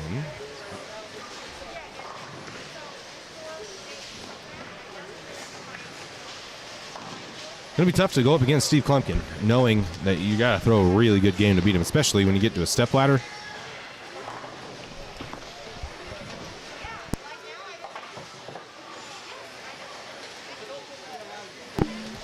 He will miss that one too. So Tony Woodward starts open against Steve Klumpkin. If you give Steve Klumpkin that kind of confidence and, just looseness, you're probably going to lose. So let's see what Steve can do with this. Steve Klumpkin looks like he's throwing a phase 2. Likes it 10 back. Yeah, when you get Steve comfortable like that, hard to beat. He is really hard to beat.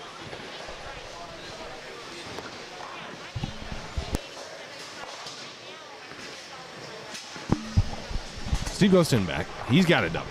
Start his game here in the stepladder finals, game number 1. Folks, if you're just joining us, we do have a YouTube stream in full HD. So I'd head on down. Go to the Championship Bowling Live page. The link is right there. And head on to the YouTube page and watch it in full HD.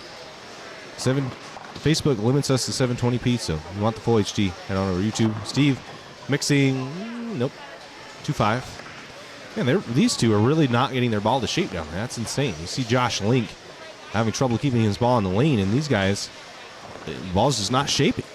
Interesting.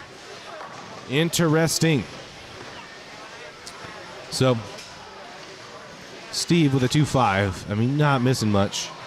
No handicap balls. It's a straight scratch on this finals pattern. We didn't rerun it, so this has stayed here.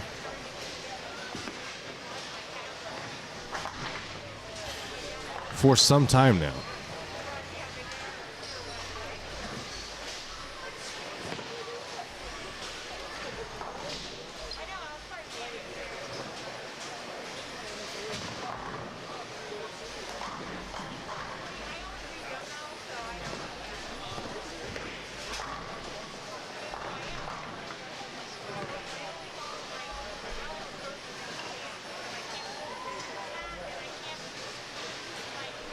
All right, Tony Woodward going off of 2 open frames. He'll go 10 back. That's a better ball from Tony. That's a better ball from Tony. As we're bowling on a custom pattern for the Idaho Open, there were 9 2-2s laid down on the forward pass. That was it. And then 2 more 2-2s on the backward pass. Plays 1.5 to 1 on the outside track. It's 39 feet and 29 mils, so playing pretty tough. It's an older lane surface that hooks a lot. It's been kind of the thing as pair to pair. 7 and 8 has been hit or miss. Some people have been able to really score well on it. Some people haven't. So kind of the thing that I've seen as the pattern breaks down is the fronts want to hook a whole lot because the surface is a little bit older. But the backs don't. They do not want to shape, and you can see that kind of by Tony and Steve's ball motion down lane as the ball just does not want to shape. They get really, really tight down lane. So both Tony and Steve struggling with those issues. Steve went swisher, flush, and then 2-5, and then Tony goes swisher 7, 2-8, and then went flush in the third frame and swished another one out in the fourth. So guys are struggling with ball motion down lane, and that's been kind of the thing that I've seen for the most part of this tournament, the good part of this tournament. So guys, if you're in Facebook right now, I'm just going to tell you this one more time. YouTube, place to go, 1080p stream. Click the link at Championship Bowling Live's Facebook page. Steve, swisher, flat 10. Ball just cannot, really struggling to get the ball through the pins down lane, and I've seen that all squads. I've watched just about every squad bowled and the finals. They were bowled 8 games of match play, 7 games of randomized. We took 32 to the finals. 7 games of random match play. Bowling on the high and the low end of the house, the entire house, 28 lane center. Bowl on the entire house, and then the 8th game of match play was position round, and it unfolded and shook up the seating quite a bit because of those 30 bonus pins. So, really interesting format. Justin Suter does a tremendous job with a great format. And now this is where we get Hall of Famer Steve Klemkin versus Tony Woodward. Now, you'll all want to stay because we also have a PWBA star in Lindsay Boomershine. Lindsay Boomershine has made the show today. She is going to be the 3rd seed, so your next match is going to have Lindsay Boomershine, who had made the TV finals, the PWBA event, very recently. Steve gets the 7 to fall out of 7-10, and the 6, yeah, he just grabs his chest. That was scary. The 6 pin just stands up in the gutter and falls backwards, leaving the 10 pin. That was a close call for Steve. That would really sway this match momentum to Tony Woodward. Steve doesn't opens there with the 7-10 because since the last 2 frames, Steve just hasn't been able to get the ball through the pins well enough to strike. He has not been able to get the ball through the pins well enough to strike. So, yeah, he didn't look comfortable on that one, but he'll pick it with the blue flame. With the blue flame.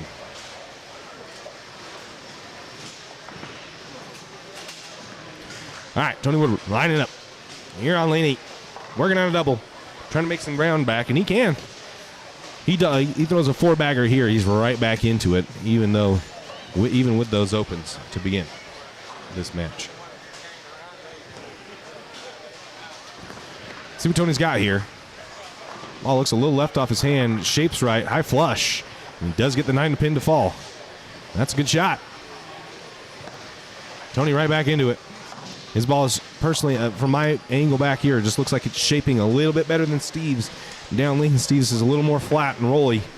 Looks like he might be using a phase 2 for Steve, and it just wanting to roll a little early and not quite dynamic enough down lane. Elimination of those balance holes. And it isn't quite going through the pins. Tony Woodward now getting lined up. It's hard to tell what he's using. I almost want to say that might be an RSTX1. And if it is, it's probably right. Good choice because it is shaping just a tad more down lane. Just a little bit more down lane, enough to get him in a spot where he can strike a bunch, and he's going to need to. Going open. Ball wants to come back, and it will not. The ball looks like a little cleaner cover. It just didn't want to slow down over there. That's what I'm telling you guys. There's a ton of hook in the front, not a ton down lane. And Tony, well, 248.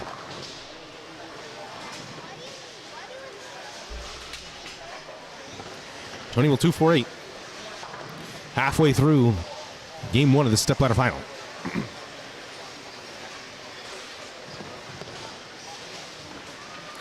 Not an automatic spare here. Tony has got himself right back in, but will need to spare this. And he will. That's a really good spare for not hooking at it. Wow. Tip of the cap to Tony Woodward. Puts himself down 11, depending on what Steve does here. So right back into it after starting open. Steve's double. Got to be a little nerve-wracking going open against Steve's double. Knowing just the legacy that Steve has developed for himself over the years. Steve, lane 8.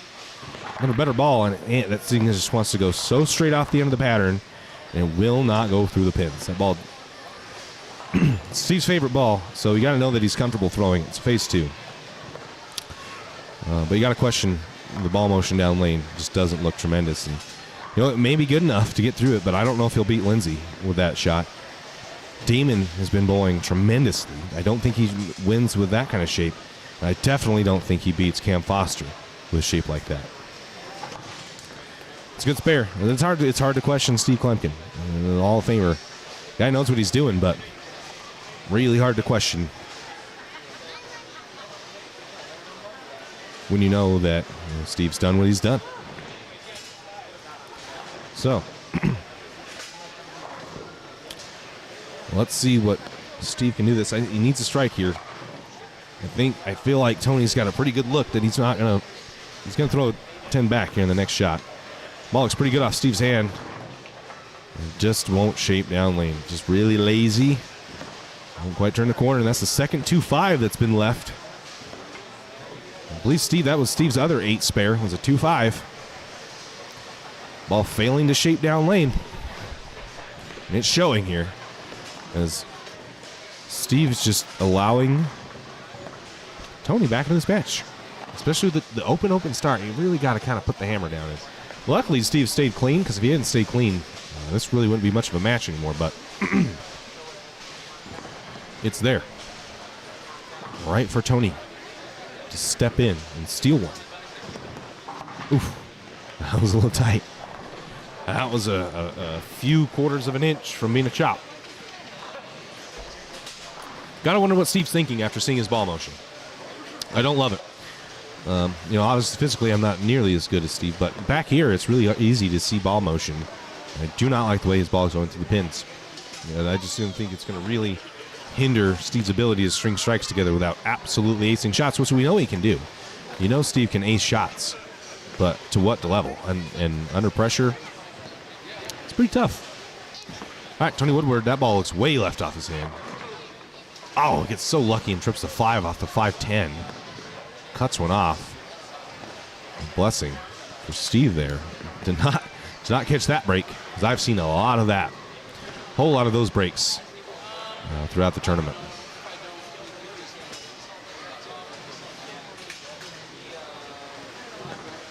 He's got to spare it, though. If Tony Woodward doesn't spare it here, he's pretty much out of it. Pretty much out of it.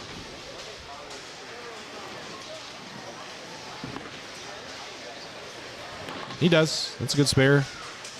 Tony Woodward patting himself on the back for marking twice in this 2 spares, sparing up twice in a row. Confidence definitely takes a shot after going open start. So good to bounce back after that 3-bagger, and he's still down. He's down only 9 though with the count. How the count's working out. So a mark here, a strike here could really help Tony put some kind of pressure on Steve. show up. 9th and 10th frame.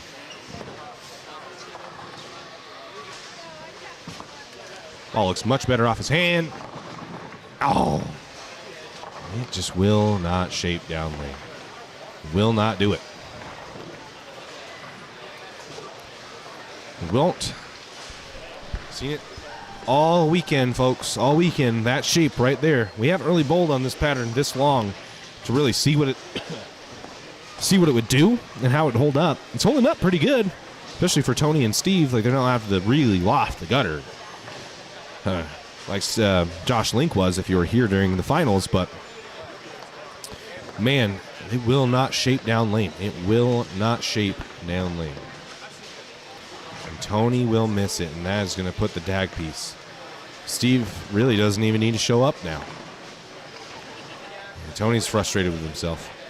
Can't make those mistakes, unfortunately. That's just a mistake that can't be made. It's going to be a tough pill to swallow for Tony Woodward. So, Steve stepping up in the 8th frame.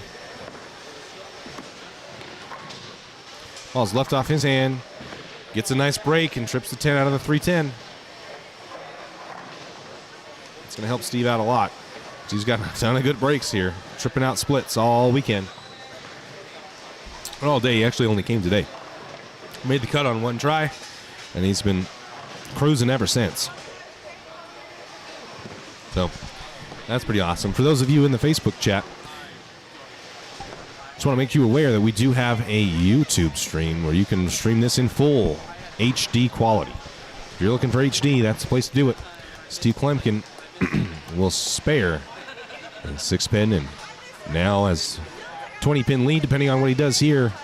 Really quick, want to shout out to some of our sponsors. The Northern Nevada Bowler Scratch Bowlers Tour. Michael Blair Jr. doing a tremendous job in Northern Nevada, creating a tour for us to bowl.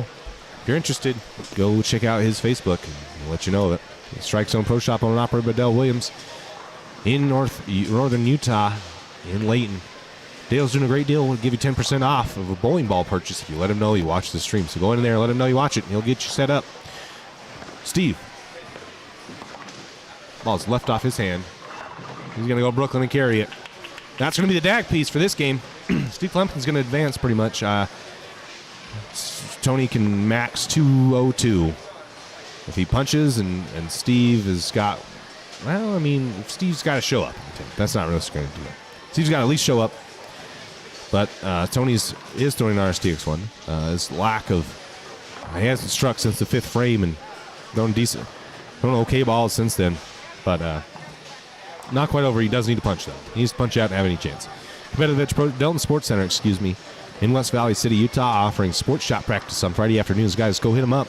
Let them know you'll be there and get your game tuned in so you can come out here and compete with the likes of Steve Klemkin and Lindsey Boomershine. Better ball from Tony. High flush. All right. All right. You gotta stay in it. You gotta know you have a chance here, because an open in the 10th could kill Steve. Lastly, we got Competitive Edge Pro Shop. They're inside Bondwood Bowl. Blaine Todd, thank you so much for your contribution to the stream, making this possible. He'll set you up with whatever you guys need, bowling needs-wise, if you're in the Solly Valley. And lastly, Meridian Lanes, because they host 2 great tournaments. The Meridian Open, won by KT Simpson, another PWBA bowler who bowled this event today. Won this event last year.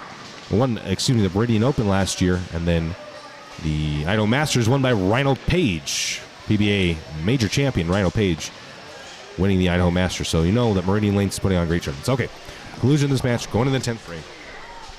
We got Tony Woodward needing all 10. That looks really good. Oh, wow, that's a really good ball. And he's going to 4-pin. That's going to kind of put the nail in the coffin. Still have 62. And we can 62, 72, 82, and Steve pretty much already has it.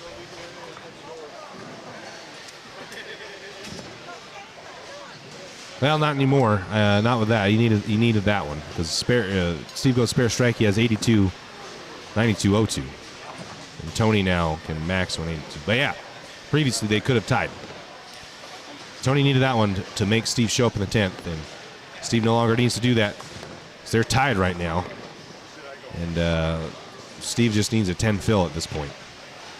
depending on if Tony can fill 10 in the 10th frame here. Pretty good ball there. Still won't shake down lane. So 181. Steve's got 182. There's 172. Steve needs 9 total pins here. And he will tie. So 10 to win. 10 pins and 3 frames to win.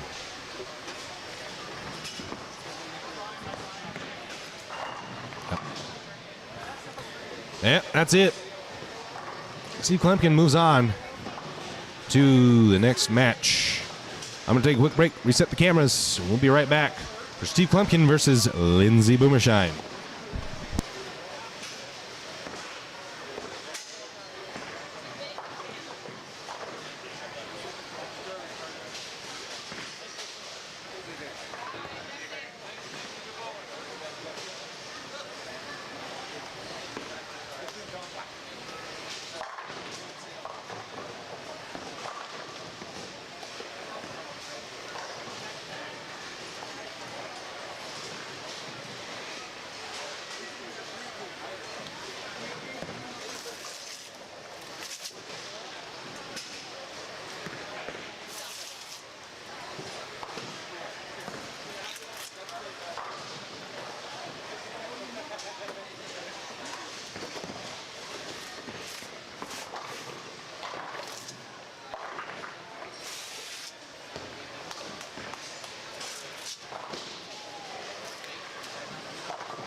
Appreciate all his patience there. We're just trying to move everything over so we can get coverage of Steve Klumpkin versus Lindsey Boomershine there on lanes 9 and 10.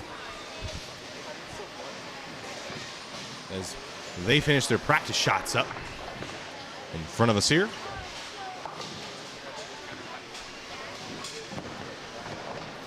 Yeah, Michael, that was a really good ball by Tony Woodward.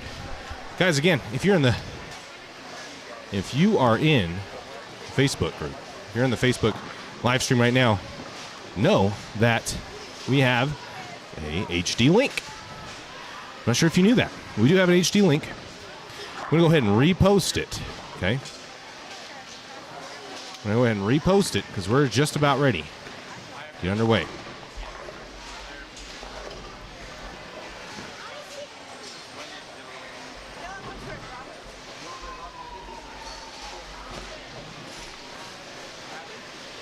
Go ahead and post that on the Championship Bowling Live page. So that's where it's at if you guys want to see the HD stream. I'm also going to put this in the comments as well.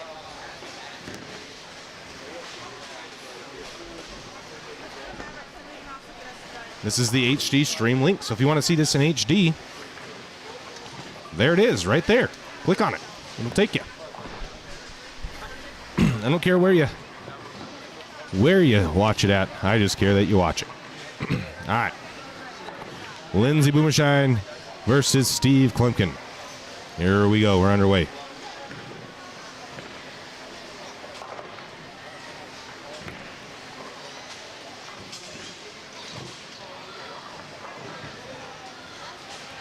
Lindsey's going to go through the face, trip out the 7 pin, and just leave the 6-7.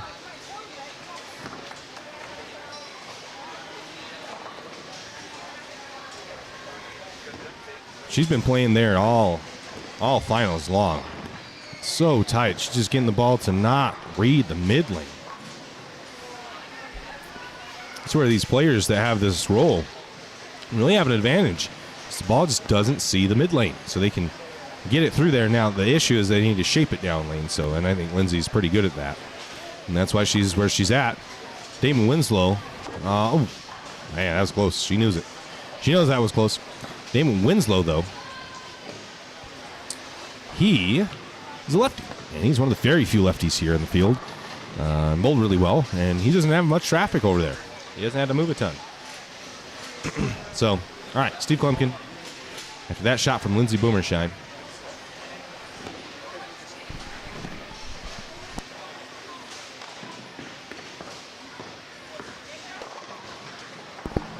Steve, high flush. Yes, he trips them all. Steve is going to be hard to beat. He is going to be hard to beat.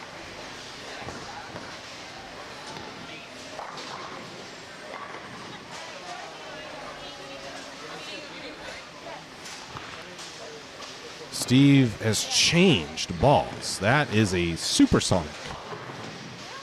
Phase 2, the first couple games, and supersonic this game.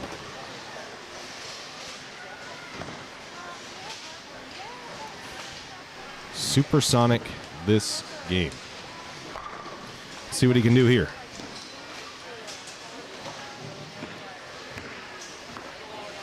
Steve, in an area he's not used to, 10 back. That ball looks much better down lane.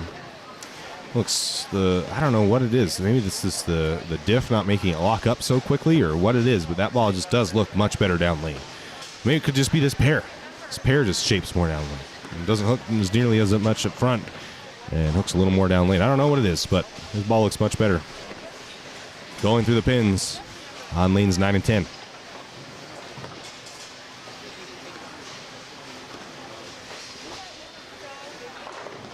All right, Lindsey. Her effort here in the second frame.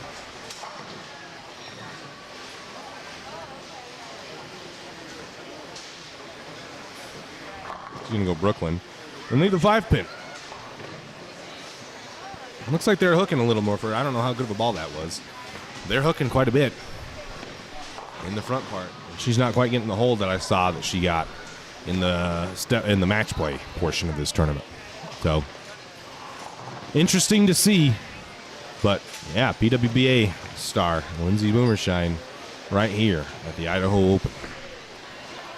Bowling Hall of Famer Steve Klumpkin. This is Battle of the Titans right here in this tournament. She'll pick the 5-pin. She'll stay clean, but already digging a hole for herself as Steve Klumpkin starts double. A much better look than he had previously. Much better look than he had previously. His look, I did not like. I don't think he wins this game with the look that he had in the first game. To be completely honest with you, but his look has changed. He's using a different ball. I wonder what prompted the change of balls there for him. All right, Lindsay on lane number 9 in her third frame. Playing a little deeper, shaping a little more. That's 10 back. I wonder what ball that is. That almost looks like a urethane. I don't know. It's a really good ball, though. Lindsay consulting with her ball rep, Hank Boomershine, over there. Trying to figure a few things out.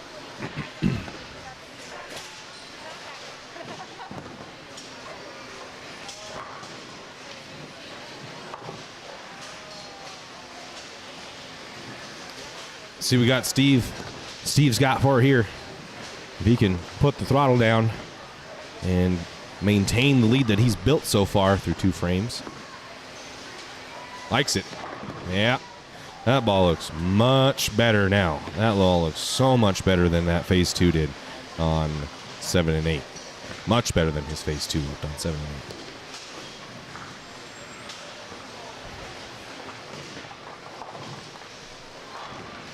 Wow, that ball looks great.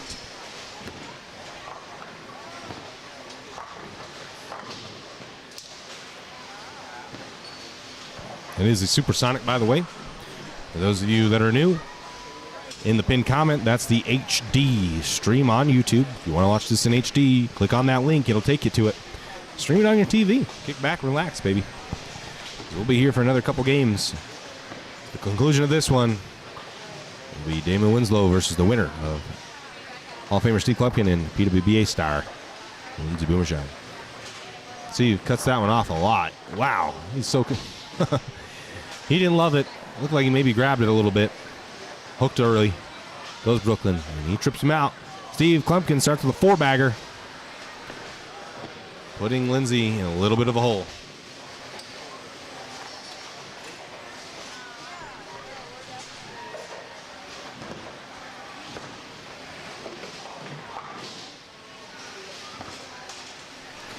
Putting Lindsey in just a little bit of a hole.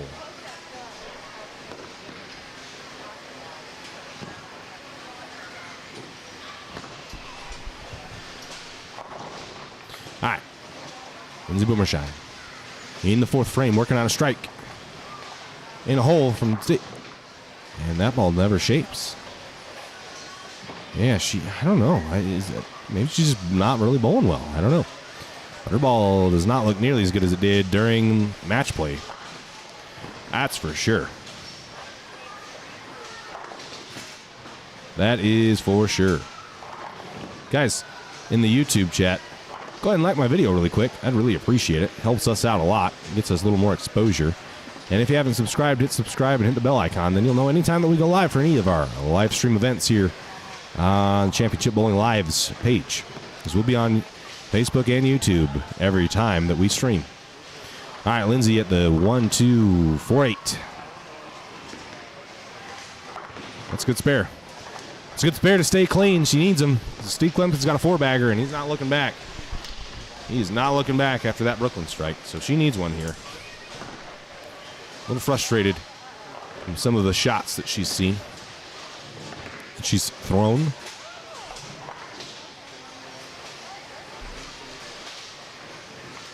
I'm sure both of these players have seen worse or better in the backgrounds that they have in bowling.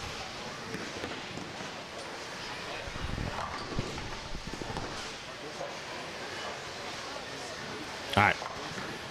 Lindsay in the 5th. Really needs to get something going. Really, really needs to get something going here. Didn't love that. That ball didn't look good off her hand either. Nope. Doesn't get any breaks there, and leads the 4-6-10. Michael, next weekend is our next stream. We'll be bringing you the Use-A-Lot Classic from Davis Lanes live on Championship Bowling Live. So this has been a big couple weeks for us in our live stream events. And so, yeah, the next one will be the Use-A-Lot Classic on Sunday. Now, there is a tournament in Butte, the Ring and 10, really big tournament, but at this time, I think at this point we don't think we'll be there. So the next one, and then after that I have to look at my schedule, but I do know that we will be live next week right here, YouTube, Championship Live Bowling Live, for the Use-A-Lot Classic. Steve Klumpkin in the 6th frame. He will 2-8. 2-8. I'm going to adjust this score camera really quick. I'll be right back.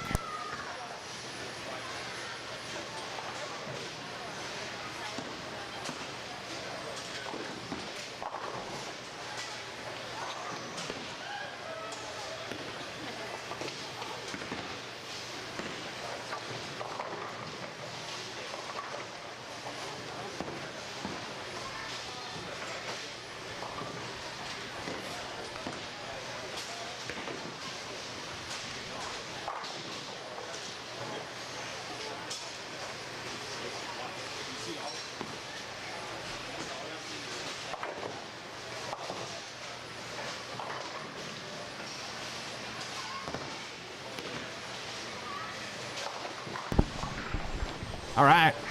My apologies there. Just want to get a little better viewing angle. Have the score and lost the score there for a second.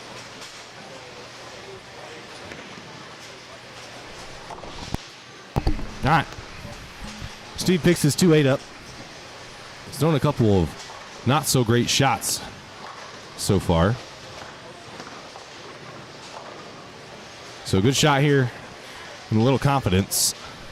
The ball reaction has been questionable. Cam Foster's going to be tough to beat. Cam Foster's going to be really tough to beat, because I think he's just going to be able to shape the ball more. And that way left off his hand. And Steve Klumpkin, all right, Steve, if you watch this back, all right, you can't go Brooklyn twice. You can never be mad at me for when we bowled at the shootout, and I beat you. I beat Steve Klumpkin with 4 Brooklyn strikes, and he was pretty upset about it. But I don't ever want to hear a word again, because you're killing.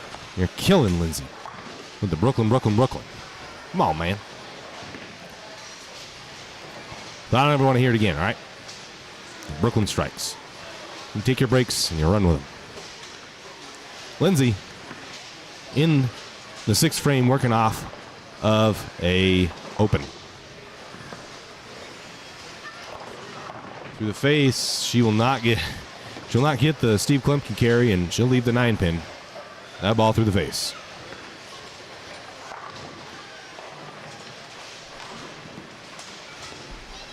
Jeremy, that's me, Chayton. That's been calling all of the action all weekend, except the 2 squads that I attempted this tournament, or the squad that I attempted in the doubles. But other than that, that's been me the entire time throughout this tournament. All right, Lindsay, yep. She'll pick it. Down quite a bit, though. Steve's carried 2 Brooklyn strikes now after that 3-bagger. Ball looked really good before, and now he's just cut a couple off. After his ball kind of leaked on him, he cut one off, leaked on him, cut one off. So a little, I don't know how confident he is. I mean, Steve Klumpkin, but I don't know how confident he is now going into the 7th frame, not hitting the right side of the head pin yet for a while. Oh.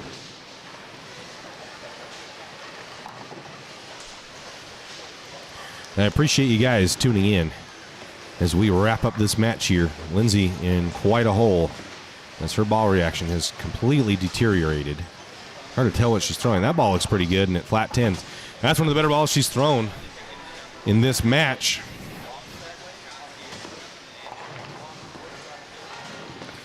Hey, Steve cooked me for a long time after that match that he and I bowled at the shootout. So I don't want him giving me any crap anymore. Put my foot down. I'm putting my foot down, and Lindsay needs a ball. We need a ball return.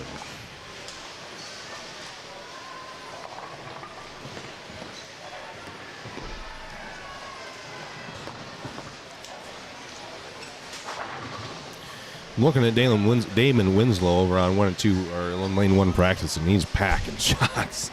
His ball looked great going down the lane. So Steve's going to really need to figure out some of the ball reaction.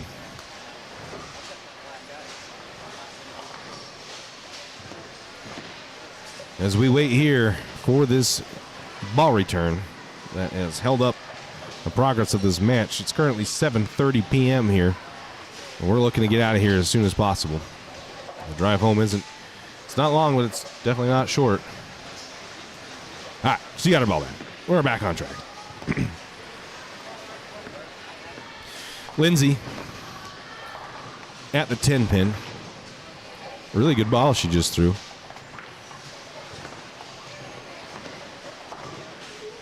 And as you would have expected from a PWBA bowler, she picks it.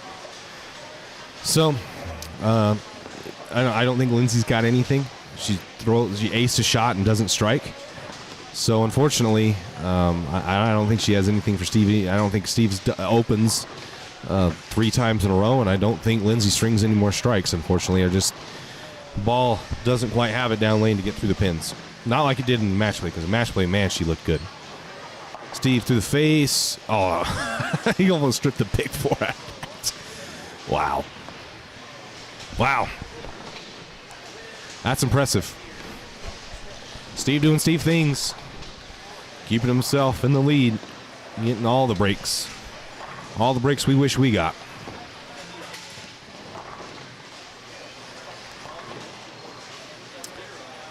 So the spare here, Steve pretty much locks up. This match against Lindsay is all he needs to do is fill a couple frames with good count. He's got about a 40 pin lead over Lindsay right now.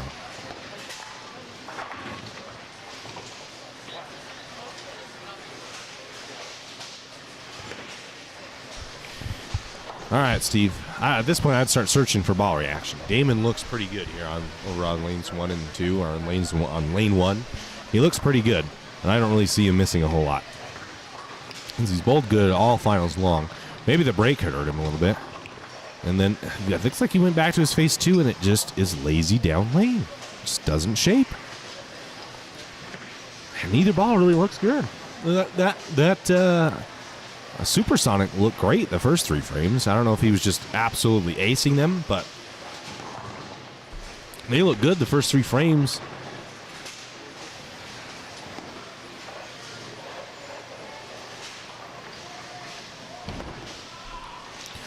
They look great the first 3 frames, and now his ball reaction is just deteriorated.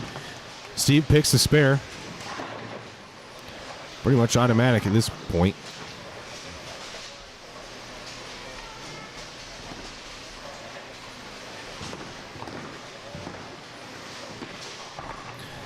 So, Lindsay, a tiny bit of life left. Let's see if she can muster something up to put any amount of pressure on Steve to make him at least feel like he has to show up. Here on lane 10, Lindsay Boomershine. Through the face. That ball looks pretty good off her hand. It looks like she thought it was pretty good off her hand. It checks. Ball before looked pretty good. It doesn't check. Flat 10. So what do? You hit it harder to try to get the 10 out. Goes to the face. Move left and it never hits the head pin. So she's in a predicament that I don't know how to get out of, to be honest with you. She almost picks the 4-7-10. 6-7-10, excuse me. But that's going to do it. Steve Klumpkin is going to move on and face Damon Winslow in match number 2.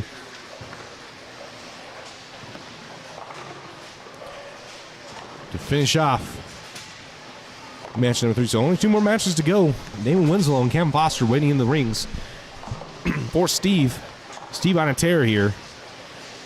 Getting good breaks.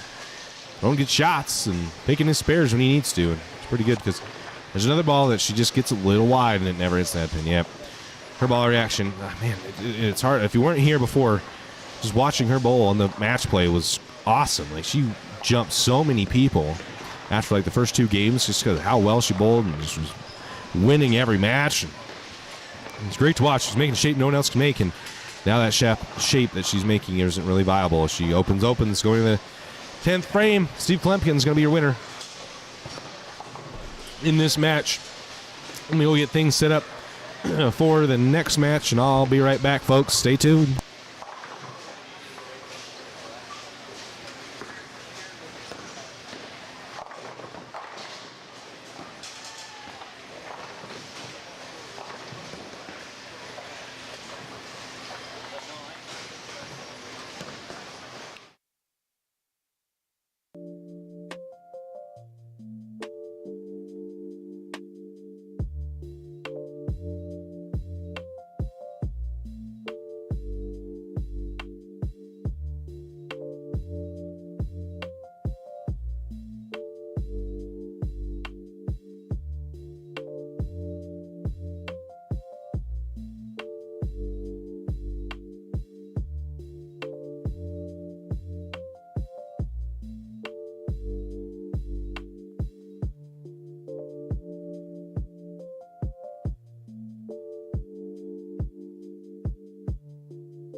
All right, thank you for your guys' patience there as we transition. We're going to be here on 3 and 4.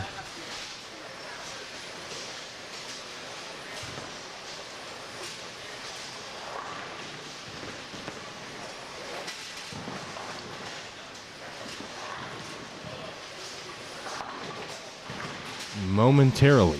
Steve is getting ready. And Lindsay finishes her game. Steve shoots 223 to beat Lindsay Boomershine, and moving on.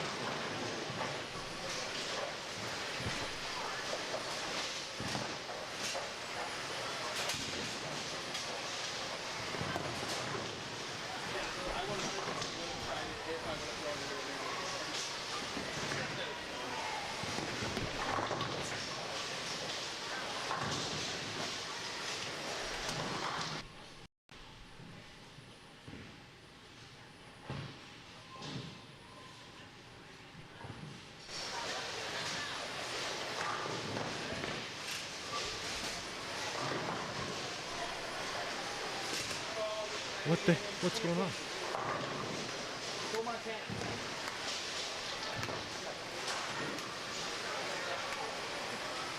Yeah. No, I can't hear it.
All right, we got everything fixed. My apologies there. Thank you guys for staying tuned, as that was being a little bit of a cluster, but we got it. We got it.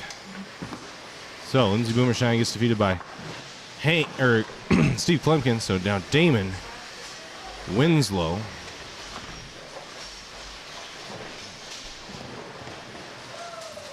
now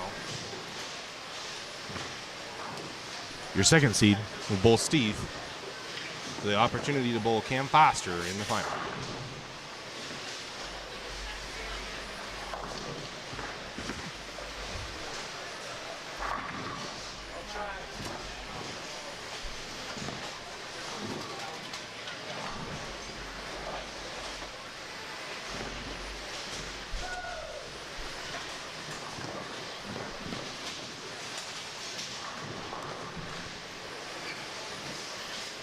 That's taking place right here on lanes 3 and 4 in front of us.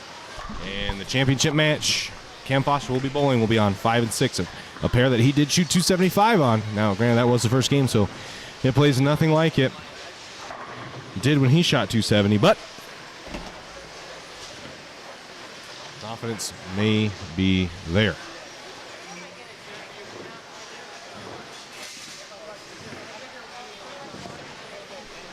All right, Steve got a few balls remaining. Damon is from Montana, guys, so go ahead and tag all his friends. Let him know that he's bowling in the championship. This lane doesn't look like it hooks as much as the other ones did, so he might have a chance here. With the balls that he's been throwing, he can square up a little bit and shape it a little better through the lanes, or through the pins, excuse me. So Steve's got a shot, and Damon's going to really have to work here if he wants to topple Steve on a pair where they don't quite hook as much.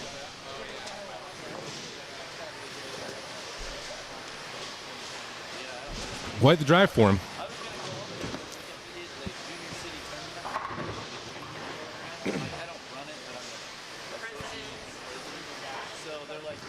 Quite the drive for Damon and the Billings boys that drove down here to Idaho. We appreciate them quite a bit. All right. I think that's it. This is the amount of shots they're getting. We're ready to roll with Steve attempting to run the ladder as the last seed. The number 5 seed, run the ladder here, has beat Tony Woodward, PWBA star. Lindsey Boomershine now facing Damon Winslow from Billings, Montana.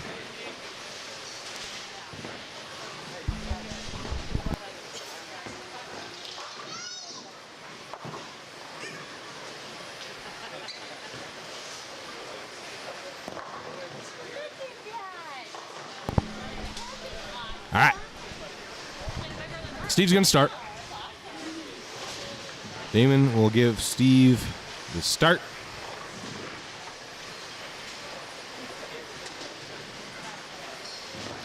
So we get ready here for the semifinal match.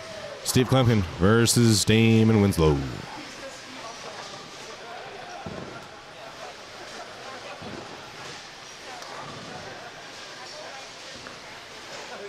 Big shout out Justin Studer and Snake River Bowl for hosting this tournament. We greatly appreciate it. It's hospitality allowing us to stream and bringing in all 267 or 277 entries is awesome. Yeah, Steve's got great ball reaction on this pair. They don't hook as much up front. They shape a little more down lane, and he's looking really good now. Really good.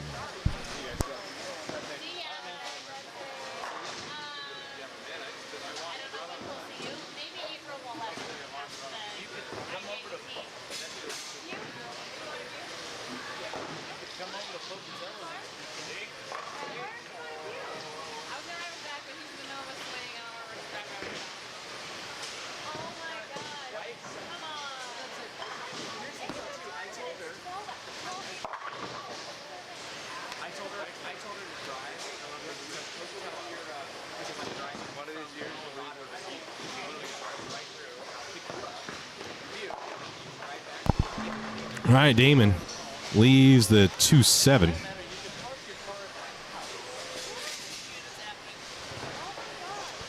As Steve strikes, and we don't know how this story goes. When you get down on Steve, he hasn't relinquished a lead yet that he's gotten.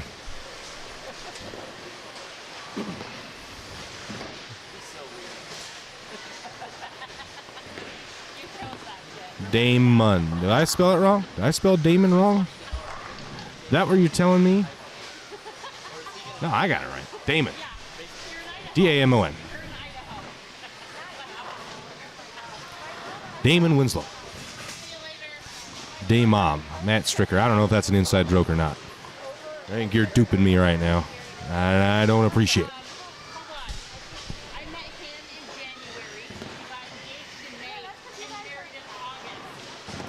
Guys, if you're not aware, you're new to the stream, if you look down in the pinned comments, we have the HD link to the YouTube where you can watch this in HD. Is Damon Winslow Pakistan. He's got a really good ball reaction. How consistent is he going to be is the question. We know Steve. Oh, yeah. Studer's rough. Does Steve. I see. I see what's going on. Yeah. Yeah, Studer's a bit rough around the edges sometimes. We know Steve is going to repeat shots. We know his ability, but Damon, being in this position, I don't know how many times he's been here, but man, he just pulled really good today. I'd love to see him pulling off here against the Steve. Yeah, Steve will mix one out, but leave the 2-8. Does not get the friendly trip of the 8 pin, because he would, at this point, come to expect all the breaks he's gotten. Yeah, hey, if you guys are wanting to watch this stream in HD, click the link down below in the pinned comments, and it'll take you to our YouTube channel. It's under Chayton Peterson. It's the 2021 Idaho Open Finals. We've been streaming all day here. And you can watch it in 1080p HD. Stream it to your TV. Yep, Damon repping that 406. All right, Steve at 2-8. Not a gimme. But he'll pick it. He makes light work of non-gimmies.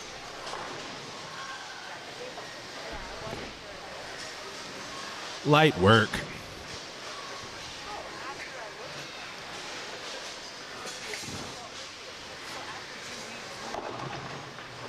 All right. Steve. Now, in the third frame.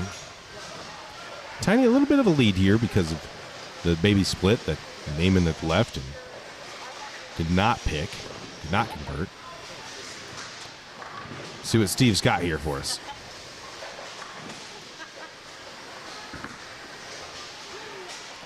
Steve to the face. Trips the 9 off the 3-10. Makes that a little bit easier to pick up.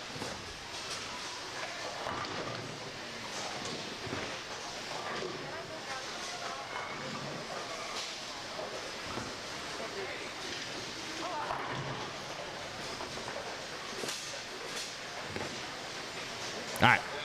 Steve at 310. Blue Flame. And he's been picking spares with since before I was born. He makes light work of it.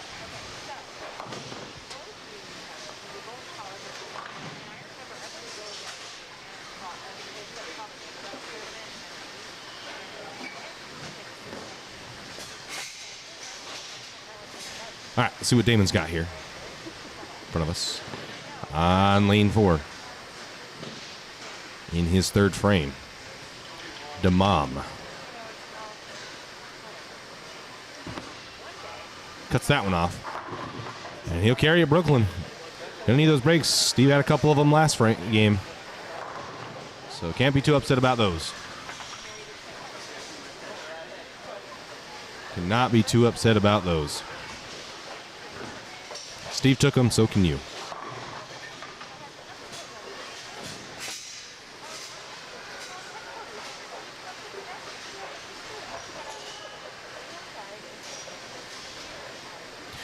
All right, so Damon now working on doubles, made back up those pins that he had lost in the first frame. It's a good ball here. Get a little confidence in. That looks pretty good off his hand. Yeah, it is. 10 back. He's got a little bit of hook over there on the left side. He has got a little bit of hook over there on the left side. And it is looking pretty good for him.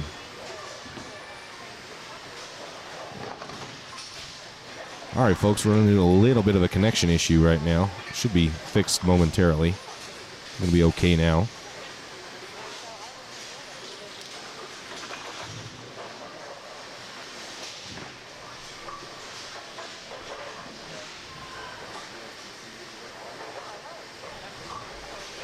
Steve gets up here. We're waiting on pins on lane 4. Being a little lazy down there on the machine for us. Dave working off a spare here.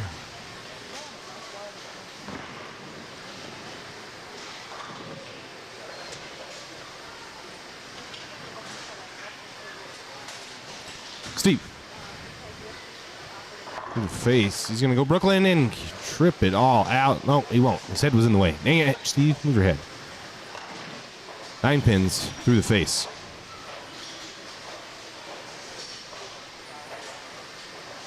Cut that one off. That one looked left all the way down.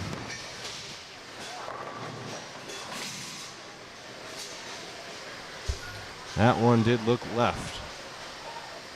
Most of its journey down. It's the 60-foot lane we have here.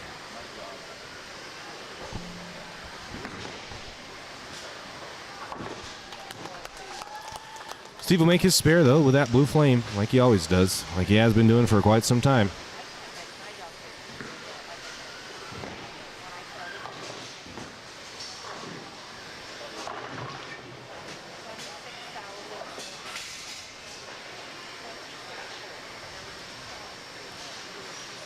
Still, he's throwing that supersonic, looks like.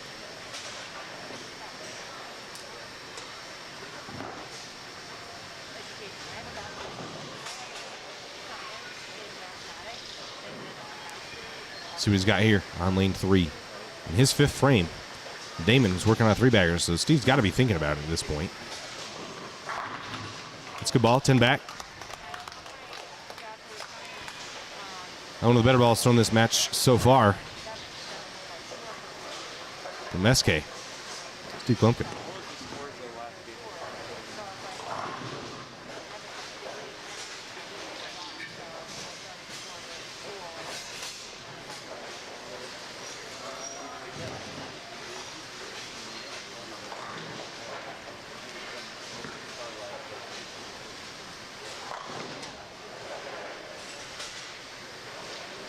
All right, Damon.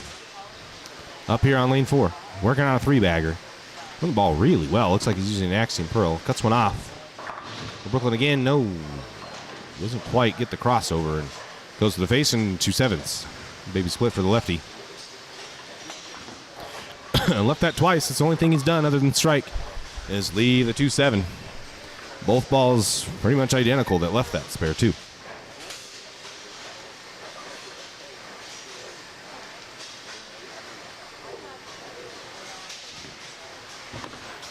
See if he can pick it this time. He won't. Take the 7 off of it. He'll open. So Damon, a little bit of a hole here. As Steve, we're about even actually at this point. Not necessarily a hole, but we're about even now. As Steve is able to keep himself clean. As it looks to be that our connection issues are stabilizing. So I apologize for those folks.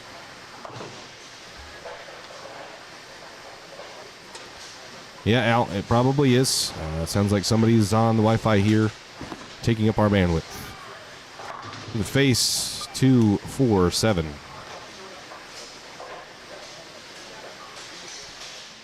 Two, 4, 7.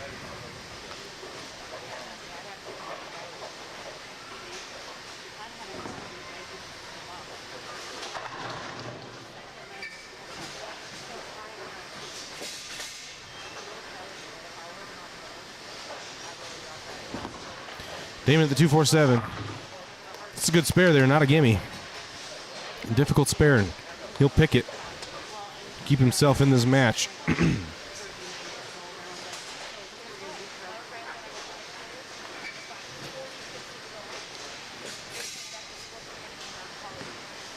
Steve needing to find something, put a little pressure on Damon if he wants to continue to climb this ladder. He will be bowling Cam Foster in the finals.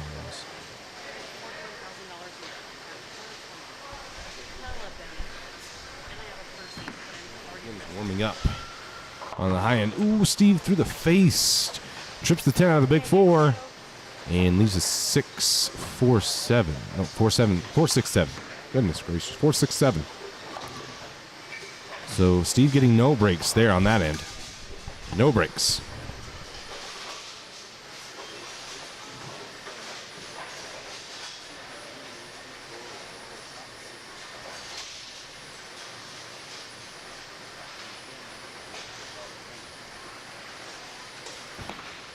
From that blue flame, 4-6, can't get anything to pick out of the pit.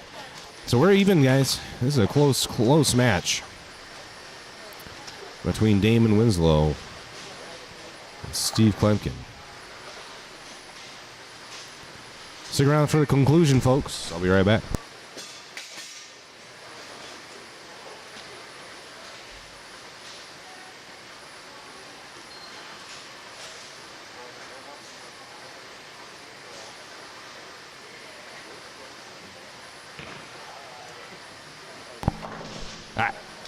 Steve in the 7th frame. Definitely needs something to go off of here, because that open's going to kill all of his momentum that he had. He threw a great shot in the 5th frame, and then ball he cut off a little bit. That's another good ball. Right back at it. No breaks for Damon. No breaks. Steve putting the hammer down and keeping it there.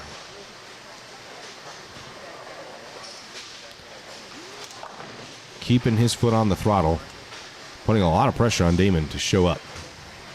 They're about even with count. They're even. So Damon really could use a ball here.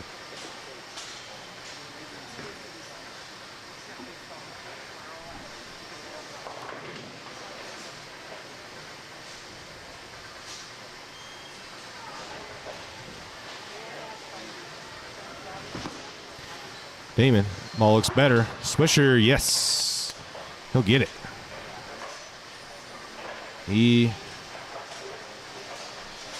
Get that. That's a really good ball. Much needed ball for Damon there. Yeah, you too, folks. Apologize. Sounds like somebody was on the Wi-Fi here. Taking up our bandwidth. There's not much. It's kind of the issue with these bowling centers sometimes, but it looks like we've gotten it back. But yeah, for a solid 5 or so minutes there, it was not looking good. So I think we've gotten it back now. For those of you on YouTube, my apologies. Damon up in the 8th frame, working on a strike. And Steve are about even. Cuts it off again. Split. And he does not. His threes is 247 or 247 or 27. No in between. He's left nothing else. And these are not gimmies, folks. These are difficult spares. He really needs to pick one here. I think to boost his confidence a little bit and to stay in the match, he really needs to pick this here. Really needs it here. Come on, David. It's good. Yes. That's a very good spare. Very good spare to keep him in it. Now, Steve can add some pressure here and even up the match. Let's strike. He'll be down 10. Steve will be down 10 without a strike here. Strike evens up the match.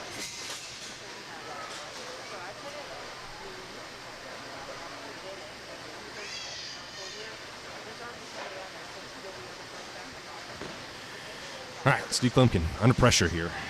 Down for the first time in both matches. Has not trailed this far. So in the 8th frame, Steve trailing. Needs a good shot here. Well, that looks a little left. It's high flush. Gets it a little hold. Sunday Steve stepping up. Evens the matchup. Man, that was such a clutch spare by Damon. Absolutely needed that. I think that's the nail in his coffin if he doesn't pick it. Picks the 2-7 to stay in it. So Steve, strike here evens the match. Actually puts him up about 10. Because he'll have the advantage in the 8th also over Damon.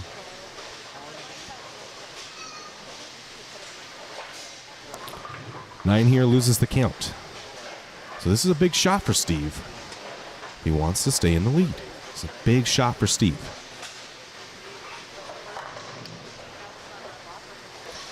Yep, he knows it. That's why he's taking that re-rack. He's aware of the situation going into the 9th frame. He needs to maintain this lead that he could get. He can steal the lead away. They're even right now, but can steal the lead away with a good shot here in the 10th. Throwing a supersonic on lane number 3.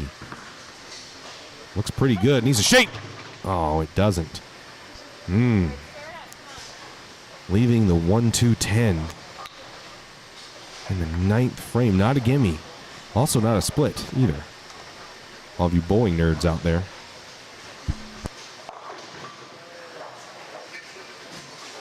Not a gimme here. A little easier than just the 210, but I see this wrapped.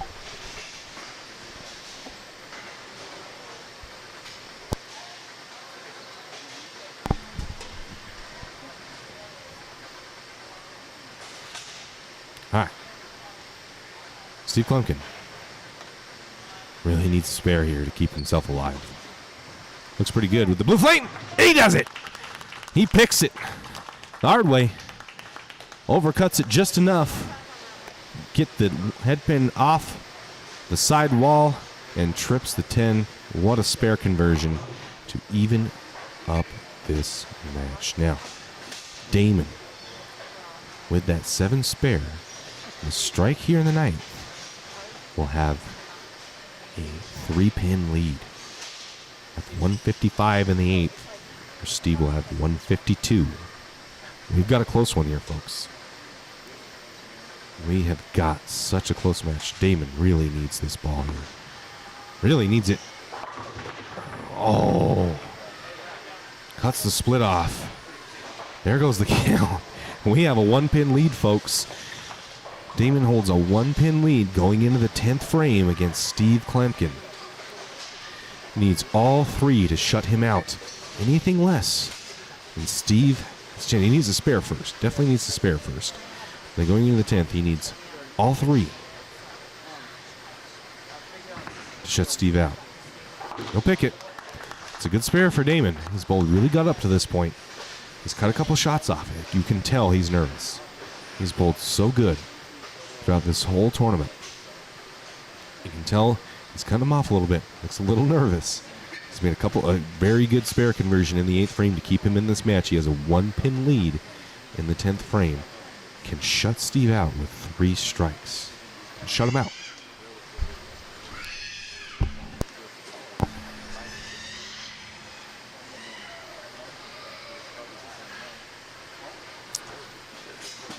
An upset child in the crowd here as Damon steps off, rightly so. Absolutely should. Reset the mechanism. These are 3, probably some of the biggest shots of his career so far. This is a major on the Storm Northwest Tour. $2,000 up top. This is a big shot for him. Up by 1 pin. Needs every pin he can get. Sit. He'll go through the face. He will go through the face and cut it off again. I think he needed to move a little right. Ball didn't look too bad from where I'm sitting, but it does go through the face. That will kind of hinder his count a little bit. Steve can now 9 spare and then match whatever Winslow does and tie. So tie is definitely not out of the question. Steve, though, in the 7th and 8th frame, through 2 very good shots. Ooh, almost chops it, but he gets it. Skinny jeans over there. Skinny jeans for Damon.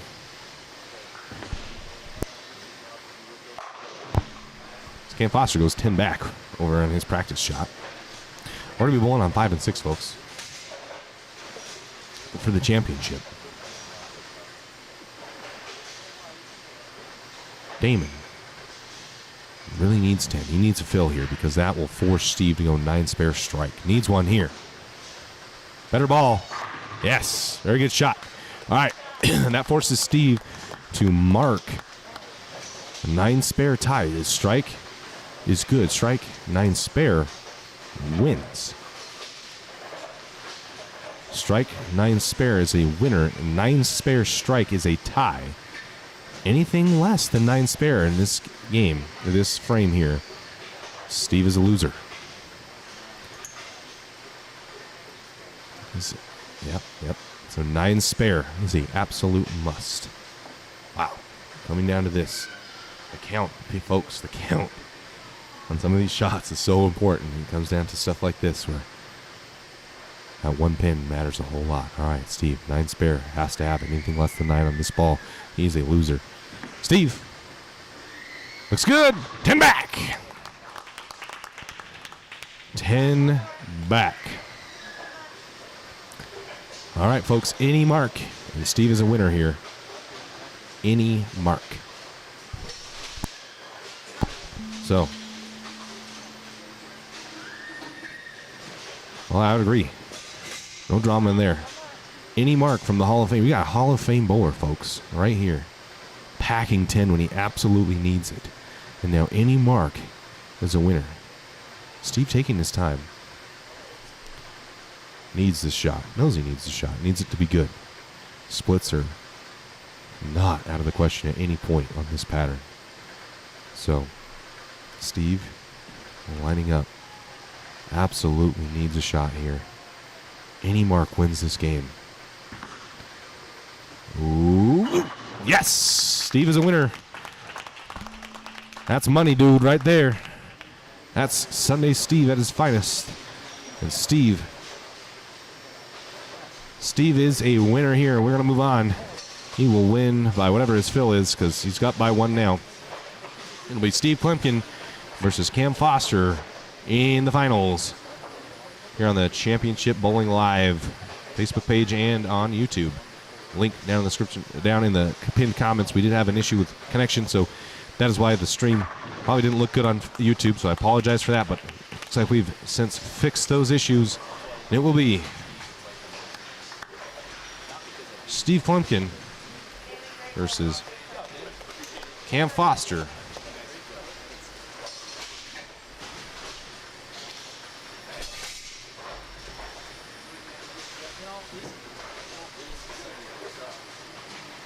The championship match. I'm going to take a quick break, set things up, and we'll get going, folks.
All right, folks. Championship match time. Cam Foster versus Steve Klemkin.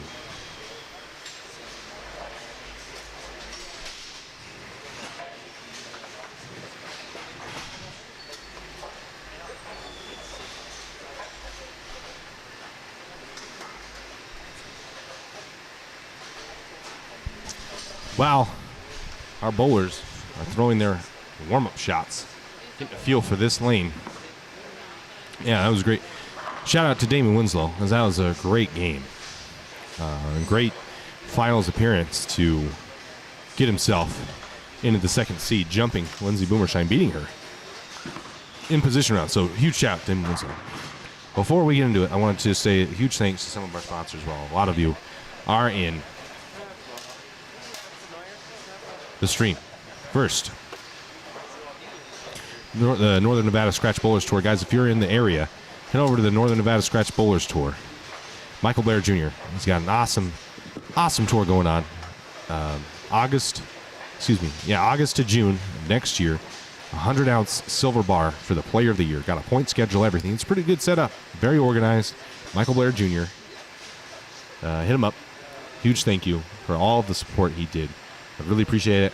I heard a lot of talk from everybody around here wanting to go bowl a lot of those events. So thank you so much, Michael Blair Jr. and the Northern Nevada Scratch Bowlers Tour. Strike Zone Pro Shop, Dale Williams. Dale will hook you up 10% off a bowling ball if you mention this live stream to him. So head on in there in Layton, Utah at Davis Lane Sports Center. Friday evening sports shot practice. Let them know that you watched the stream and that's how you found out about their sports shot practice. They'll hook you up. All right, Steve Klemkin to start here. This match on lane number 5. Looking really good. The fronts don't hook as much over here from when he started on 7 and 8. He's got a much better look. Competitive Edge Pro Shop, owned and operated by Blaine Todd inside Bondwood Bowl in Salt Lake.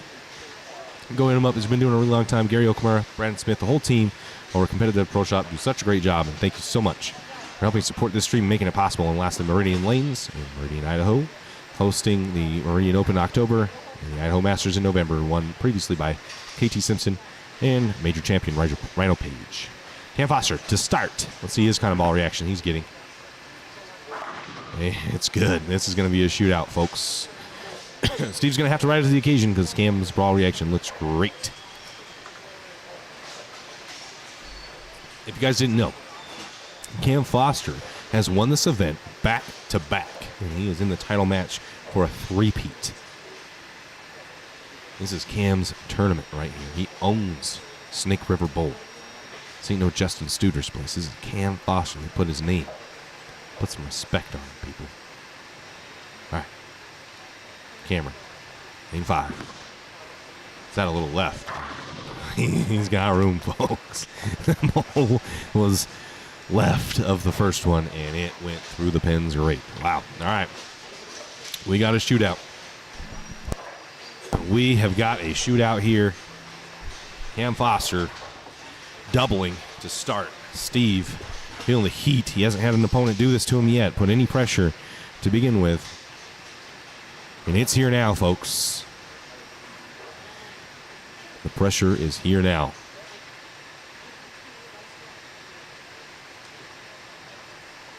All right, Steve, lane 6 on a championship pair here.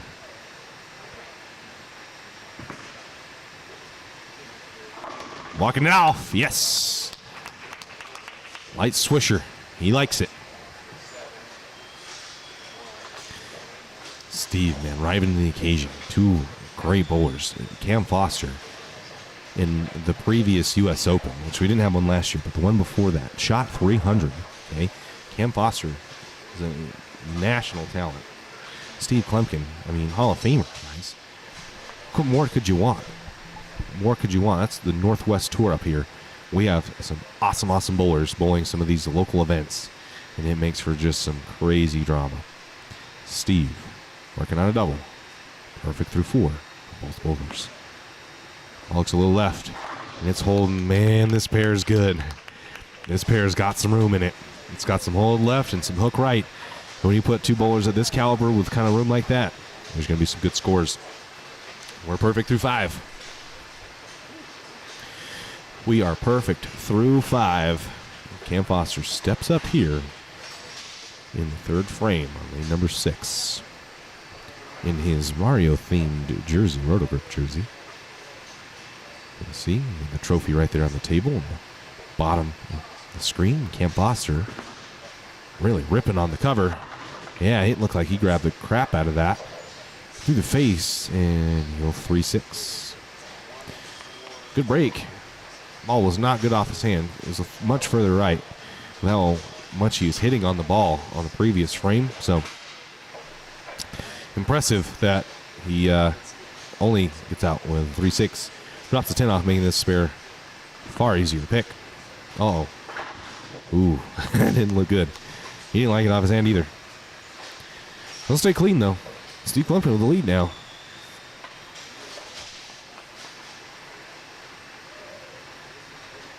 Steve winning with leads, winning while he's behind, winning no matter what. He is well-versed in bowling under pressure, so nothing here for Steve as he bowls for the title.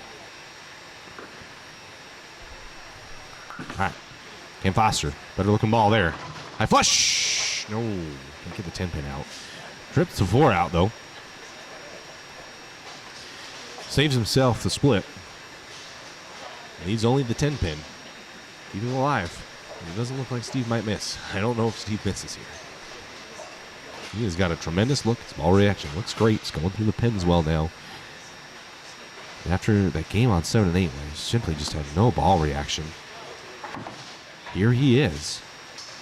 Great ball reaction with faith. He's got the faith. He's got the juice right now. Phase 2.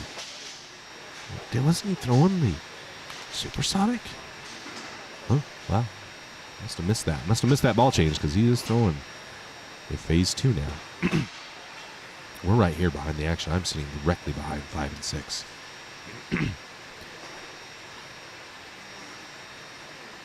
Steve. Lane 8. Cut that one off a little bit. High flush. Man, he has got to look. Wow, I'd pay a lot of money for that.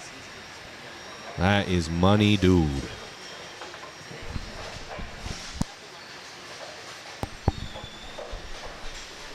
That's money, dude, right there. On a 4-bagger.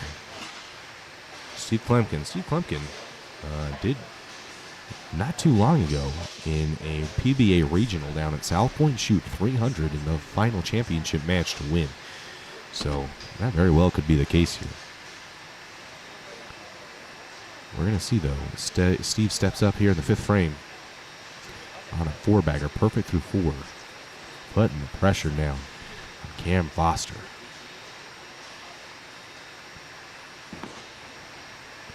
That ball's high flush. Dang. Steve has got the juice right now. Put that on a cracker. Because, man, that is good. Wow. He is locked in. 5-bagger. Steve Clemkin. And Cam Foster is running into a freight train. Steve is fresh off of a win in Border Wars 19 a week ago in Boise. Steve Clemkin on an absolute tear. As he is running the ladder. Cam Foster in his 5th frame on lane 6. Was that a little better? Wow, he traps out the 210 off of that. Keeping himself alive with some really good breaks on some not so great balls. Keeping himself alive because the split here, he's done. At this point, he's just hoping that Steve has a little hiccup. Keeping himself clean, that's all he can do. He's there. Steve opens here, and he's right back into it. But quite the deficit that Cam is going to have to overcome. Going to need to string him.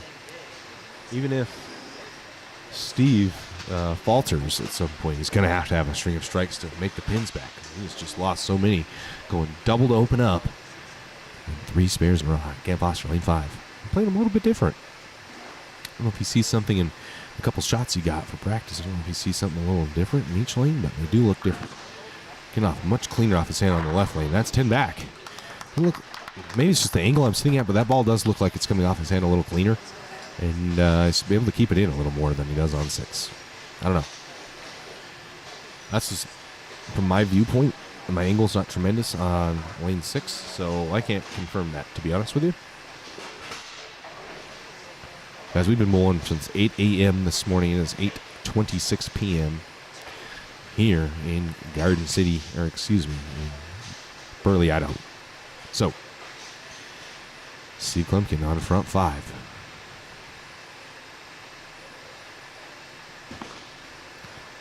Posting it up. Yes! Slaps the 10 out. Wow. Front 6 for Steve in the championship match. This is awesome stuff, folks, if you're not watching right now. Steve Clemkin's going on a clinic on how to bowl on a really hard pattern after it's been torched. So if you ever struggle, you're a tournament bowler, you like bowling on hard stuff, when you struggle, when it gets burnt, watch this right here, because Steve Clemkin's he's giving you a PhD in it, folks, on how to bowl on something hard.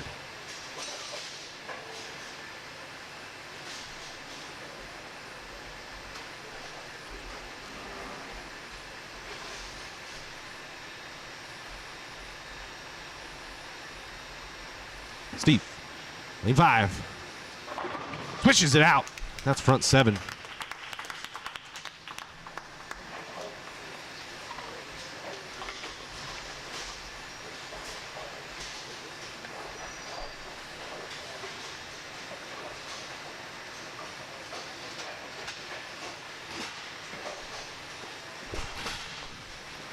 Guys, you're just not going to watch bowling that's a little more exciting than this. Steve Clemkin.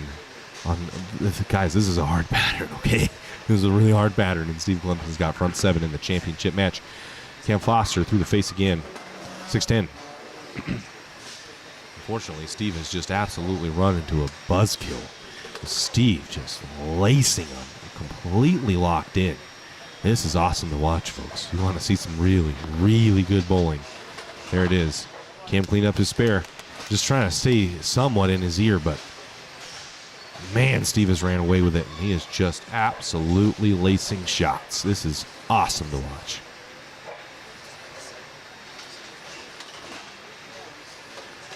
Awesome to watch. The look like Steve's right now, I just don't know how much he can be beat. Cam Foster here. Lane 5. On a spare, trying to stay somewhat alive. We face 6'10". Nope. They'll top him down.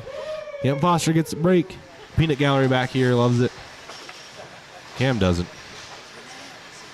He's kind of aware at this point that his fate is sealed, and now at this point we're just wanting to see if Steve Klumpkin can shoot 300. That's the drama here in the championship match.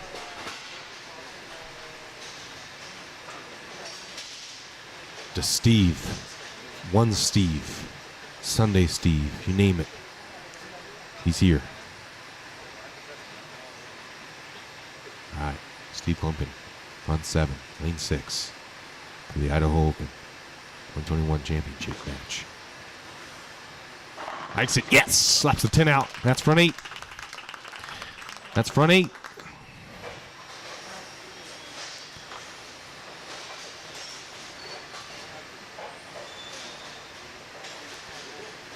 This is a spectacle to watch, folks.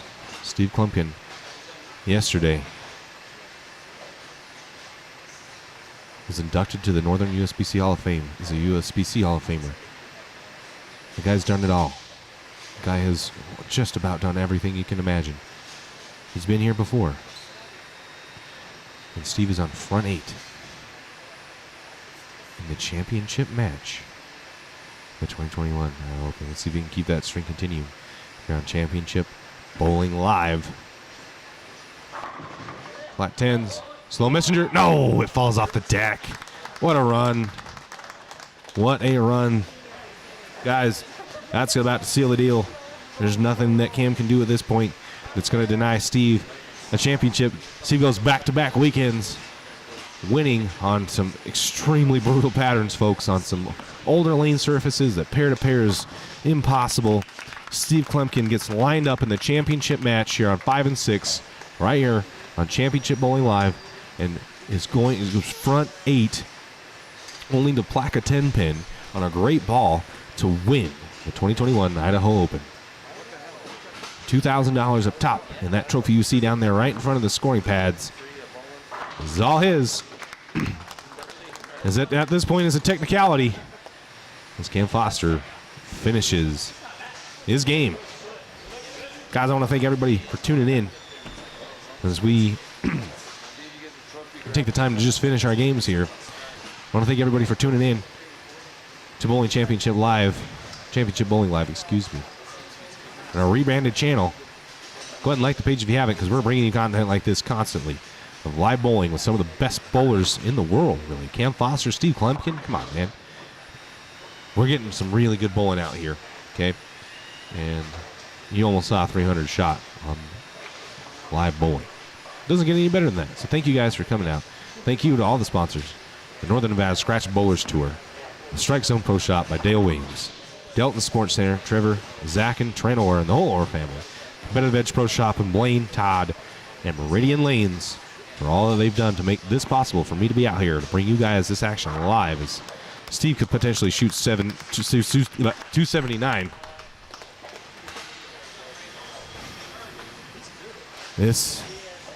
What a show that Steve has just put on. Cam, lofting the gutter cap.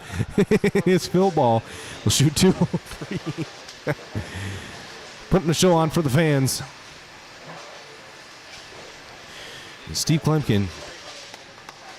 Sunday Steve. What did I say? Sunday Steve, baby. Doesn't get much better. Yeah, do it for the folks. A black 10-pin. Steve Klumpkin. Does he get any better? Yeah. Man. What a run. What a run for Steve. Winning back-to-back weekends at Border War 19 and here at the 2021 Idaho Open, presented by Stink River Bowl. And Justin Studer is your tournament director. And Steve throws a straight ball and still strikes. Shooting 279 in the championship match. Hard to beat. Hard to beat, folks. Studer bringing him out a little drink. Guys, it was a pleasure bringing this action live. It's Justin trying to get Steve a drink out of the cup. Steve's not having it. Well, who does he care? He just shot 279 in the championship match. No, he's going to do it. Oh, he's going to do it. If you guys are still here, this is a little treat.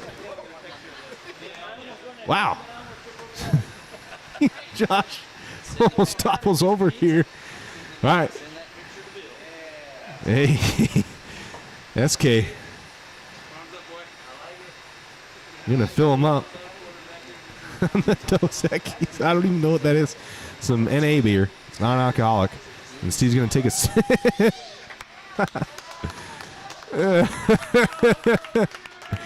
For the picture and the win. Oh, he can't finish it. Boo, Steve. Boo. You changed, Steve, since your college days. You changed. Not cool. All right, guys. It was a pleasure bringing this action to you live. Thank you so much. If you haven't already liked the channel, if you're on YouTube, subscribe, hit the alerts button, because then you'll know when we go live. Like the page, because then you'll know when we go live. We bring you action like this week in and week out. Thanks, guys. Have a good night. And we'll see you next weekend at the Use-A-Lot Classic at Davis Lanes.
Do you need to fold it up, sweetheart? Sure. You want to see how you fold your clothes at home? I know it's not going to work out. Yeah. I could probably fold it up. Great job. Thank you. Break for a year. You should take, I kind of got him fired up there. Second, first, second. He did. Early. Yeah, your ball first place. Thanks for coming. You guys drive safe. I wish I'd been you because running it